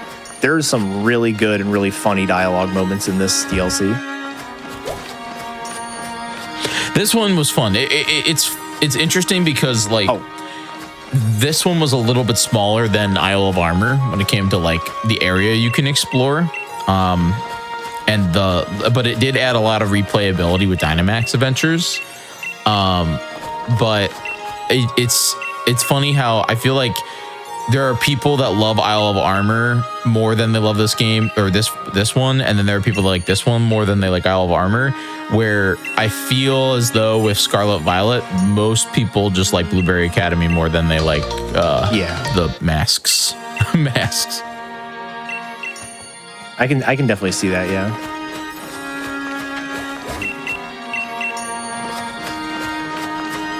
Yeah, we had mentioned the Dynite Ore was very important to purchase a certain item. That's what Etiquette had purchased after talking to all of the NPCs in Freezington. Those carrot seeds will be very integral in getting the horse part of the horse rider Calyrex into action. Let's just say. Yeah. Yeah, and we had to talk to everybody in town. Essentially, Calyrex is sort of like, I guess, like a myth to this town. Obviously, it's got the statue in the middle of town. It's not, nobody knows it actually exists or anything like that. And so you're kind of running around town trying to get information of like, you know, what do people know about the Calyrex or whatever. And we basically learned that nobody really cares. Even though I'm pretty sure, like, it's mentioned somewhere in Sword and Shield that Calyrex, like, fought against Eternatus a long time ago. and it's like scared of like open hands or something like that. Somebody in chat can correct me if I'm wrong. It was this noble, valiant Pokemon. All right. So we are now going to head down into the main area of the Crown Tundra and go find the mayor. Crown Tundra is, pretty decently sized. Obviously, it's not as big, I think, as the main game's wild area or anything. But luckily, we don't have to go too far in the main section. There's going to be 3 separate times we venture into the wild area, and they're all kind of in the same direction. So, first one's right here. The mayor is looking at the fields. There he is. I think. Yeah, he's just looking at the fields, which are not in great shape.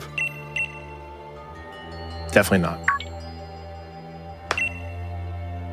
If only we had something or someone who knew about bountiful harvests to reclaim the fields and make them prosperous. If only, but alas. Alas. All right, so this is a tiny optimization that we are doing because of the Switch 2. It is actually, Spider was mentioning to me, it is basically the exact same amount of time to Death Warp back to Freezington as it is to just run back. But that timing was done on the Switch 1, and with the Switch 2, the load in and out of like buildings and stuff is quite a bit faster. So it should be very slightly faster to Death Warp there. That is the extent of our strat change.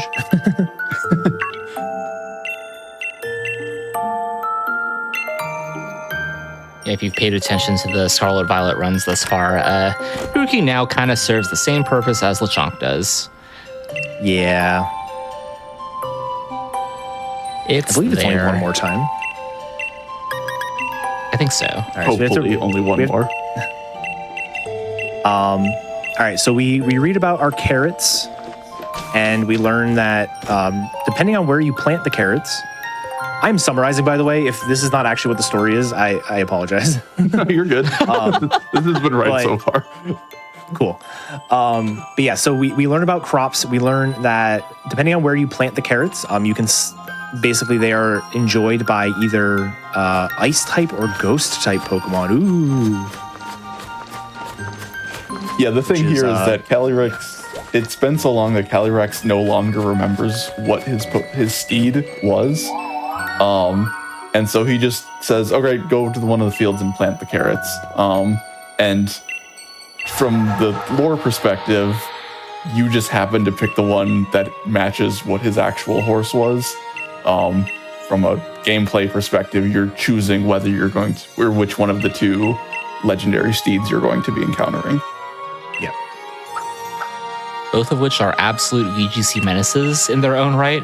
I think Shadow Rider Calyrex was like the end-all be-all in like the earlier regulations, and then Ice Rider Calyrex with Glacial Lance just obliterates like everything else.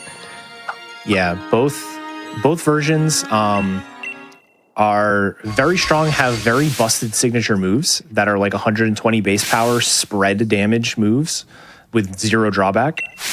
The main difference between the 2 is Spectrier, which is the ghost type, is very, very fast and very strong on the special side, where Glastrier, which is the ice type one, is very, very slow and very strong on the physical side. So Glastrier is going to be the Ice Rider Calyrex is going to be mainly used in Trick Room teams, whereas the Ghost Rider Calyrex is basically able to be slotted in on any team.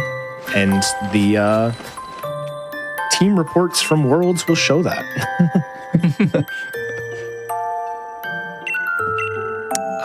Okay. So we are now going to go pick which carrot we do. For the speedrun, it more or less doesn't matter which one we do. But we are picking Spectrier for 2 main reasons. The first, most important reason, it is closer. it's just, it is faster to get to the ghost one than it is to get to the ice one. We don't have the bike. We don't have the luxury of like going places, you know, relatively quickly. We don't have fly, so we can't like venture further and set a fly point or anything. We just got to deal with what we have. The other main reason is because there is a moment in the run where we have to defeat the Pokemon. And Spectrier, we have a way that we can defeat Spectrier pretty faster than we would be able to defeat the Glastrier, I will say. Yeah, if we were to use a Pokemon other than Suicune, then Glastrier possibly could be better. But because we're forced to use Suicune and we have a way that Suicune can beat Spectrier, it just makes sense. All right, so I'm gonna go. There's always a spawn here. Where is it? I don't see him. There he is. Behold our way that we defeat Spectrier. It's Shadow Ball. Right. Now we shall plant our carrot. So Educate, you rehearsed for this. You rehearsed for this dance recital, right? I'm not doing the dance. This cartoon is so good. It's really funny. I also like that, like, lore-wise, they keep with the theme that, like, well, is Calyrex is like speaking through Peony, right? Yeah. Right. It's possessing. Yeah, Calyrex doesn't have telepathy for some reason, so he just controls Peony and talks through him. Which is an issue in and of itself, but details, I guess. Yeah. So there we get the Shade Root Carrot. This locks us into having Spectrier as the steed.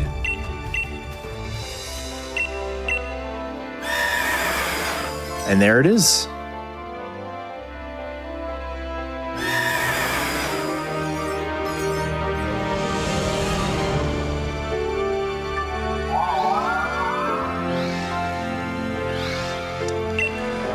All right. So one more Death Warp here to head back to Freezington. Essentially, we have summoned the Spectrier, but obviously we have not tamed it yet. So it is potentially wreaking havoc in Freezington. Freezington is in danger. So we're getting to head back there as fast as possible. I'll Death Warp on a Mimikyu. Surely this doesn't have Memento. It does not. It matches your hat, though. It does. It does. Play rough, no! So it goes. All right, so that is hopefully the last we will see of Grookey. I am actually going to keep the Grookey in my party. Normally, if you were doing like record attempts, you would not, because it will gain some extra levels here. I'm going to keep it here for safety. I also picked up a max revive earlier. Not restore. What am I doing? Held item.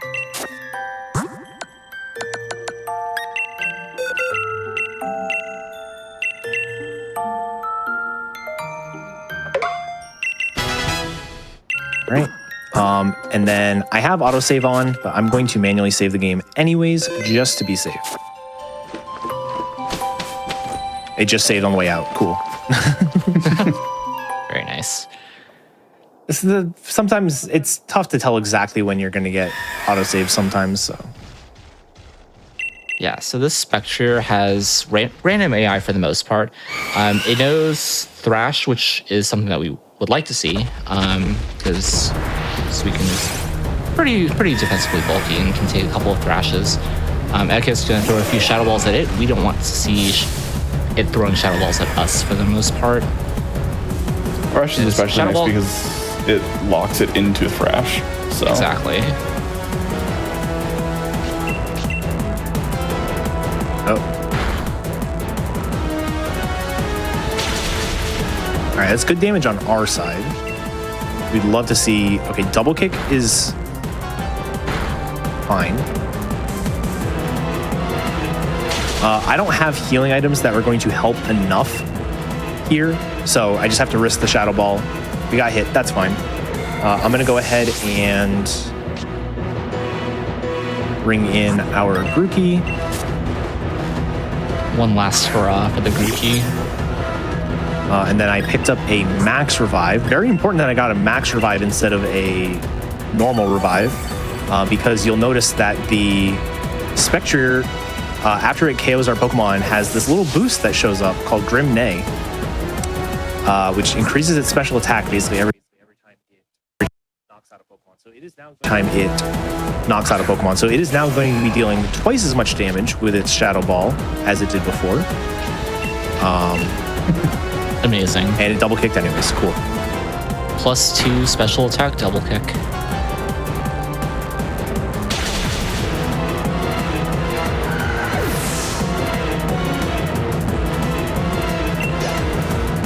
And the Grookey didn't gain any levels, so we didn't lose any time because of that.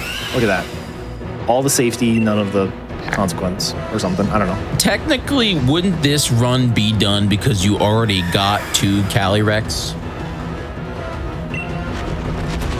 Yes, but there's a difference. You'll see. I mean, he's right there. Yeah. No.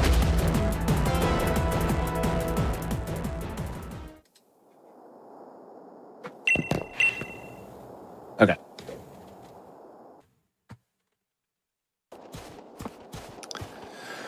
All right, so we are just going to grab the tuft of black mane hair. So we basically need the hair of the Spectrier along with, God,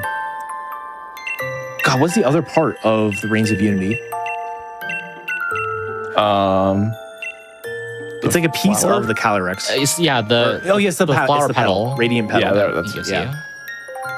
Yeah, so Calyrex is going to give us the, I think it's called the Radiant Petal.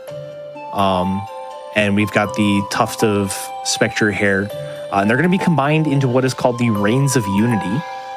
The Reigns of Unity is the item that allows you to switch between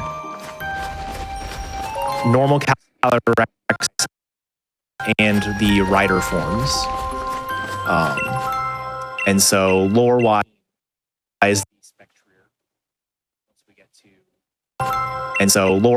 this is how Calyrex is going to tame the Spectrier once we get to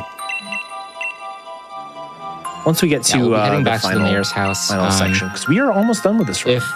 I think the mayor mentioned something along the lines of like, oh, only a certain a certain lineage of people know how to craft the Reigns of Unity, and then Peony just like walks in and is like, okay, I can do it. A certain lineage of people know how to craft the Reigns of Unity, and then Peony just like walks in and is like, okay, I can do it. Well, the mayor, the issue is he's just really bad at sewing, which Peony has experience with because he's a good dad. Oh, that's right. And the mayor tries to help out in a certain way, which is very funny. So watch for that. That's right.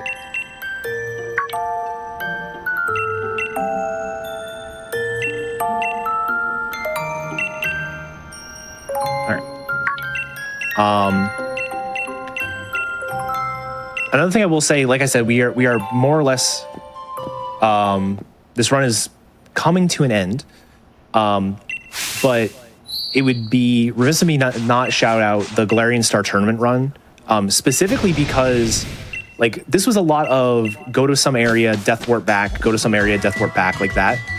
But the way that the other storylines get incorporated into this storyline is really cool, where it's like the first time you go to the mayor, you also stop by and catch one of the Reggies. And then after you talk to the mayor, you continue and go catch another Reggie, as well as like setting a fly point. And then at a certain point, you like start the legendary bird side quest. And it's really cool how you can like really interweave a lot of these things. It's unfortunately not possible in this category specifically because the Calyrex storyline obviously allows you to do most of it without beating the game, but the rest of it is like hard required. Like you have to like catch the Regis, and you just like can't do that if you are underleveled.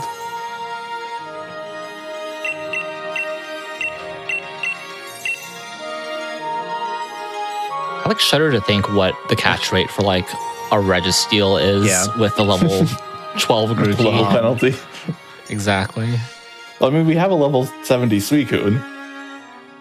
Isn't the catch penalty? It's that you straight up can't catch something past a certain level without the right badges. That's what it is, yeah. Right. They double locked catching Pokemon for some reason in this game. Yeah. Yeah, not only is there a catch penalty if you're underleveled, but if Etiquette were to run into a Pokemon along this way, it would say, oh, a really strong Mimikyu appeared, and you won't even be able to throw a Pokeball at it. It just will not give you the opportunity. Yeah. It would be really cool sometime to do. It's probably tough to fit into like a hotfix because it's the amount of variance in the run would be like it's one of those things that's tough to nail down an estimate for. But to kind of do what so earlier today, our friend T-Pat did a run of the Indigo Disc, but rather than doing the full Indigo Disc run from the beginning of the game, he had like a save file at post game. It'd be kind of interesting to have a save file at post game and do like Galarian Star Tournament in an event or something like that, just so you can see a lot of those little intricacies of running around and incorporating all these different storylines. Because you also, for Galarian Star, have to incorporate the Isle of Armor storylines, as well as the main the main game's post game. So it's a pretty interesting run. It's a favorite of ours for races because it can be grueling to do a 7-hour run by yourself, but if you've got 4 or 5 other people suffering with you, this is true. 4 or 5 other people suffering with you, it's a good time. Yeah, you should just ride Suicune. There's the upgraded bike even. Yeah, you should just ride Suicune. That would help everything. I think we would love to do that. Yeah.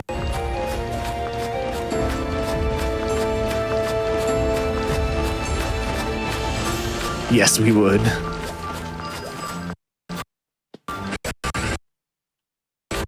And then optimally, I would be going through a lot of this grass, but it's just not worth the risk, especially on this particular run.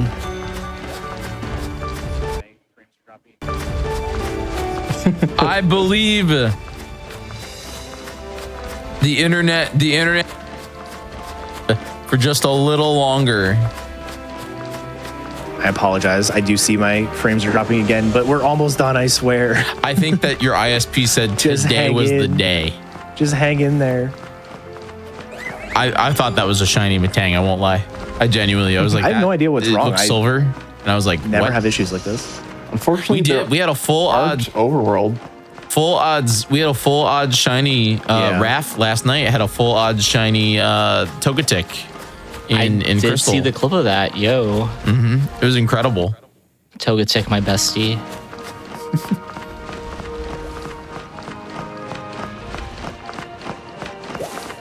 Dynam, why won't you evolve?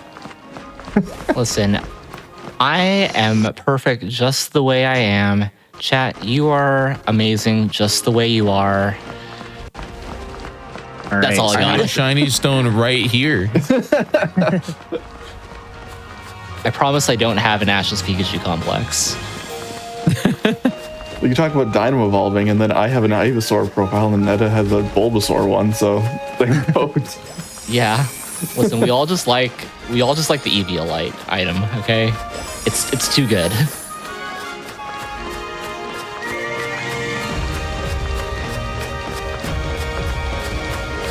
It's true.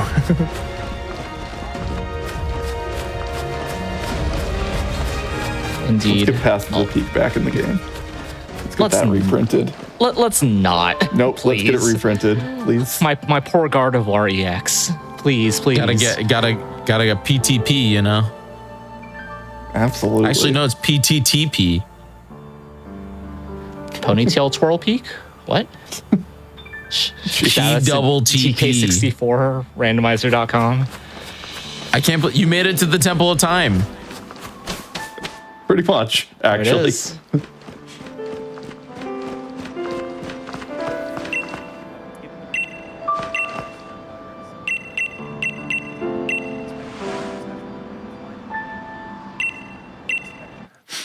All right, so there we've given the Reigns of Unity to Calyrex, and now Calyrex can tame the Spectre. We just have to do one final thing to lure the Spectre up here, which is put the carrot in the basket.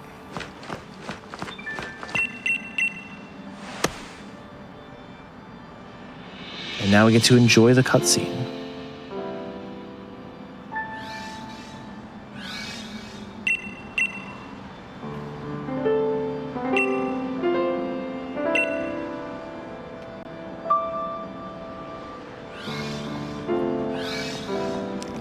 I don't want to know.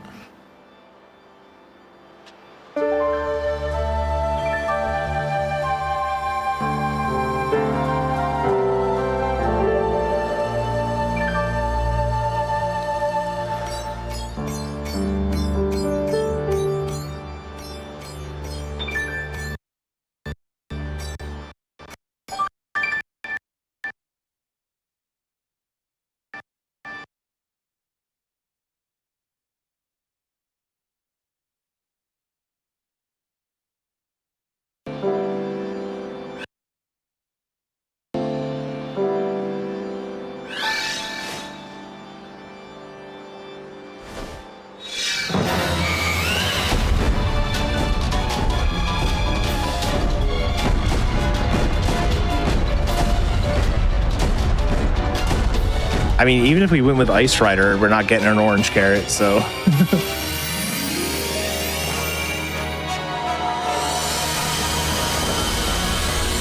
Yeah. All right.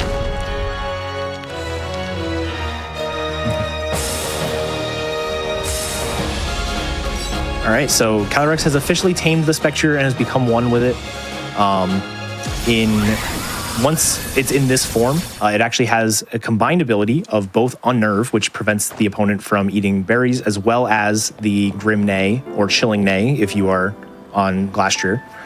And time's coming up soon, because we are about to basically get told that we cannot battle the Calyrex because we are too weak, and to come back later.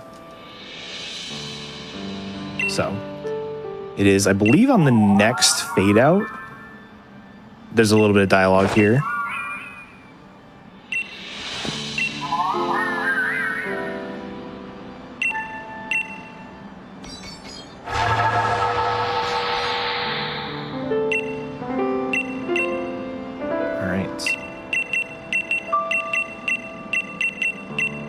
All right, and fade out here. Time. So, GG's. That was a lot of fun. I am going to keep this quick because I know that my internet is not going to hold on too much longer. But thanks, GDQ, for having us. Thanks, Jiggy, for putting on this amazing event and getting a lot of different corners of PSR involved. It's a super cool event. If you haven't caught most of the weekend, definitely go back and check it out. And if you are interested in this game or any of the other Switch Pokemon games, definitely join the Switch PSR Discord. We have a great community with experts in all of the games, and we're all very excited for Legends ZA coming out in a couple months. So definitely stick around for that. Incredible big GGs in the chat. That was wonderful. Please, everyone, please go check out Etiquette. You can follow him by hovering over his name in the title of the stream. Big fan. So definitely go give him a follow. I also want to give a wonderful shout out to our commentators that we had here. Do you have any other shout outs that you'd like to give their Dynam? No, I think Etiquette just covered it. feel free to join the Switch PSR community. You can find it on any of the speedrun.com Switch Pokemon games, and we'd love to have you and help you out. And thank you once again, Spider C. Same deal. Anyone you want to give a shout out to? No, just great weekend. Thanks for putting it together, Jiggy, and all GDQ. And was glad to be able to do commentary for 2 of the runs. Amazing. All right, with that, chat, we're going to take a quick break, but when we return, the final run of Pokemon, Oops All Pokemon 2 is coming at you with Pokemon FireRed. Full item.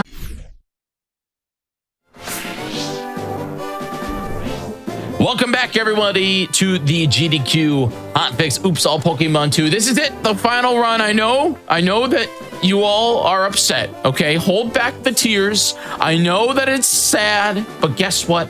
We have an absolutely incredible final run coming at you right now. 360 Chrism going into Pokemon FireRed with a full item randomizer. This is going to be an absolute blast of a run, so definitely stick around. It's a must watch. I once again want to just say thank you very much for hanging out with me this entire weekend. All of our VODs go up on the YouTube channel. You can check it out at youtube.com/gamesdonequick. We have all of the Oops events as well as this one will be up. And if you are watching on YouTube right now and you're hearing this, tab back in if you weren't in the tab, but if you are staring at me, I want you to hit the like button and comment your favorite Pokemon, okay? Tell me in the comments your favorite Pokemon. Nobody in Twitch chat do this, only YouTube. All right, without further ado, 360 Chrism, you ready to rock and roll?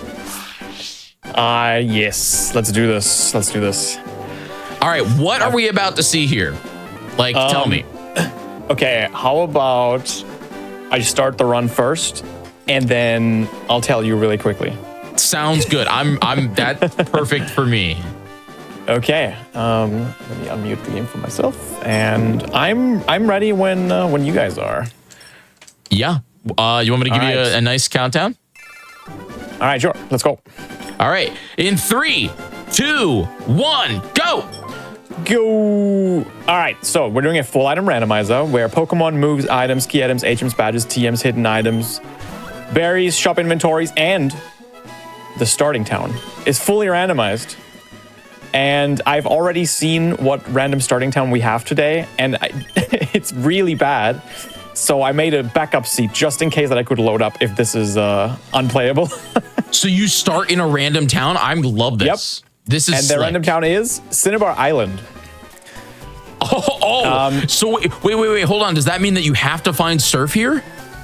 I have to find Surf, Fly, the key to the lab, or the key to the mansion. If the only unwall here is the gym key, then I am forced to beat Blaine with a level 5. So that's that one scenario where I made a backup seat just in case, because I might grinding up those levels might take a while. But anyway, we got a Mart here. Marts are fully random. I got like a little bit of money. Do you have a Pokemon yet? Yes, I picked my starter during the intro. I picked the level 5 Metagross. Fly's the unwall. We're good. You're good. Okay. We're saved, everyone. Safeguard. I want to buy the Fly, even though you haven't been to another town, Fly will let you fly to Pallet Town? Fly gives me one random Fly location, and then after that we have to unlock them. And they're in the item pool like any other item is. Okay. For example, this one right here, Trainer Tower. That's on 7 Island, and because I buy this, I can now fly to Trainer Tower.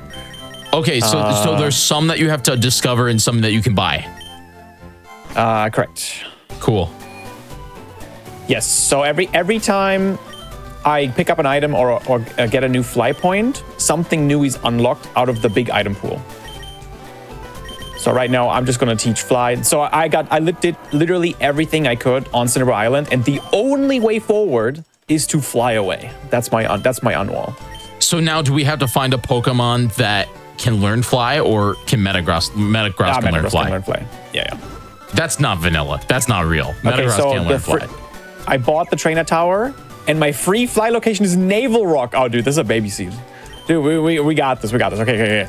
So my free random fly location is Naval Rock, which is where Ho and Lugia are. So we're gonna get a high level main right away. I need to buy some Pokeballs. You say right away, but you what? Is it? Do the Pokeballs are they're not all Master Balls, are they? They're all Master Balls. Yes. Okay. So they're all Master Balls. Yeah, give it. Okay, it's not that mean to you because I was gonna say that would be terrifying if like all you have is Ho and Lugia, but you have to figure out how to catch it. You'd have to go grind Cavern? If that was the case, I would just buy as many Ultra Balls as I could and just chuck them until they stay in. But you'd only get one chance though because the Pokemon would take out your Metagross. Yeah, basically one chance. Yeah, and that's why we have guaranteed catch on. Yeah, it's pretty terrible otherwise. But yeah, that's what full item randomizers are. Full item randomizers are basically. It's basically trying to figure out what path do I have to take to beat this as fast as possible. The goal is to get all 8 badges and beat champion. So this is Archipelago, correct? And so I'm using Archipelago to randomize the game. Yeah. Usually Archipelago is used to combine multiple games, but you can also run it on just one. Okay, it's a Tyrogue. It's a level 70 Tyrogue. The only thing that sucks is that can't evolve, right? You would have to. Oh no, it can evolve. You can. It can evolve, yeah. Yeah, you can evolve 1 level, right? Just into one level. Yeah. So most of them are runnable, I would say. They have decently high attack stats. I think I would like Hitmonlee the most, but we'll check what Lugia is too, and then just go with the better one. Lee is if it has higher attack power, right? Hitmonlee is the best one of the 3 when you're trying to speedrun a randomizer because it has the highest attack. Lee is high. Wait, Hitmonchan is okay. Which one's punch? Which one's kick? That's where my brain is at. Lee's kick. Kick. Okay. Lee is more powerful than Chan. Yes, Chan is higher defense. Very interesting. I thought it was opposite. Right. I thought kicking was more defense. And Paris. Okay. Level 70 Paris. I think Tyrogue will probably be our main and not Paris, but I'll catch it just in case. Wait, that actually makes way more sense. I'm thinking I didn't even realize, but it's not about punching. It's about he's using the mitts for defense. That makes a lot of sense. All right, Chad. My logic was gone. We have the go home more powerful button, which we can use anywhere to go back to our hometown, which is Cinnabar, even indoors. All right, and then the only way out, I've gotten every single item in the game except for whatever is at Trainer Tower. And Trainer Tower has water at the bottom, so we can't surf away. So something must be in this mark that unwalls us. And it is another fly unlock. Wait, that's the Naval Rock fly. Okay, we got another one. Route 25. Is that nugget worth first. More money? Yeah, I was gonna say, is it like you buy with it cost less than it is to sell? I'll sell this. Yes, but yeah, I can only buy it once. Yeah. I'll buy the nugget. I sell the nugget. Shit. I don't need to buy this because I have it already. The rest is unnecessary. Tri-attack's pretty okay. I need Tri-attack and 6 pass. So 6 pass we can use. And the fly to Route 25 we can use also. Choose one. Route 25 or 6 Island. Jiggy, quickly. That one. I'm sorry. It is lightning and thunder outside, and Rowan just jumped up on me for a hug. So my brain was like, 6 okay, Island bud. or Route 25. You can shape the fate of this run. 6 Island. We're going to the Orange Islands. I liked the FireRed Leaf Green DLC. Okay, I thought I could go to 6 Island, but I can't. So we have to go to Route 25. Route 25 it is. Whoops. I can't use the ticket on Naval Rock. It in fact just started downpouring here in New York City. Like it's wild right now. It's like heavy rain. Like we can't hear it. That's so good. Yeah, Kyogre is like outside right now. Oh, I'm sorry. You're right. The Sevi Islands, not the Orange Islands. I think they're the same, though, are they not? Isn't the Orange Islands just the anime? I don't know. It's William? I don't know. Does William give you an Eevee in this game? No, he doesn't. Oh, okay. Not in Gen 1. Have you played Gen 1? I've played all of the Gen 1s. I just haven't in a long time. I see. No, we're going this way. And then oh wait, fighting this guy gives an item. It should give you a Tyrogue in the lead. Oh. Teach Tri Attack. I think GDQ has good mic compression on, but if you're all sitting in my chair right now, you would hear the big thunder, and he's a scared little puppy right now. All right, I have to somehow get a level on this Tyrogue. Yeah, it's gonna take a minute. Yeah, would it not be easier just to go and find rare candy somewhere? I'll in a probably shop? find a rare candy eventually, but I don't want to skip these items while I'm here. Yeah, of course not. Yeah, Tri Attack Blizzard's the moveset. Not the Could best. definitely be better. And yeah, and as you may have noticed, all the trainers are set to blind. So they will only fight you if you talk to them. So this run definitely focuses more on like the where do I go next, the quick decision making, and then I mean occasional fighting. There's like scripted cutscene fights. They still happen, and obviously you still have to be champion in certain gym leaders. I got the Ice Punch TM for discovering Cerulean City. Nice. Ice Punch could come in handy on Tyrogue. It's pre-physical special split though, so it's a special move. Oh, you're right. You're right. It's a special move. But Tri Attack would work because normal, right? Yeah, that's normal. Yeah. And physical. Okay, so we don't have the bike voucher, but we can check what the item would be. Is that vanilla? A vanilla bicycle? Hold on, I got my tracker for that. It was a Chesto Berry, so we don't have to come back for that. All right, gonna do money management.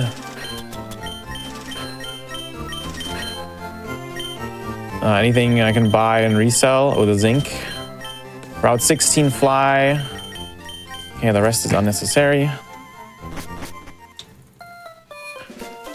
Route 16 fly. I think I can try to beat Misty. Yeah, you're just gonna spam the A button, unless levels scale, but I doubt they do, right? They do not. They do not. The only way that she might get you... Oh, wait, never mind. This is randomized. I was like, she might try to confuse you, and that could mess you up, but I don't think I can one-shot Pupitar with Tri Attack. No. Level 18. Yeah, I don't think Tyrogue could one-shot that. Tyrogue has like 30 attack. No, come on. You're level 70. There's no way. Hyper Beam.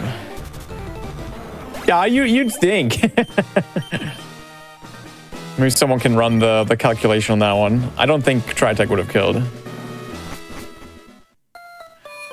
All right, I'm skipping the other two fights for now, and we take the next flight point, which was Route 16. Let's see where it takes us. Okay, it's behind the cut bush, so there's only one single item here before we're stuck again. Did we find another flight point? Is there anywhere else we can go? 3 island fly. Okay, so that was mandatory. And now we fly to 3 island.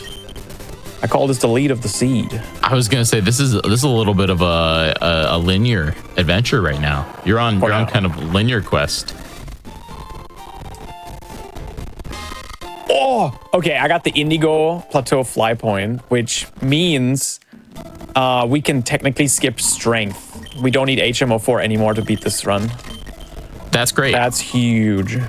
So you can just mark that off then. Yeah. Well, there might be items behind it. It might be necessary for like badges. Yeah. So I have to fight 4 bikers here, or 3 bikers. I don't know. And they're really high level, and the Tyrogue sucks. I'm gonna leave this place now, and see if I can find a rare candy first. So this is what I mean with all the quick decision making. I think leaving and finding a rare candy or an evolution somehow would be better first.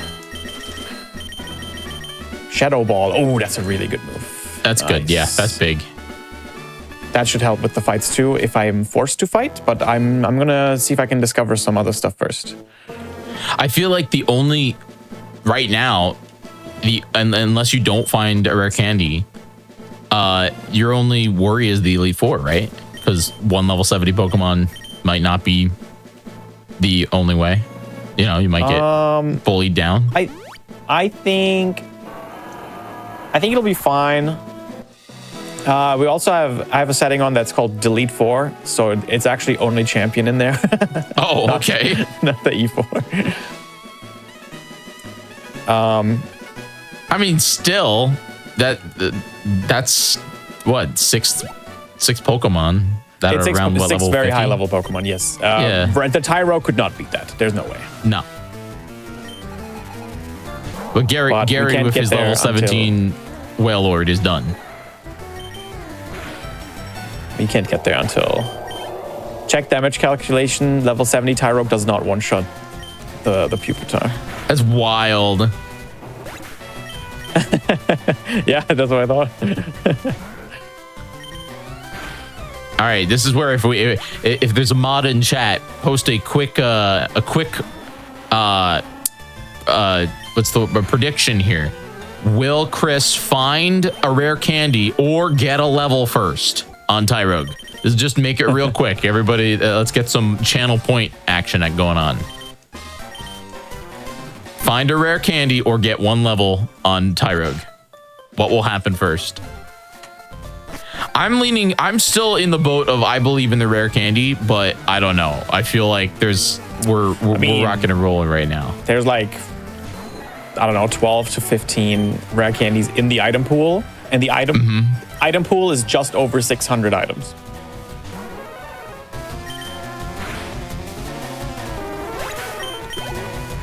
Yeah, that's not good math. That's not good math. Okay, I got everything here. I think I'm forced to fight the bikers. So wait, no. I got the 6 pass and the 7 pass, and I have access to a port now. So I can actually go south here. There's the prediction. Use the port instead of fighting. There's the prediction in the chat right now. Let's go, 6 Island. Remember, it is RNG. Whether or not gain a level on Tyrogue or find a rare candy, now's your chance. You're gonna use them channel points.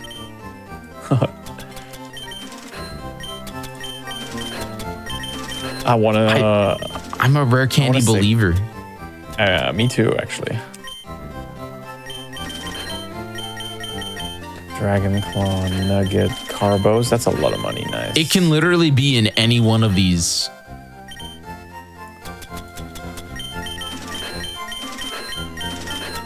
Oh, Pearl sells for 700. Didn't know that.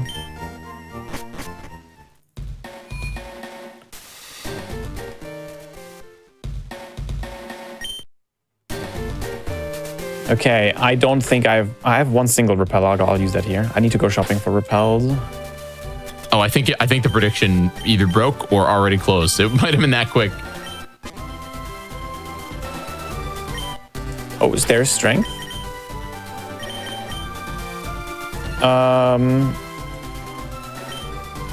Okay, back to the port for 7 Island. After 7 Island, either we will have found a new unwall or I'm forced to fight.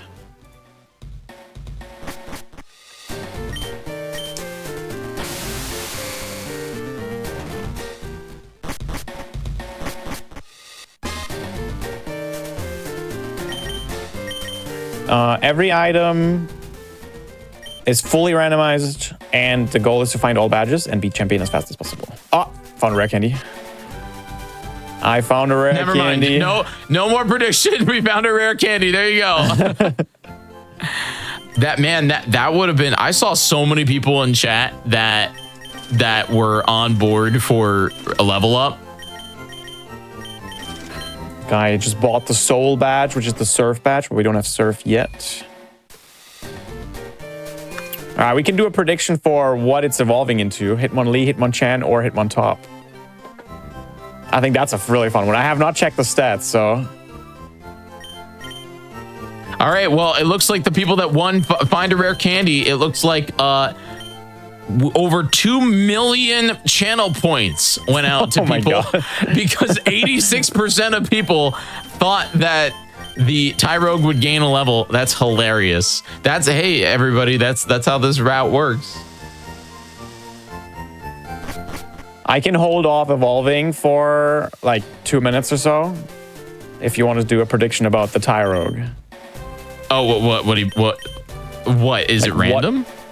Yeah, well, it's based on the stats, but I haven't checked the stats, so we don't know what it evolves into.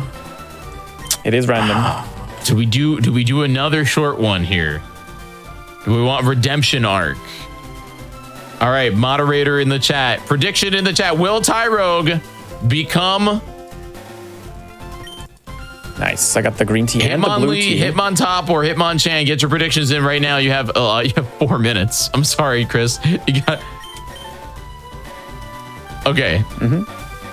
It's whenever Chris evolves is when that prediction ends. So get your votes in here. We have not shown the stats on the stream. 308,000 for Hitmonchan. 291,000 on Hitmonlee. And there are some believers in the top. There are some believers in the top. I think the top is friendship, though. So... Oh, nice. I got the South Fly Point, too. I can get more items here. Hitmontop is definitely the least likely. Yeah, very least likely. But 31% of people actually do believe in the top. Oh, hello, Articuno. Just casual. I think I'm going to go myself. I think I'm a Lee. I'm a Lee believer. I am putting 50,000 of my points. I got the blue tea and the green tea. So usually there's one tea, and that if you give it to the guards around Saffron, then you can go through all the gates. But in Archipelago, there's 4 teas, one for each guard, just to like limit the access a little more, to like nerf the tea a little. And I got the blue tea, which is the Cerulean side, and I got the green tea, which is the Celadon side. So I can access the big mart now and have access to like 40 quick items or so. Oh, yeah, that's big. I'll do that definitely before fighting the bikers and before evolving. All right, this is your last chance here to get in on the prediction for what will Tyrogue evolve into. Hitmonlee, Hitmonchan, or Hitmontop. And it was just confirmed to be in chat. It's not friendship. It is that your Pokemon has to have the exact same stats. For Hitmontop, it has to have the exact same attack and defense stat, current stat, not EVs or anything.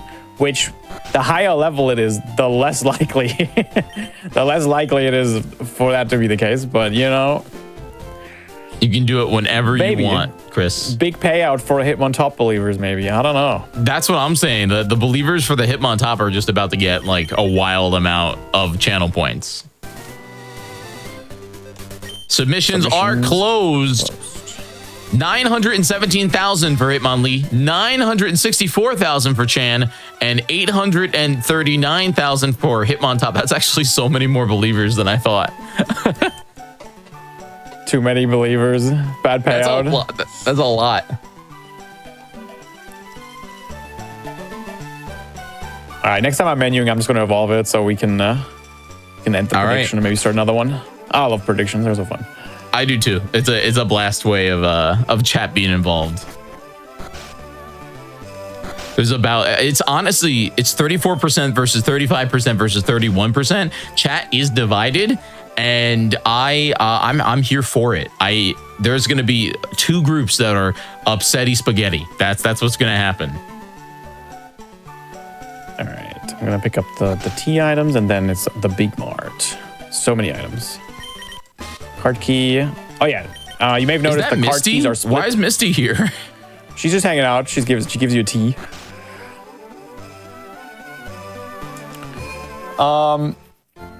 Yes, instead of 1 card key for all of Sylph, there is now 10, 1 for each floor of Sylph. Also to limit the power of it a little more. All right, what can we buy here? Hideout key and a protein. Well, Psychic didn't randomize. Crazy. I don't think I need Water Spout, but I'll buy it anyway. Move Tutor. Teaches Whirlpool. No, thank you. No, you won't need that anymore. At least I don't think so, right? Bulk Up. Green Path. No, Whirlpool is not an HM in this game. That's only Gen 2. Oh, okay, okay. I didn't know if they added it because... No, did they add Waterfall for the Sevi Islands? Or am I nuts? Waterfall does exist, yes. Okay. Because that wasn't an original Gen 1. A candy and the letter. The letter is the thing that lets us into the mansion on Cinnabar Island. So we could return.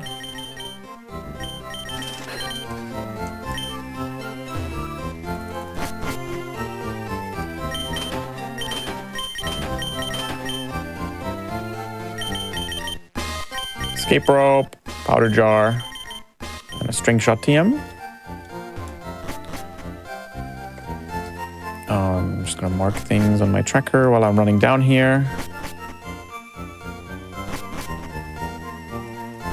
Okay, nice. That was the big mart. And I got the hideout key, so I'll just do hideout and evolve the Tyroke now. I'm gonna be on Team Hitmonlee because that's the one I want, but let's see what we get. Give leftovers. Use rare candy. All right, here we go. What are we gonna get? If it's top, it's Chan. It's Chan. Oh no. It was the one that people picked. People did. 35% of GDQ watchers did pick Hitmonchan.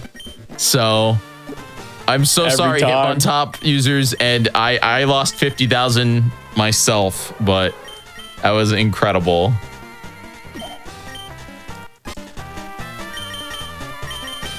$2.7 million channel points went out to 64 users on the GDQ channel.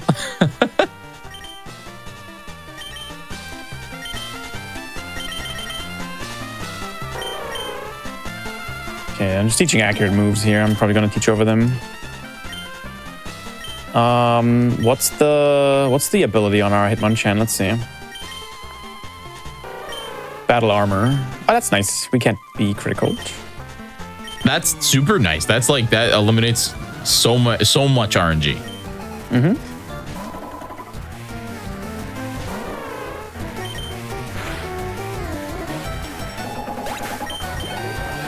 But yes, Hitmonchan will do. I think it has 115 attacks.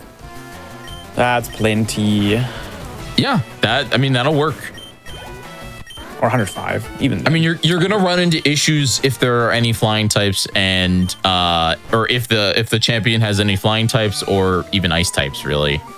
Because even at like level, if they're like tanky, like a Lapras would mess you up. A Lapras would mess me up. Wait, why? Elaborate.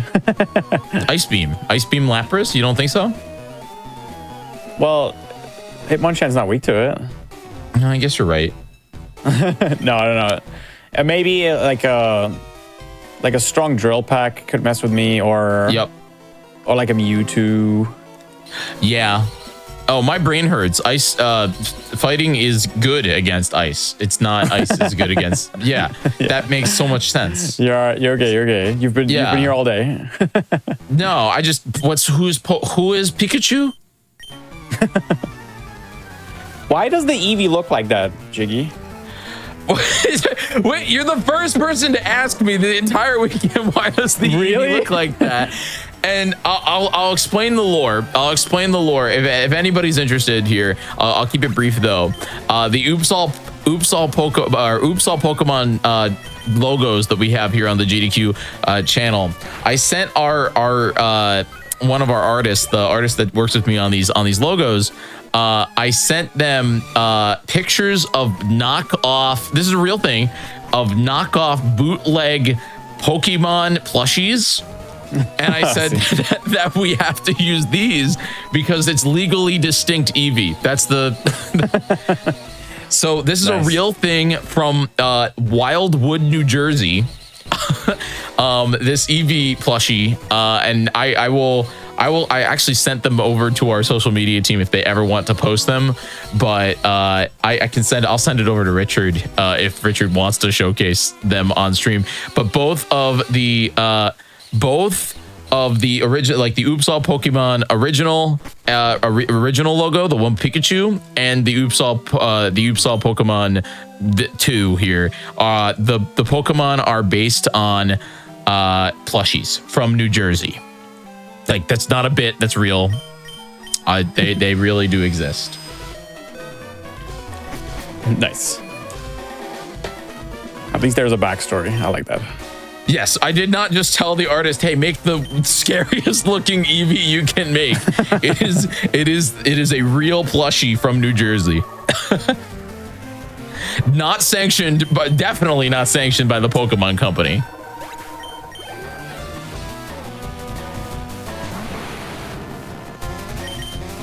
I already had the Onyx plush during the last Oops All Pokemon, I think, right? You've seen You this. did, yeah. Yeah, you made the Onyx plush by then. Hell yeah. Can you see what's in the... Oh no, you can't see it on screen. Can't see it on the layout. But Onyx is eating a Pikmin.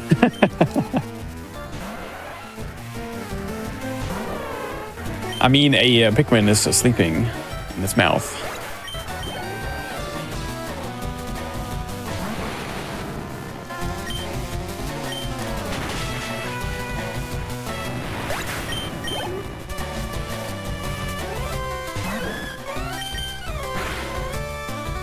Hitmonchan's doing pretty good. Oh yeah, Hitmonchan's killing it.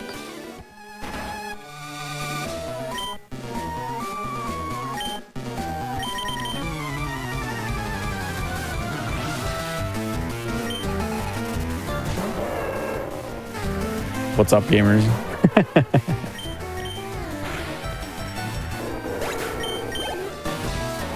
Oh, you're cooking though.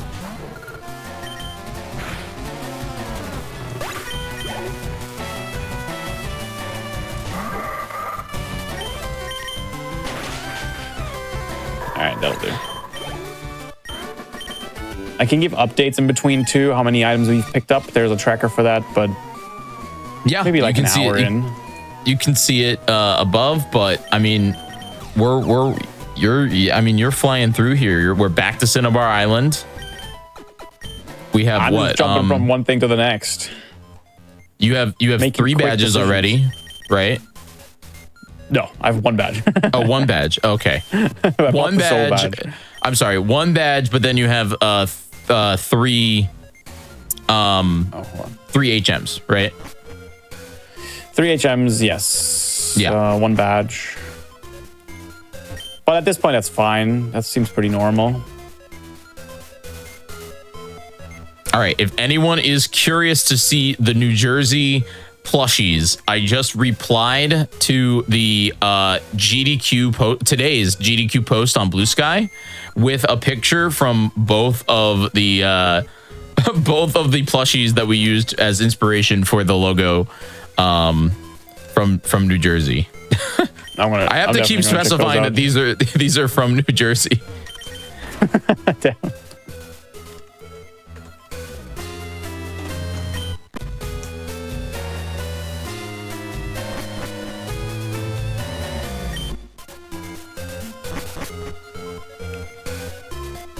All right, mansion. It's really nice to get a high level early on, so you don't have to like worry about encounters too much. That would cost a lot of time. Yeah, I was gonna say you got lucky there with a pseudo legendary.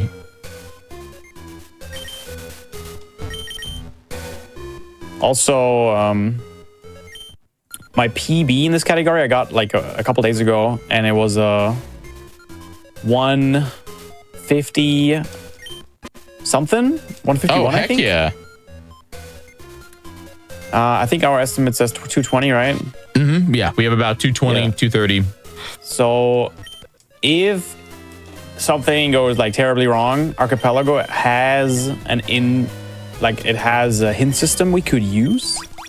For this run, I usually do not, but if we're Just in under, case. just in case, I can make use of the hints to beat it quicker if necessary.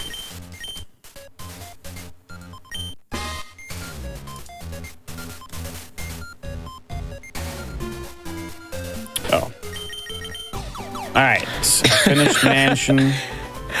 All right, no, I have to call this one out. So our friend in the chat said those are just normal plushies that have been in New Jersey too long. Damn. We won't turn this too much into hate on New Jersey, everyone. But that one did make me laugh. So you're cooking here. You have a lot of places that you can fly. Or is it just check shops? Is it check items? What areas are you scared of, Chris? Like Mount Moon? Is that not a good place, or what are we worried about? No, I think at this point there's nothing scary at all. There's the rocket warehouse on one of the islands, and it's like the slowest check in the game because you have to do a bunch of story fights to unlock it. So I hope nothing's in there. But we won't know that. Whirl Islands isn't. No, that's Whirl not a Islands good is one. Oh, okay.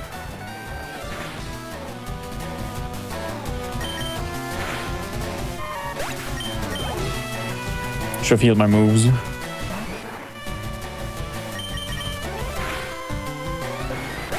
Okay, so we're back on 3 Island. I believe I've done every single check other than 3 Island.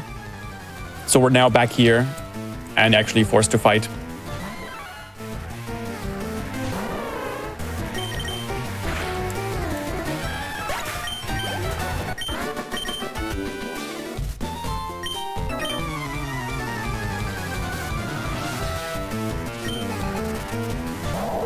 How's the event been so far?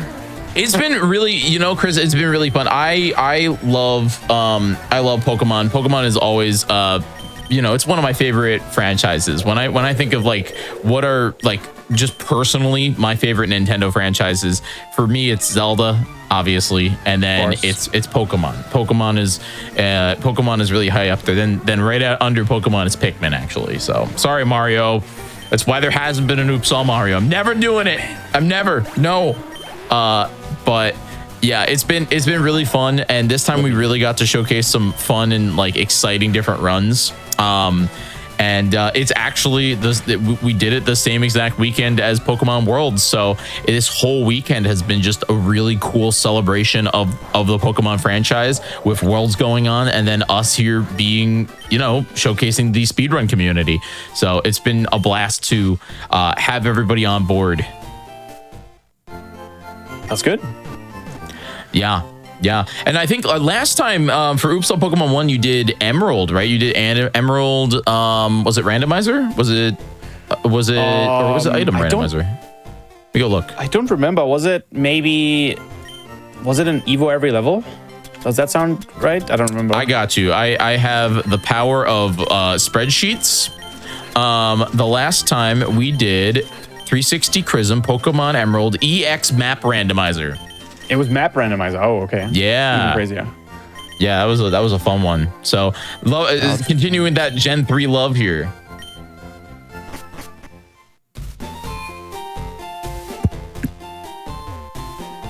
Yos, muted in time for the sneeze. Let's go. You know what? I always tell my chat that sneezing on Twitch is illegal. It's a real thing. I just say you will never. If you hear me sneeze, they're gonna ban me. It's just a thing. I just found the rainbow badge, so I can use strength in the overworld now, which means I can get all the items in V-Road. We have the fly points for there. Okay. It is looking like the game wants me to go there. Yeah, I could see that. So beating gyms, obviously, so the badges are randomized too. Yes. And so that means beating gyms will just get you a random item, correct? So what did Misty give you? Do you remember? Oh, I don't remember. It was okay. It was eons ago. Not important. Yeah. For anyone that is just joining us here, this is a Pokemon FireRed item randomizer with 360 Prism. Right now, the game is totally random. And what's happening is we are trying to find every item in the game in order to complete the tracker at the top of the screen and progress through it. So Chris is looking at things like shops because a badge could be in there, or just a rainbow badge could be on the ground. Could you imagine being like a Pokemon trainer and just walking around and finding a rainbow badge on the ground and be like, I beat that gym now. Earned. I wonder if now I'm thinking of like, well, I mean, Ash did that. How many times did Ash lose to a gym badge and get pity given a badge? Just got it anyway. Yeah. Okay, we just beat 3 Island, and 3 Island has a warp to 2 Island story related. And then that unlocks a shop, and then if we go in here, or if we go in any building and then leave the building again, we can get another shop. Mewtwo Cave would be a problem too, right? Because you need to beat the Elite Four for that. You need to beat the champion, or is it just unlocked in this game?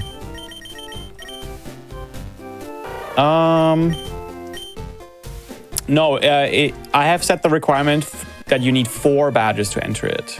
Okay.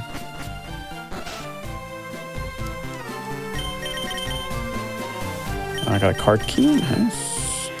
And I assume that means it's baked into logic there, where you can go in and the remaining 4 badges could be in that cave, right? Yes, that's true. Yeah, everything's logic based. Otherwise, we would have definitely been stuck already.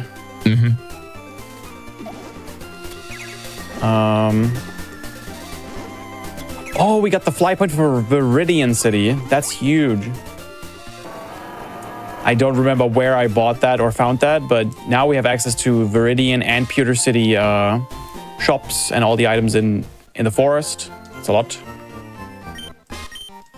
Oh wait, no, I can't get to Pewter City. The sleeping guy is blocking the path. I don't have Oak's parcel. I can't go there. What do we got? Cascade badge, okay. Cascade badge would unlock Cut if I had it, but I don't. Maybe we'll find Cut in one of the next items here.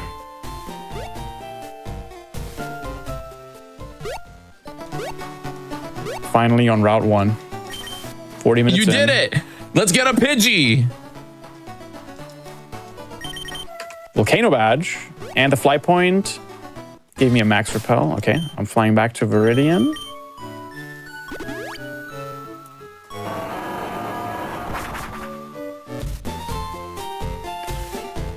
Cut would make a lot of sense. Otherwise, I'm going to V-Road. I mean, do you actually need Cut, though, in reality? If you get all the fly points, you don't, right? No, technically you don't. You could just find 8 badges and the fly point and fly, and you're good. You don't need anything. But that's really unlikely, of course. Carbos. Okay, I can't get that. Got the fly point for Fuchsia City for the first time. Bam. Holding off on V-Road for now. I want to save repels.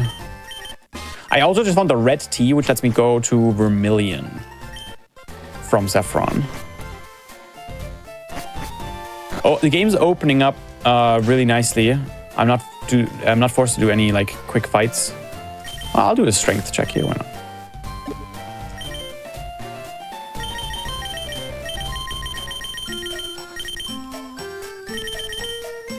What's your favorite Pikmin? Do you have one? Ooh, okay. Yeah. So as a kid, Pikmin 1 was anxiety inducing for me. So it was super hard for me to play. In fact, I remember I made it to like day 28 or something, and I still needed like 4 different parts. Now I know that that's not a big deal. You're fine. You can get 4 parts in a day. But back then it was too anxiety inducing. So when Pikmin 2 came out, that game blew my mind because I was like, oh, the thing that scared me the most is gone. Now I get to go and explore, and I can spend as much time building an army and finding as much treasure and, taking out the monsters. So I love Pikmin 2. Pikmin 3 has grown on me a lot. I think it's kind of like it's a good middle ground between Pikmin 1 and Pikmin 2, but it's like adult version of Pikmin 1. It's still the same game. And then Pikmin 4 is great. Pikmin 4 is a pinnacle of video game. It's fantastic.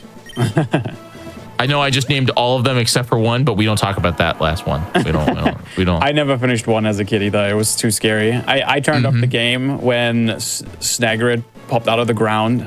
That was too much. It was so scary. Yeah. Oh yeah. Yeah. Yeah. But I mean, it's the same with like Majora's Mask, and I've talked about this 100 times too.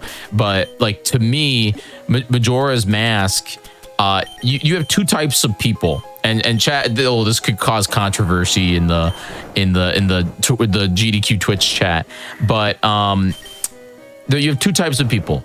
You got the Ocarina of Timers, and you have the Majora's Maskers. The people that love their Ocarina of Time, the people that love their Majora's Mask, more or less. And there's a bit that I always like to say is that to love Majora's Mask, you need a master's degree. I am very much in the Ocarina of Time boat, as in it's like, I just want to do the thing because like Majora's Mask was too anxiety driven for me when I was a kid. The timer, it was like, what is happening? How am I supposed to beat this game? I have to have so much to manage.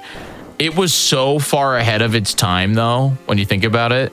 Like that game was made in 9 months and it's absolutely bonkers with everything you can do in it. But that's true. But I mean, the same thing kind of for Pokemon, Pokemon. Yeah, there's a lot of you have yourself you have your people that play Pokemon in the way that they're interested in that story. They're interested in that like exploration, and then you have the people that are more focused on the battles and the and shiny hunting. It's everybody has different things about games they like, and there's a lot of people that don't really see it that way, sadly. It's like you have to like it like this or you're wrong. I never force my opinions on anyone like that. Yeah. Oh yeah. Do you have a favorite Pikmin type? Oh yeah, white Pikmin. They're funny. The white Pikmin? Mm-hmm. They're funny. They're like little guys that can hunt underground, but then they're deadly poison that you can use to just destroy enemies. But I also am a huge fan of purple Pikmin because, like, who can't? You gotta love purple. Pikmin. Seems to be like a fan favorite for sure. Yeah. I like the rock Pikmin the most. Pikmin 3 is my favorite Pikmin game. And also, I don't know, it was like the cutest idea I've ever had. So I have the life-size Onyx plush, right? Mm-hmm. And one day I just like set. I also have a rock Pikmin plush. I set the rock Pikmin as at the final boulder of Onyx, and it's like the same size, so it's like pretending to be part of the Onyx. I thought that was so cute. And ever since then, the rock Pikmin's my favorite. Rock Pikmin is sick. We're playing Pokemon, talking about Pikmin here, but it's fun with the Nintendo stuff, Oh yeah, we did Oops All Pikmin as well. Those balls are out. Oops All Pikmin is available on youtube.com/gamesdonequick. Go check it out. It's a really fun experience. I think we showcase every game except for the one I don't like. No, we showcased every game except 4. And 4 was the one that had just come out, right? Wait, did we show? No, we definitely. Hold on. I have my documentation. No, we did not show 4. Oh, you're right. Didn't. I don't think we did. We show. Hey, did it happen? Hold on. I don't know if we did Hey skipped- Pikmin. I think may we have skipped skipped that that one. one I never played Hey Pikmin. That's the one I'm alluding to is not my favorite. If you're a Hey Pikmin fan, all one of you in the chat say hey. I'm not judging. Just not my kind of game. All right. In the last couple of minutes, I found the Safari Pass, and I do have the fly point for Fuchsia, so try to minimize like walking and fighting. So flying back to Fuchsia City and checking out the Safari Zone is definitely good. There's many checks in there, but I'm holding off for now because there's also surf checks in there, and I can't surf yet. So see if I can find other ones, get other items first, because I don't want to backtrack if I can. It's all about saving time, you know, speed running. Oh, Brick Break, nice. You were right. Pikmin 4 did not appear in Oops All Pikmin. I wonder why. What happened there? What did I do? The speed run is just not as... It doesn't hook you as much as other Pikmin games. Like if I had to pick up a Pikmin game now and speedrun it, it would be 3 for me. No question. And then maybe 1. You ran oh my Pikmin God. 1 rando at Oops All Pikmin. I did, yeah. It was You got such surf, a scary though. category. I did exactly what I said. I did find surf, and now Safari Zone I can clear in one go without backtracking, and that's a time save. There you go. And that's what we call speedrunning sometimes. Just living it up with the RNG. All right, I'm gonna teach Brick Break. That is correct there. There were not Pikmin 4 submissions, unfortunately. Next time. Definitely next time. There was a Hey Pikmin submission and I didn't accept it. No. I'm sorry. That's crazy. I actually usually I don't do this with like marathon runs, but after the event was over, I went back to watch the Pikmin 3 race. I watched the whole thing like in my free time. Yeah, that was Jay and Subdiver. They did the Pikmin 3 all fruit race, and it got down to the wire if I remember correctly. Yeah. All fruits is such a fun category. I'll just reiterate this because I know we're in Pokemon right now, but we're talking Pikmin. If you're interested in watching this, it's up on YouTube.com. You can search Oops All Pikmin GDQ, and it will come up, and you can watch all of it. It was 4 months ago. It's about a 7-hour VOD, so give it a nice watch. Meanwhile, make sure you hit that like button on there, and that'd be great. But yeah, I'll say that I'll get to plug. I'll use this to plug the Oops series here, just for a little bit. If you are a speedrunner, if you at home enjoy speedrunning and you want to be a part of one of these community-driven Oops events that I love producing for the GDQ channel, just be a part of the game that you like to speedrun's Discord. What I always do, and you can ask this with Pokemon specifically, is I like to go in. I'm gonna do Oops All Pokemon, and I like to kind of put up just a quick little announcement. Hey guys, I'm doing Oops All Pokemon. If you ever run, DM me. That's what I've always said. It's not necessarily how we go about submissions here on GDQ, and in fact you should absolutely go and submit to Hotfix in general so you can be on any show. But if you're part of the Discord, definitely if you see my name pop up, send me a DM with what you want to play, because I love it. I love seeing new runs. I love getting new members of the community involved with these shows, and I'm pumped for the next few. Speed search while I'm here. Yep. Surge is gone. With surf. He's gone. Well, you could have gotten cut, but you didn't have it yet. Yep. No cut yet. Nope. All trash. Oops, all trash. That's the sequel. The show when we only play Gen 5. Yep. Wait. because of Garbodor, right? Sure. What? Oh no, Sure. he's a hater. I can't believe this. Yes, yeah, sure. Oops all garbage would be like Metroid Other M, Gen 5. I'm trying to think of some oh hey Pikmin we could put in there. I'm definitely a hater. I know these games are great. Don't get mad at me, chat. I have my opinions just like everybody else. Gen 5 is not trash. It's just I'm not a fan of it.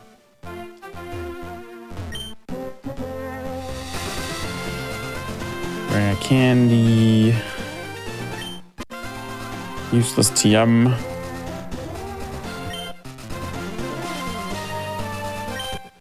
Link cable, that's an evolution item for all the trade evolutions. I'm actually trying to figure out. I know this is like really far away, but I'm trying to figure out what I'll do in April. Because hopefully it will be like a meme category, a meme version of Oops. Because we've been going for about a year. Last Oops All Pokemon, the first one was in July of 2024. So we're almost a year out, you know. Nice. Can you make an Oops All Clubhouse games? So we just would play Clubhouse games for 8 hours straight. Hell yeah.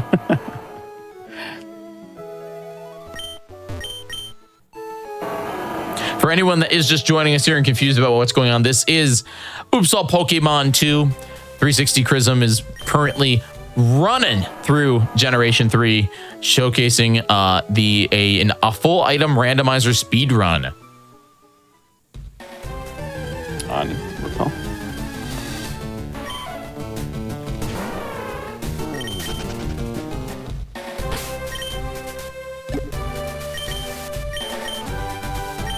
Okay, I should be able to fully clear all of 6 Islands. So is that what's going on right now? Is the plan you're just going to clear? Just clear because we have so many options right now? I don't have many options anymore. I just got Surf, so I just gotta find Surf checks to do. I could Surf to like Seafoam and get individual items here and there, but yeah, not so much. I'm expecting. What am I expecting? And what is the next major unwall? Rock Smash would unlock a ton of items. Also, like the Sylph Scope for Pokemon Tower, that would open Pokemon Tower and Sylphco, which is like 40, 50 items, maybe more. I don't know how many there are. It's pretty likely we'll find the Sylph Scope.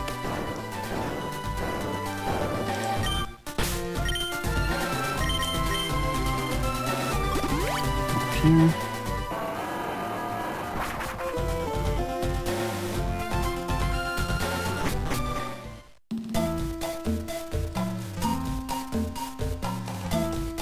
I was streaming Clubhouse games earlier for like 7 hours, 6-7 hours. You did do it. Yeah, and then I took a short break and now I'm here. It's a little long day, but it's okay. Long day switching from Clubhouse games to Pokemon. Oh, we can put the Marsh Batch?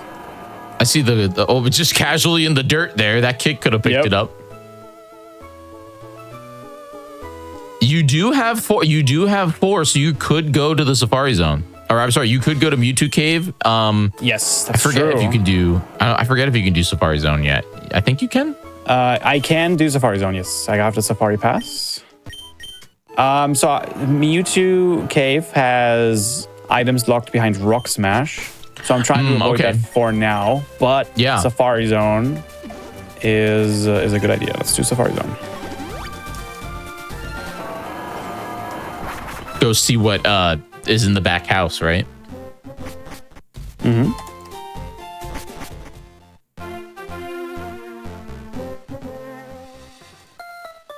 And for everyone who's interested, this is an Archipelago randomizer. You can find Archipelago at archipelago.gg. It can randomize a ton of games. It's mostly known for combining games. So, for example, if you combine a Pokemon and a Mario game, you can find Power Stars in Mario in Pokemon, or when you pick up an item in Pokemon. Wait, I said that twice. When you pick up an item in Mario, when you collect a star, for example, you could find badges and whatnot. It's all automatic and it's pretty awesome. Yesterday, on my stream yesterday, we actually combined 518 games, and we had everyone was playing at the same time, and we had over 166,000 items in the item pool. Holy moly! Yeah, it was a really fun mess, and we broke the record for the biggest synced archipelago. Wow! It's a good time. Highly recommend you check them out. That's incredible. What were you playing as part of it?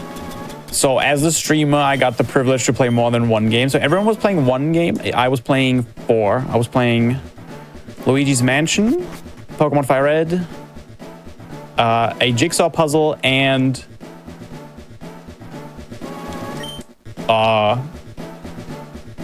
SM64. Yes, SM64. I mean, I think that's great. I mean, that's a great way just to make sure you don't Burger King mode yourself. That's true. Mm-hmm. Yeah, it was pretty wild getting 515 players to play at the same time. You know how hard it is to like organize an event with like 10 people? Oh yeah. 500 is intense. I'm shocked everyone showed up.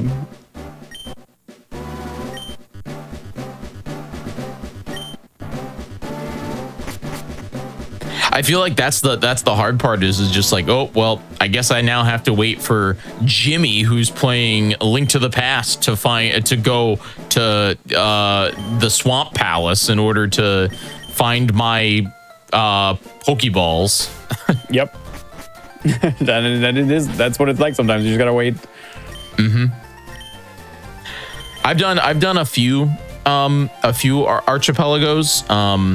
I played Tunic for them because I don't play the Nintendos. They're a lot of fun. They're a good time.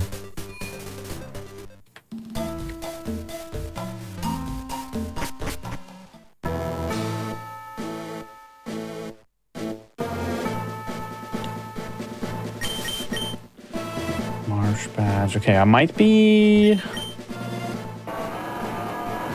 wise to go to Mewtwo Cave anyway, and then just accept the backtrack later. Wait, my hometown is Cinnabar, right? So let's do this. Chris, That's what is your default archipelago game? I have like a little catalog that I would consider my default. Pokemon Crystal, FireRed, and Emerald, SM64, Jigsaw Puzzle, Yacht Dice, Luigi's Mansion, Donkey Kong 64. I feel like SM64 would be fun. SM64 is probably the most common I've used so far. Maybe not. I don't know. But yeah, I always do, when I do solo archipelago, I usually combine 5 games.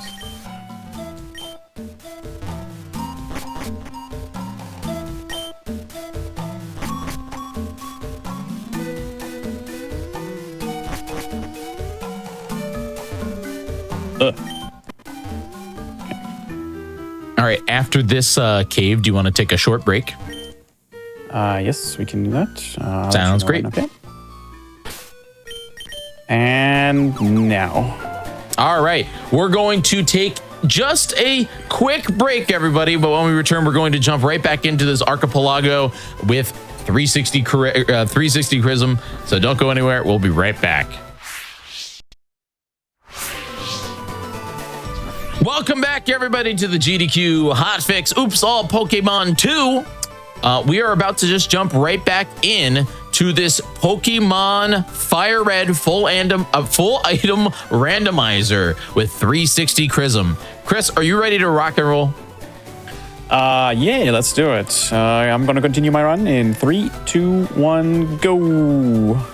All right, if you're just joining us here, if you're just jumping back in, this game is entirely randomized, and you can see by the tracker above Chris's head. The goal is to find all the items that we need to complete the game, beat the game, and yeah, there's different items hidden around the map. All the badges are hidden in different item checks, and right now, Chris is heading to where are you heading? You heading to the Mewtwo cave? I just remembered I found Cut not too long ago, which gives me access to Pewter, and that has a mart that we haven't checked yet. So I can't go this way because the guy's blocking it until we deliver Oak's parcel, but we can just go around him and cut this bush instead. And then I want to go to Mewtwo Cave as soon as I found Rock Smash or run out of better options.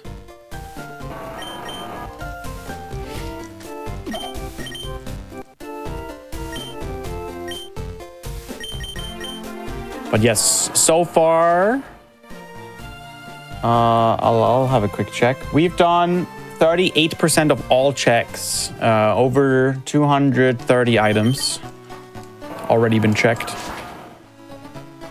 The real question is, will Chris save the old man? Will that happen? Or will he just lie there on the ground forever? Do you have Oak's? Do you have Oak's parcel? I don't have Oak's parcel. Nope. You don't need to do it, do you? Like, it's not a requirement? No. So you won't? No, we don't need to save the Well, old man. I mean, it's item checks. If I run out of options and I found Oak's parcel, then you might have do it. to save him.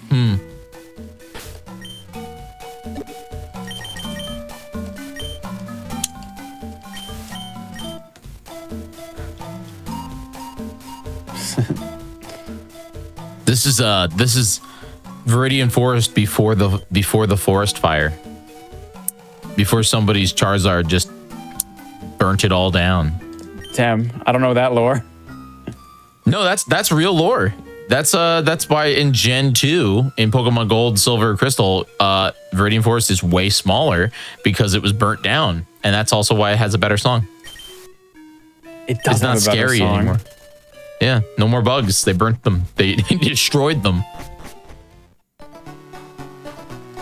I don't know if it was the Charizard that did it. It might have been the ashes from, or the eruption from Cinnabar Island that maybe did something to it. I don't remember. Chat maybe can help me with that. But if I'm correct, the in-universe reason is because the fact that somehow there was a major forest fire that burned down most of it. Is that mentioned like in the game? That I don't know. I think so. Again, Chad would have to help me with that one. I'd believe it. Yeah. The real reason is because they shoved the entire continent of Kanto on the same card as Johto. Yeah, and ran out of space. And they ran out of space to include Viridian Forest.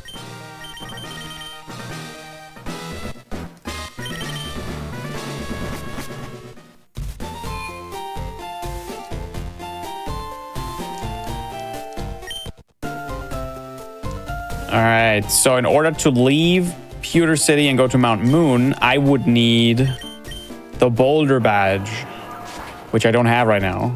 The guy's not gonna let me through.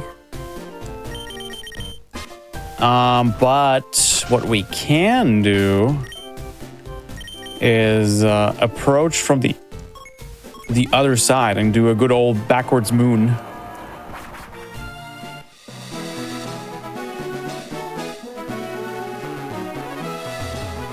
Reverse moon. Oh, you gotta check that now. Yeah. Did you already check the item that's at the bottom? Like I think it's a moonstone, the one that you go all the way down for. Wait, where? It should be like right to your right there, or something like that. I've been there. Yes. Oh, okay, cool. All right. Do I go into? Yes, I'll do this cave now. I can just rope out. So I'm skipping all of the Rock Smash items because I don't have Rock Smash yet.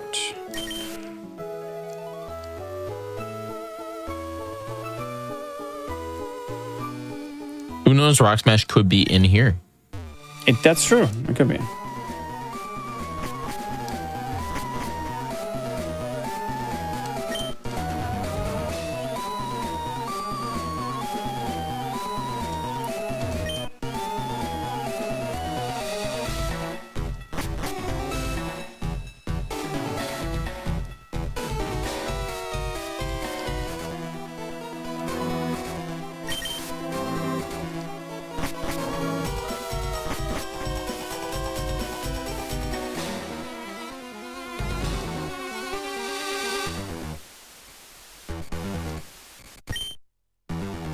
One more item. We're gonna skip the Mewtwo because the Hitmon. Actually, no, for the fans. No, you gotta. We have to check it. For the fans, I'll check the Mewtwo. Yeah, it's for the love. You know, we have to see what it is.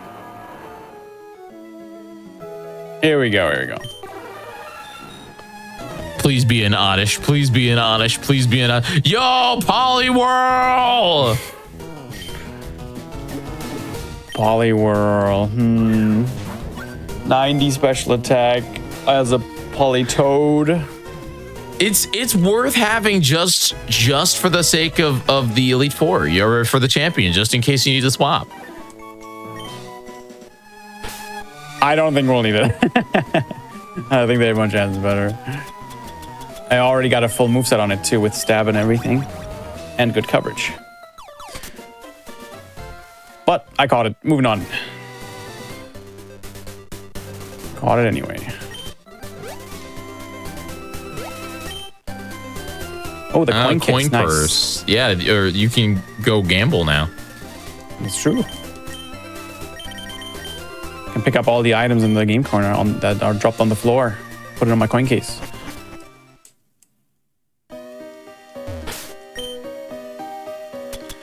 Am I out of repels?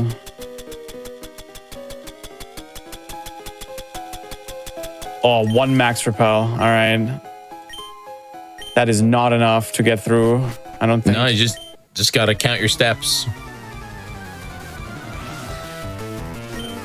Maybe I'll find one. Dude casually walking around with a level 12 Blaziken.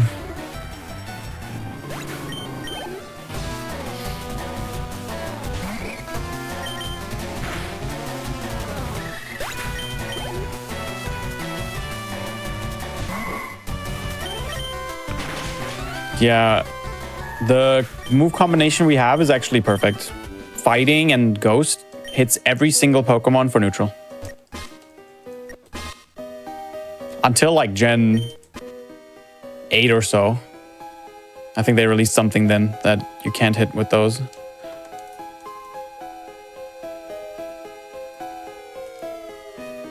That's still pretty good type coverage.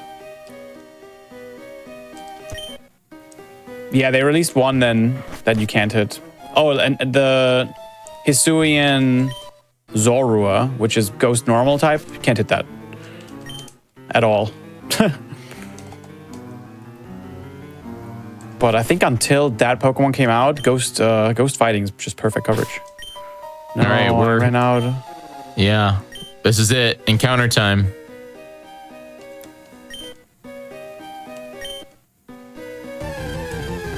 Yeah, I think I just gotta deal with Cave the encounter. Umbreon.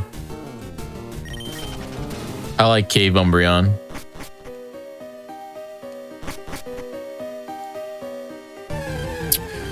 Oh, I'm gonna get so many encounters. Maybe it's worth to just leave and come back. Do you have a thing? Escape rope? Yeah, I can either that or just go home. Yeah. How many more checks in this cave are there? Oh, actually, here's what I'm gonna do. I'm gonna leave the cave. There's a Pokemon Center just outside, and you can shop in the Pokemon Center. Okay. I'm gonna deal with these encounters for now. I think you're gonna get lucky and not get another one.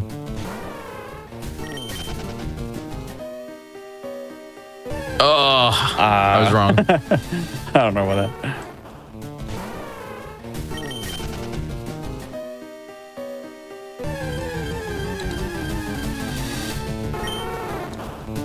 I think it's the same Vulpix. My headcanon is that this Vulpix wants to be your friend.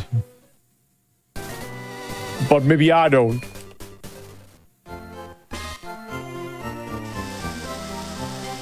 Repel. I need a Vulpix repel, please.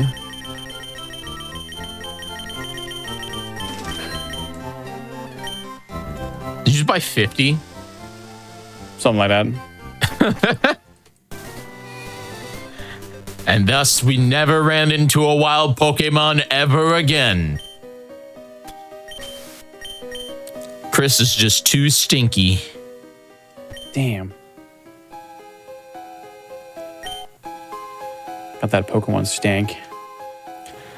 Yeah, my headcanon is that repels just make you smell like foul. And Pokemon just look at you like, what are you doing?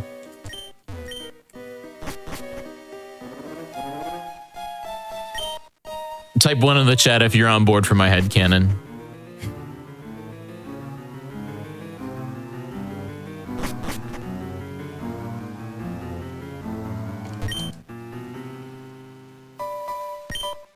Okay, and so many items.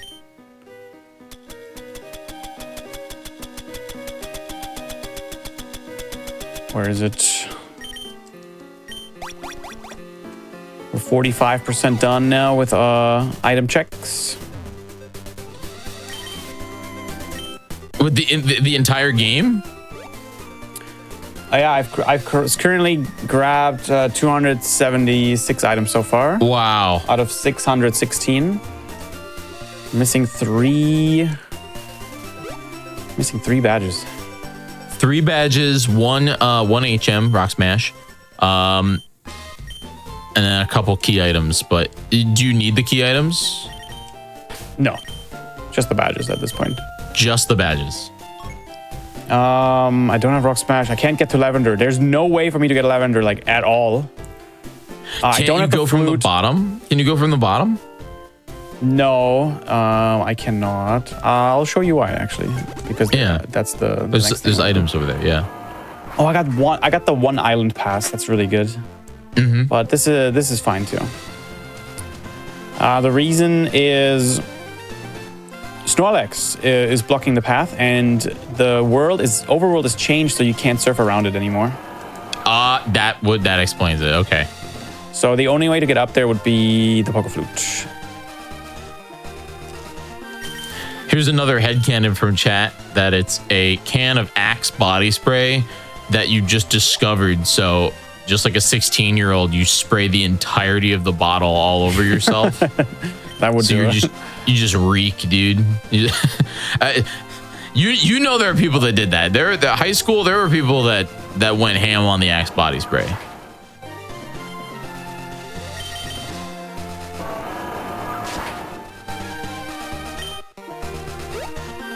Were you one of those?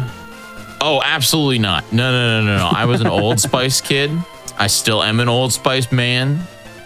But I know the difference between over application and not.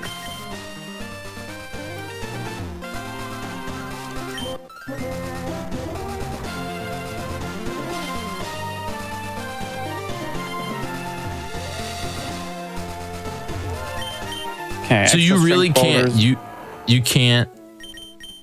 you can't surf here? Because in my mind you'd be able to go up from here, right? We'll take a look at it.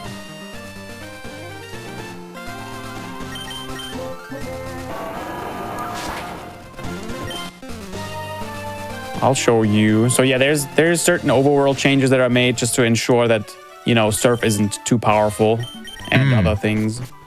Because as soon as you get surf, then, you know, the whole world would be open, and that's lame. So like right now you cannot surf. Okay. All right. So you need the flute. Yes. Power plant?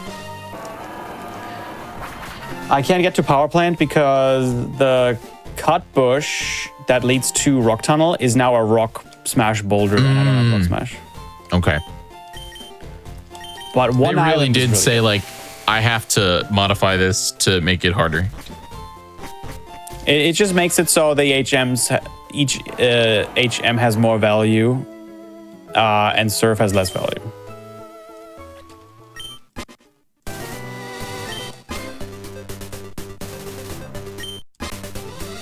Treasure Beach.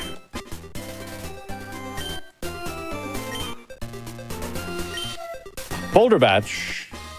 All right, so 2 badges to go. We're down to the 8th badge and the 3rd badge.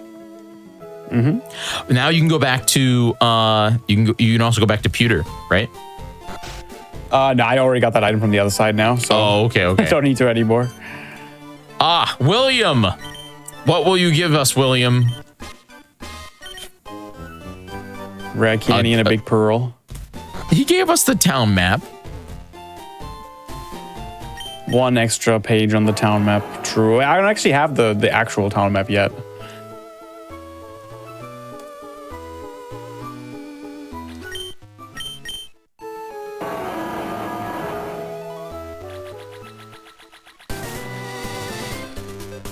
Okay. Yeah, you're not having rock smash is messing you up right now. Yeah, I'm like defaulting towards all the items.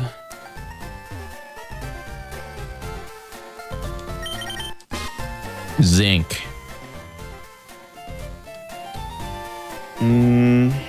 Cut.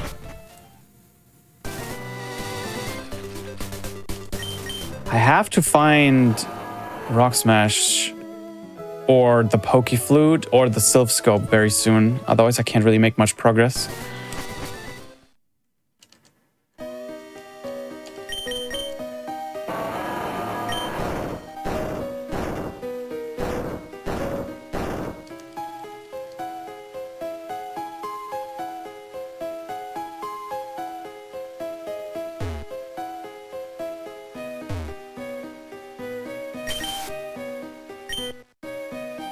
What's the pace? 118?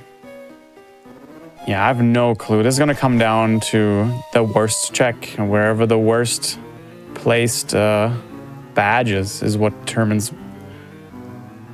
the time of this run. Obviously, like, throughout the whole run, though, quick decision making and good routing is still important, but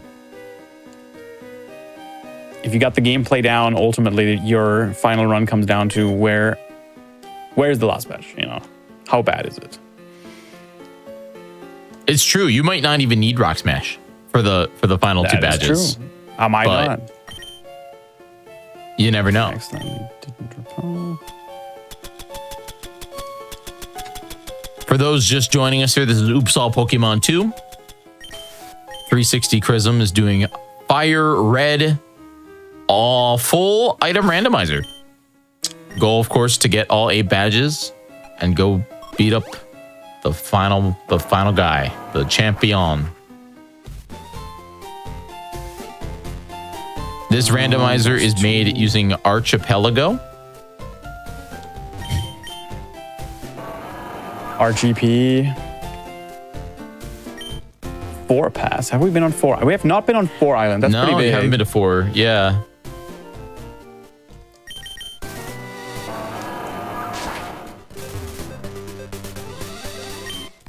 I always liked that they included these like special islands in this game. I thought that it's very unique and added to the Gen 1 experience, and I was bummed that they did not include them in the second remake of this game. Let's go.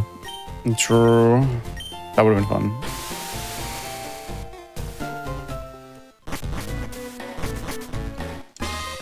Two pass. Okay. I can clear the entirety of the island other than 1 item. That's Rock Smash locked. All right, New Mart. What do we got? New Mart. Quick Claw Star piece. And yeah. Nothing. I think the only Mart we haven't visited now is Lavender. Did you check the Indigo Plateaus, Mart? The one inside? Yeah, you did. You did, yeah. Icefall Cave. When they realized, wait a minute, there's no ice types in Gen 1.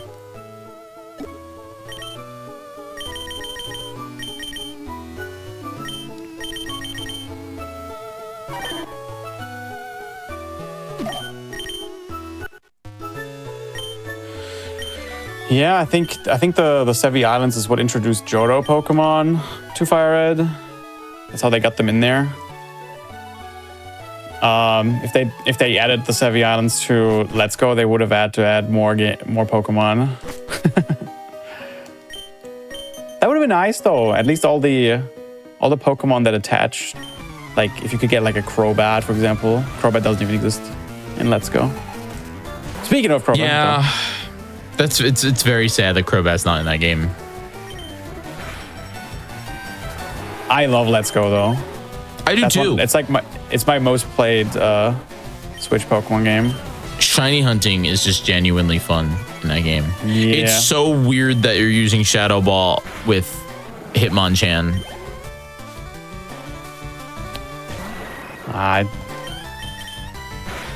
You just gotta do it. Dude, But it's all that hitting. tank stat. Yeah.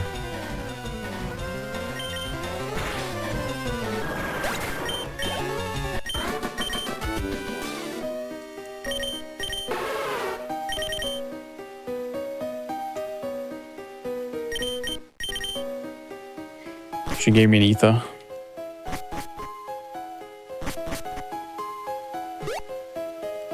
Do I have the bike this whole time? No, I haven't found the bicycle yet.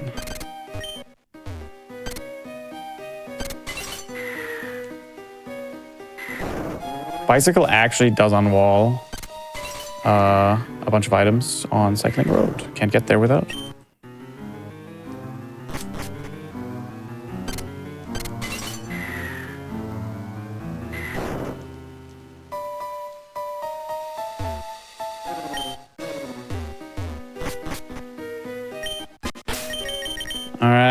Where else? We're getting to the point where we're looking for checks. Rock Smash needs to be found. Oh, I don't have to flip them. 7 Islands, pretty good.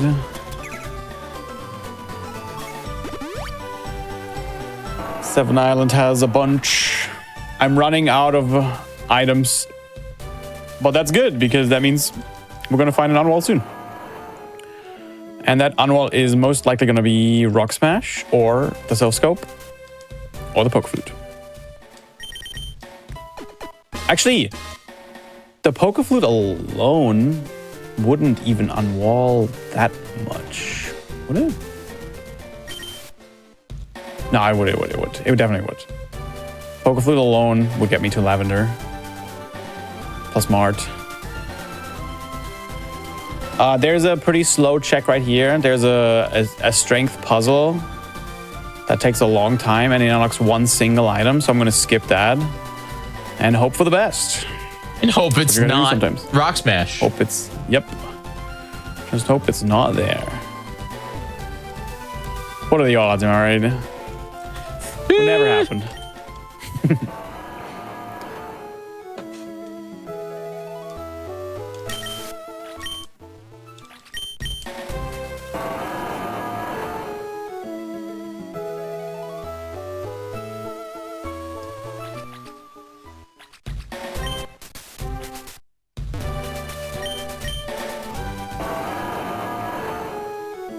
I do want to join more of the GDQ Hotfix events in the future, but a lot of these shows start so late. Like, I think Kung Fu's show starts at like 4 a.m. my time. Oof. That's pretty rough. Hotfix does start at 7 p.m. Eastern, and then the second show is at 10 p.m. Eastern. So I know that that's pretty rough for our friends on the other side of the water. But the nice thing is I always love having you on for our weekend specials. You know, it's very nice. Thank you for inviting me. Mm-hmm. Oh, have we not been? We've not been to 5 Island at all. I think that there could be some items there.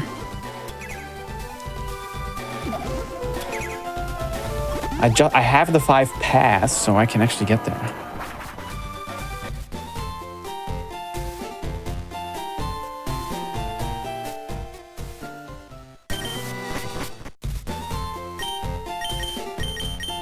Five Island. Is that the one we haven't been to? It's gotta be. This one's new. Okay, there's no mart here, but there's a bunch of items. It's a bummer about the mart, but it is good. Hopefully Rock Smash. Or hopefully the final 2 badges. Yep. That'll be best case scenario.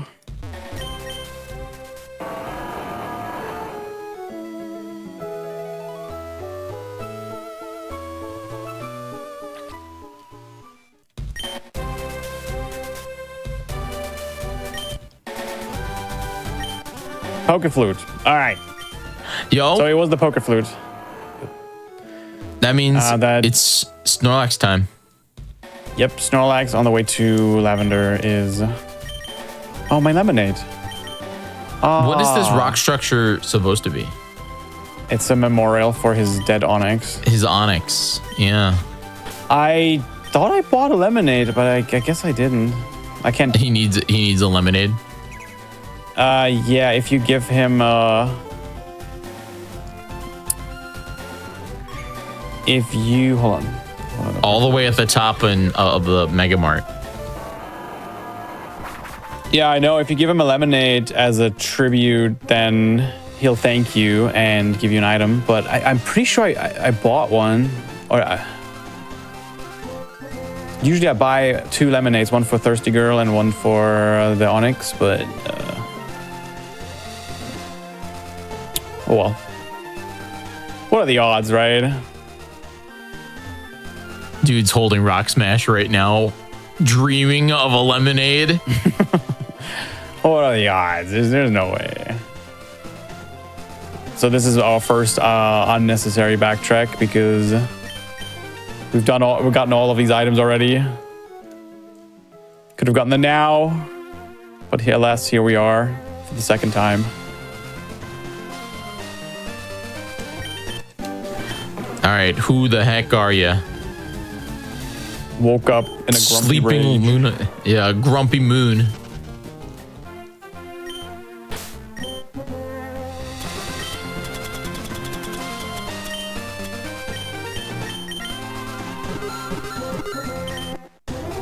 Five on flight point. There are certain items you can only pick up in FireRed Leaf Green if you use the item finder where the item is supposed to be. Then you auto pick it up. It's like hard scripted. Usually the item finder like shows you which direction hidden items are, but that one you have to use on the spot. You can't pick it up otherwise. I think that's how you find the leftovers under Snorlax.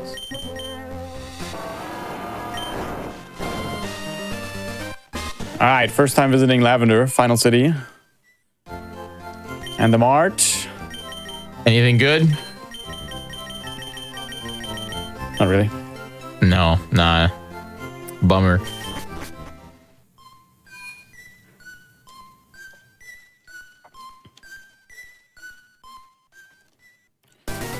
But it unlocks so much more. Look at this waterfall. This one's new. It's like another overworld change to give waterfall a little more value. Just hanging out there. You can surf, or you can waterfall from Lavender up to the entrance of Rock Tunnel.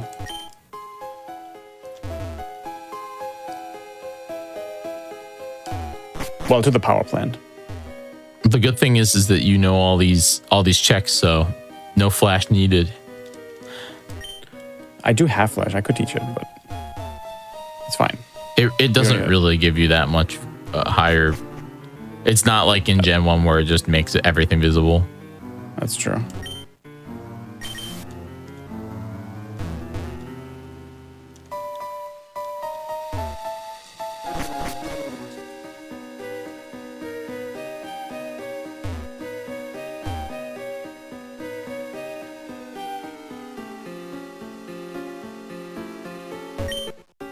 Revive.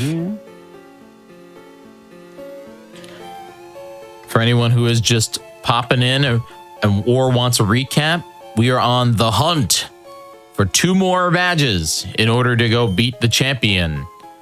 We're also looking for the HM Rock Smash, which will unlock a lot more checks in the video game for Chris to go check.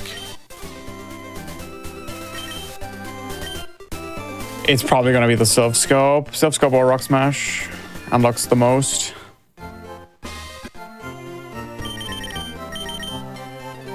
That's just a TM. Don't need that. And you're waiting on power plant until you have Rock Smash? No.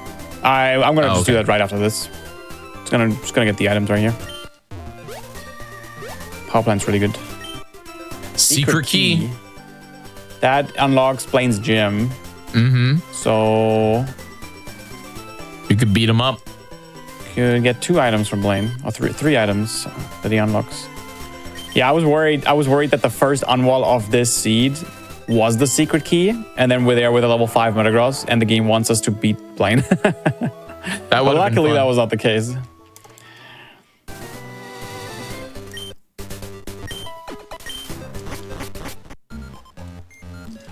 Yeah, in our multi-world events, there was I remember a player that his first unwall, he was playing Pokemon Red Blue, and his first unwall was Giovanni's gym, which requires 7 badges to enter. So he was stuck until every other player in the Thunder Badge, until every other player found his 7 badges so he could enter Giovanni's gym, and then he had to beat Giovanni with his like level 5. Damn. We're just training for like an hour. We're down to the final badge. All we're looking for is for the wing badge, right? The rainbow. No, it's not the rainbow badge. What's it called? The Earth badge. Oh, Earth badge. Even though it looks like a feather. Yeah, it is a feather. I don't know why. So yeah, now we have a 1 in roughly 250 per item we pick up. For the 1 that we need. Oh, I got it. Wait, it runs over. Wait. No, I'm gonna be hold on. Okay, I'm gonna finish this like right away. Let's go. This is actually a PB. This is PB. Is it really? This is so lucky. Yeah, this is so lucky. Holy crap! I have over 200 items remaining. This is crazy. This is gonna be like a sub 140, I think. Yeah. I'm just gonna save and go in. I'm not even gonna use my rare candies. And before he has all Mewtwo's. That's crazy. Oh my god, I'm never gonna beat that. I'm sorry, I'm underestimated by this much. It happens.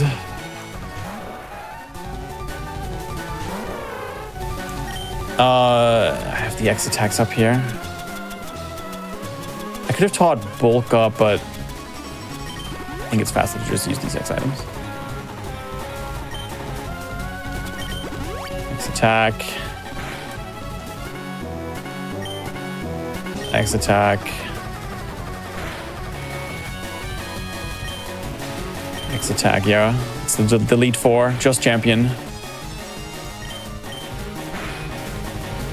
That should just be a win. And 1x speed, 3x attack, like, I think I'm just winning there. There's no way anything lives down.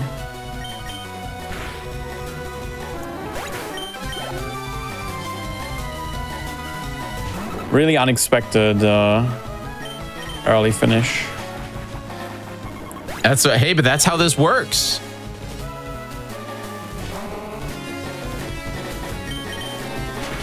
All right, time's coming up. Once we fade out of the battle, I'll announce it. What time's coming up?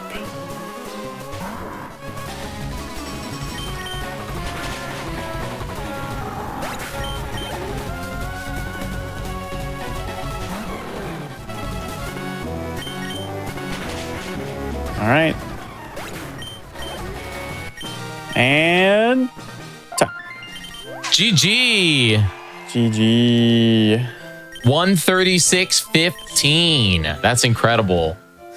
So how much of a PB was that? That was PB by like 15 minutes, I think. Wow. I can check my splits really quick. Let me open them. That was fantastic.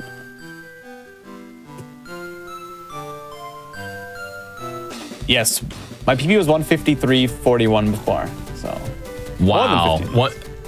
That's incredible. Seriously, congrats on that, Chris. This was fantastic. Seriously, thank you for showcasing this. This was a really amazing run. I had a blast hanging out with you, and thank you for showcasing the full item randomizer. Big hype in the chat. If for some reason you don't know who he is, 360 Chrism, go give him a follow on twitch.tv, hover over the title of the broadcast and click that follow button. Chris, what have you been up to? You said that you were streaming Clubhouse games today, but what are you up to, and what can they expect when they hit that follow button? Yeah, if you follow my stream, you can expect a lot more Archipelago. Lots of Pokemon. I love Pokemon and Mario speedruns. Lately, I've been on the Clubhouse Games speedruns, but also like lots of Archipelago. Love doing either the community Archipelago with the chat or doing solo multi-games. I usually do 5 games. That's what I've been streaming lately. Occasionally a casual playthrough. But yeah. Amazing. Amazing. I genuinely do wonder how far off, like what world record would be for this kind of run. I know it's not like an official category or anything like that. So I do wonder. I mean, if you get really lucky, in theory, you could finish this in 10 minutes. Sure. Yeah, but you'd have to. Just gotta. But I'm saying, like, as far as I'm aware, this could be world record. You know. I believe it is. I think it is world record. Yeah. So that's 2 world records in one day, everybody. Challenge you, the viewer. Give it a try. Yeah. Beat it, maybe. See if you can beat Chris's time here. I can share my settings in my Discord. Absolutely. Well, Chris, thank you so much. Do you have any other shout outs that you want to give out there? Shout outs to you for organizing the event and also inviting me. Big appreciate. And thank you, GDQ, for letting me, showcase some more. And yeah, honestly, shout out to my bed. Where I'm going now. Where you're going now. Amazing. It's well, so late, thanks again. Yeah, thank you so much for hopping in and doing the late night run, and we appreciate you, Chris. And congrats again on the world record /PB. So, Thank you. Yeah. All right, with that, everybody, that's it. We're done. No more Pokemon. I'll see you in another year when we do Oops All Pokemon 3. I just want to say thank you very much for hanging out with me and here on the GDQ channel in celebration of the Pokemon franchise and the speedrunners that have been a part of it. We've had some incredible runs this weekend, and it's all because of you guys that we get to keep doing this and that we get to keep showcasing some incredible speedrun communities. My name is Jiggy. I've been hanging out with you all week. I want to give a huge shout out to our technical producer, Richard, who came in here and made everything look fantastic. I just want to say thank you very much for being here and for watching these runs all day yesterday and today, and I appreciate you. I personally will be back here on the 26th. I will be filling in for Kiara on the 26th. So I will see you right after Sky's show on August 26th. So I'll see you there. And I just want to say thanks again. And if you missed today's broadcast, if you missed Oops All Pokemon 2, stick around because we're going to do a quick replay. We're going to do a replay